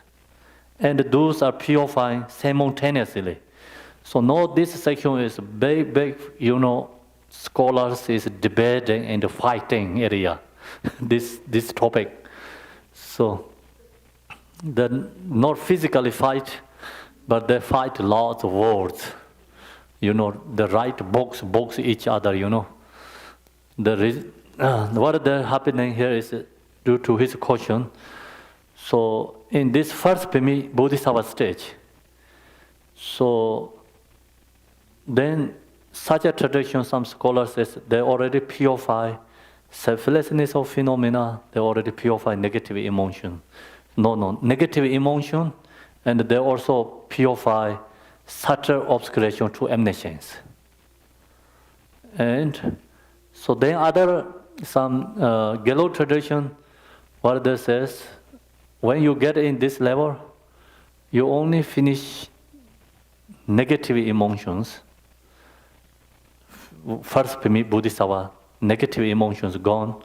Then only you purify subtle obscurations all the way first Bodhisattva to Buddhahood. So,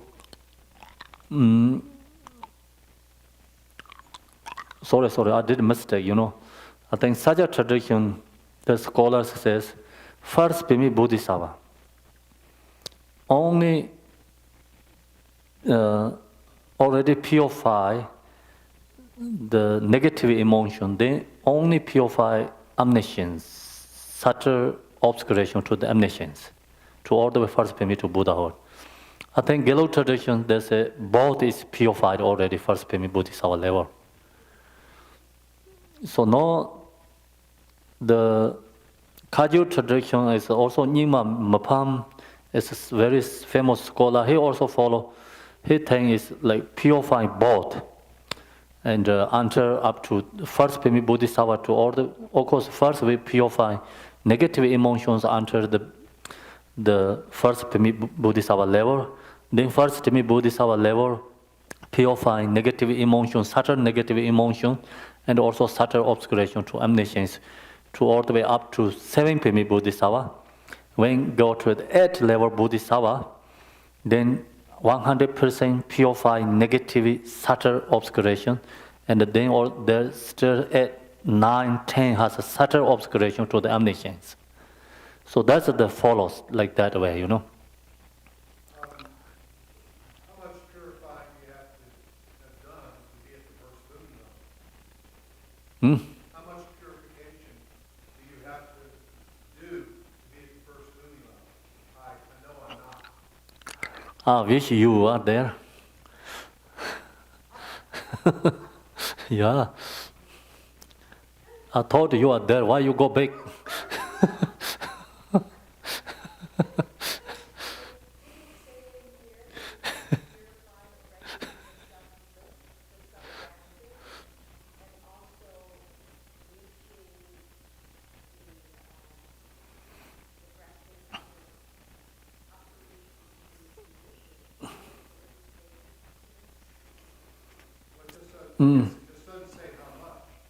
How much is we don't know still, okay? It's incredible. Like that's called the secret of answer.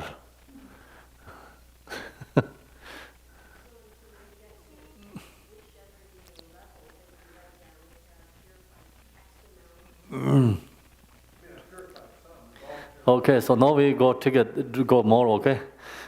Stay there. And then it's then when they reach the so now I follow the same is the Mapam is the scholar is Nyingma. His is actually very good way to follow the Jigten Sumgong. And they have I think it's very similar, Jigten Sumgong also go that way. It's very easy to understand. So beginning from the part of seeing, the first Bodhisattva stage gradually purify both the two obscurations, and these are purified simultaneously. Then when they reach the eighth in the manner of effortlessly entering the Dharmata, even in the subtle, solemn manner, sense of self-grasping and all negative emotions are completely exhausted. So that time is like then finish all the negative emotions. From that point onward, through the next three premises, known as the pure stages, they're called pure stage. The reason is no negative is there. That's the reason called pure stages. The subtle habitual imprints of dualistic perceptions, or rather the subtle obscuration to omniscience, is purified alone. Aside from a Buddha, it is impossible for anyone who is still on the path to be hindered by even subtle obscurations. Only Buddha is free from two obscurations. Even Bodhisattva all has like these subtle obscurations. When we speak of the selflessness of phenomena, there are two contexts. One is the selflessness of phenomena that is common to all the workers of Buddhism. So this selflessness of phenomena has many kind of different levels. So we make three different levels here. The other is the selflessness of phenomena specific to Mahayana. See, the first one is the selflessness of phenomena that is common to all the workers of Buddhism, means like Theravada tradition, Mahayana, Vajrayana, all accepted. But then that selflessness of phenomena realize, ahara also. But then aharas, then what is the not realized? The other is the selflessness of phenomena specific to Mahayana. They don't have realized that. There is what is known as the grasping at the self-nature of phenomena. That takes a focal object and the grasping at the self-nature of phenomena. That ensues from dualistic perception. Out of these three categories, the first one is purified on the first Bodhisattva. First Bodhisattva, the purify, the first one, like called the, one is the selflessness of phenomena, is that common to all the workers of Buddhism. So when you get the first Bodhisattva, that already purified that level. The second one, grasping at the selfless nature of phenomena without a focal object, is purified on the eighth pemi, when you get the eighth level Bodhisattva.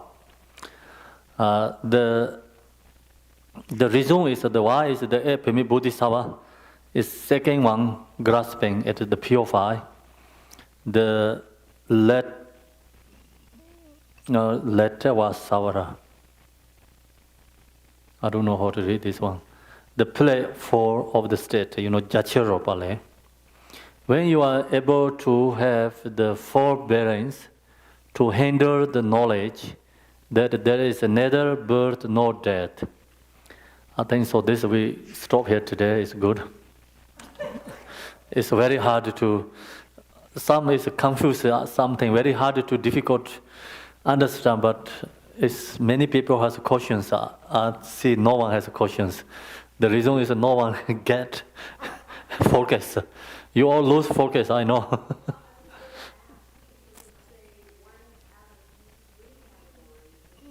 Mm.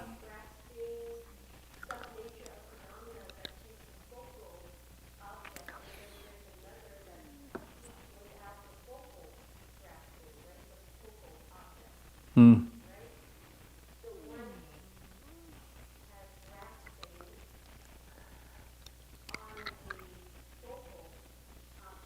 Mm.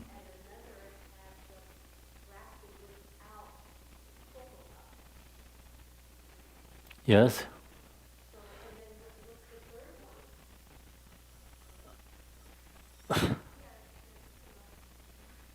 Okay. So that you have to read it tonight, okay? So then bring tomorrow questions. Mm. Yes.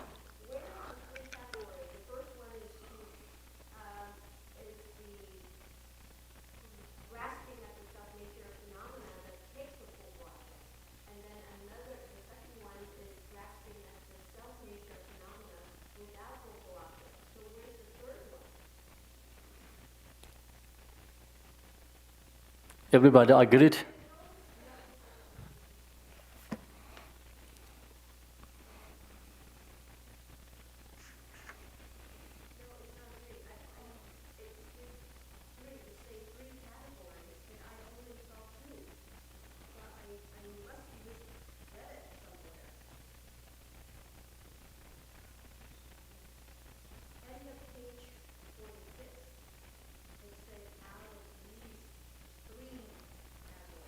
Yes.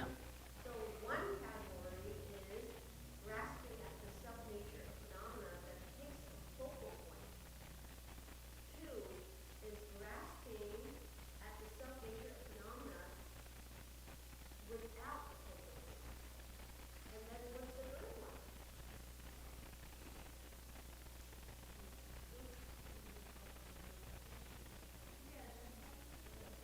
What am I confused?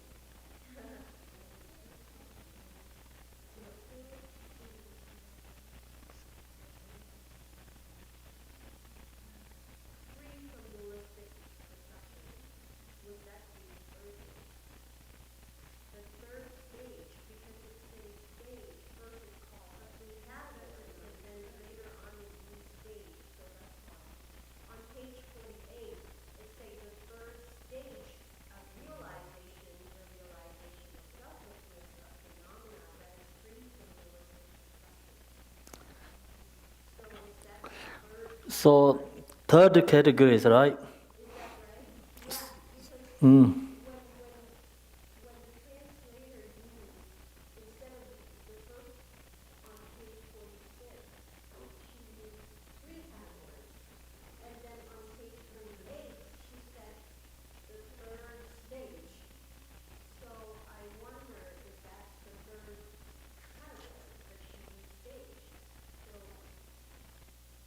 there's So first one is the here says okay, page 46, right? So page 40 says when we speak of the selflessness of phenomena, there are two contexts. Two, right? One is the selflessness of phenomena that is common to all the workers of Buddhism. The other is the selflessness of phenomena specific to Mahayana, two already, right? Okay, there is what is known as grasping at the self-nature of phenomena that takes a focal object. So then second one has two device. Second one has two device. First one, then second has two different levels. So it's called three.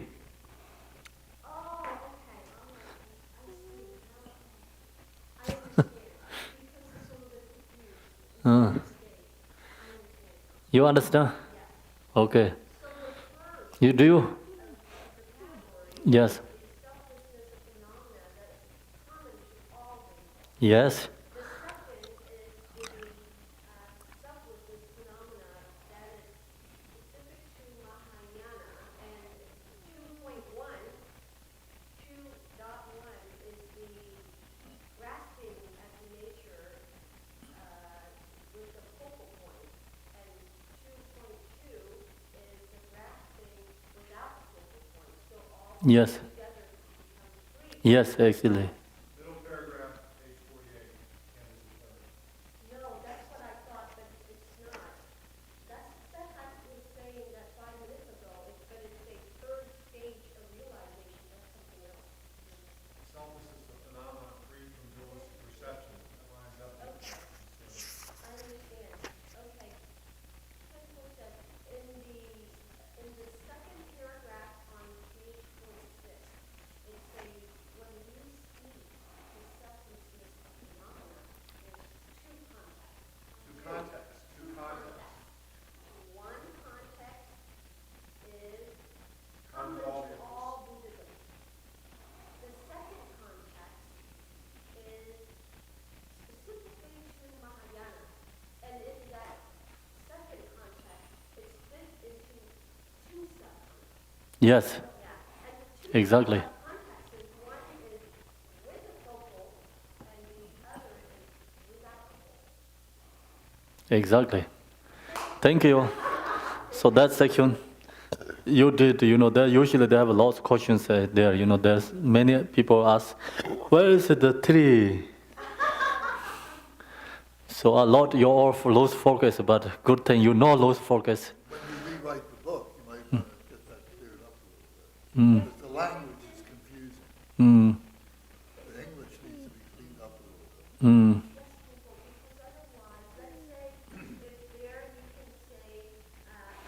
Okay, so think about how to clean up, okay? All he's got to do is put the word free on page 46, Mm. where it says, the other, that it should go,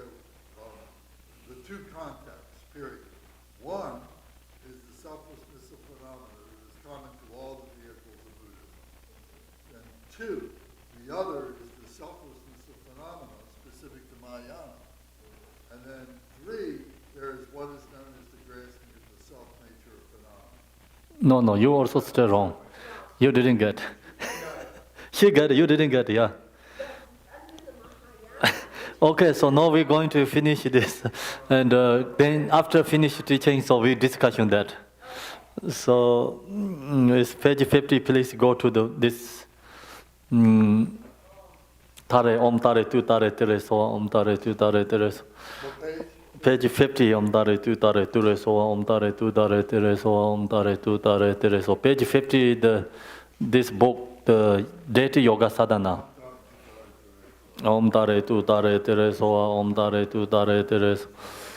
Om Tare, Tu Tare, Tere, So, Om Tare, Tu Tare, Tere, So, Om Aya Tare, Sa Pare Var, Argam Trade, Sa So, Om Aya Tare, Sa Pare Var, Pading Trade, Sa So, Om Aya Tare, Sa Pare Var, Pipe Trade, Sa So, Om Aya Tare, Sa Pare Var, Dipam Trade, Sa So, Om Aya Tare, Sa Pare Var, Aloke Trade, Sa So, Om Aya Tare, Sa Pare Var, Gende Trade, Sa So, Om Aya Tare, Sa Pare Var, Nevede Trade, Sa So, Om Aya Tare, Sa Pare Var, Shabda Trade, Sa So.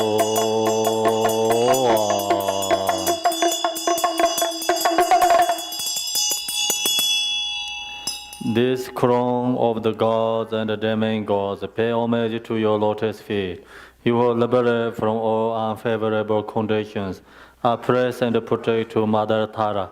La da la men ju ben je, xia je be mo la du ne, pong ba gen le zhong ze ma.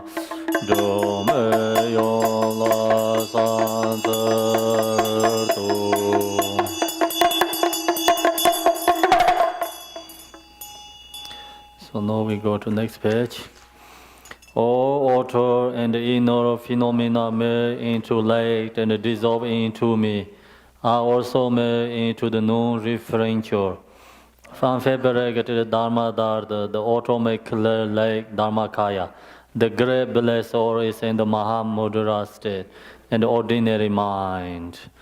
Senai no ju rang la ten rang yai me ma ji chi je yen hu sara dong dang ju ge de wa je tamare shi ba nan se Saja meditate.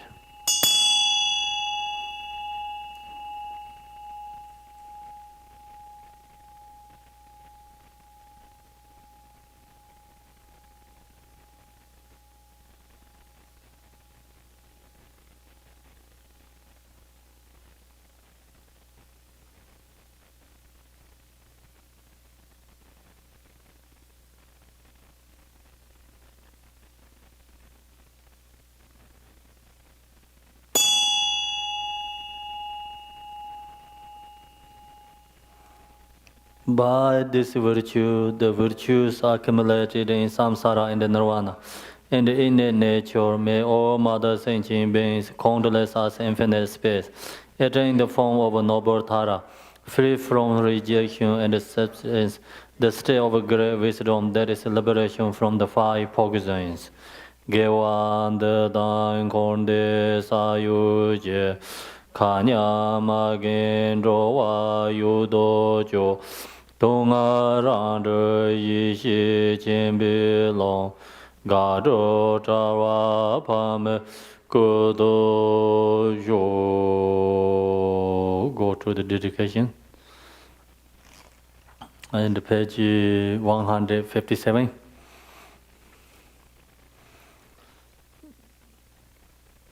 Dorjen Chang, Telopa, Naropa, Marpa, Malarepa, Damalote Gambopa, Pamotropa, and Lord Digompa, please bestow upon us most auspicious blessing of all the Kagyu Lamas. By this virtue may I achieve omniscience. By defeating all enemies, confusion. May all who travel on the waves of birth, old age, sickness, and death cross the ocean of samsara. Bodhicitta, the excellent and precious mind, where it is unborn, may it arise, where it is unborn, may it not decline, but it will increase higher and higher. But I pray that Lama may have a good health. I pray that Lama may have a long life. I pray that your Dharma activities suffer far and wide. I pray that I may not be separate from you. As Manjushri Devero realized automic state, and as did Samandabhada, I will follow in the path, and fully dedicate all the merit for all sentient beings. By the blessing of the Buddha who attained the Tirikayas, by the blessing of the truth of unchanging Dharma as such, by the blessing of the invisible Sangha order, may the merit I share bear fruit. By this virtue collect in the 3 times, and by myself and all beings in samsara and nirvana, and by inner rule of virtue, may and all sentient beings quickly attain unsurpassed, perfect, complete, precious enlightenment. May the teaching of the great Digompa Ranashiri, who is omniscient, Lord of Dharma, Master of interdependence, continue and increase through study, practice, contemplation, and meditation, until the end of the samsara. For this realm circled by snow-covered mountains, you are the source of every benefit, all beings without exception. Tenzin Jamso, you are one with Avalokiteshvara. May you remain satisfied until samsara's end. Embodiment of the 3 precious jewels, Pemapan, who holds the teaching of the victorious one, seeing the all goodness, meaning with the wisdom eye, may you who are the spontaneously established activity living long for hundreds of kalpas. Noble Manjushri, the Lord of Speech, who manifests to hold the teaching of the Tepi gem, who resists the lamp of the sage's teachings, may you are the light of Dharma living long for hundreds of kalpas. The one knows in the holy lands is Ayandeva, emanate into Garkling of Tibet as Chidemba, the hard son of Jigdin Sungo. May the love of glorious Garchin remain satisfied for hundreds eons. In this age of satisfied, when the victorious teaching faces hardship, through his powerful Vajra-like conduct, he takes on himself the responsibility of the teaching. May Garchin, the son of teaching, living long. Om Tare Tu Tare Soha, Om Tare Tu Tare Tere Soha, Om Tare Tu Tare Tere Soha, Om Tare Tu Tare Tere Soha, Om Tare Tu Tare Tere Soha, Om Tare Tu Tare Tere Soha. Om Mane Padme Hum, Om Mane. Om Mane Padme Hum, Om Mane Padme Hum, Om Mane Padme Hum, Om Mane. Om Mane Padme Hum. Ge Wan De Ye Nyor De Da Jin Re Se Wang La So. Drup Yo Ne Ro Wa Jik Chang Ma Le Ba De Ye Sa Lang Go Ba Re Yo. Thank you, everyone. See you tomorrow. So no discussion, okay? I have to go restaurant.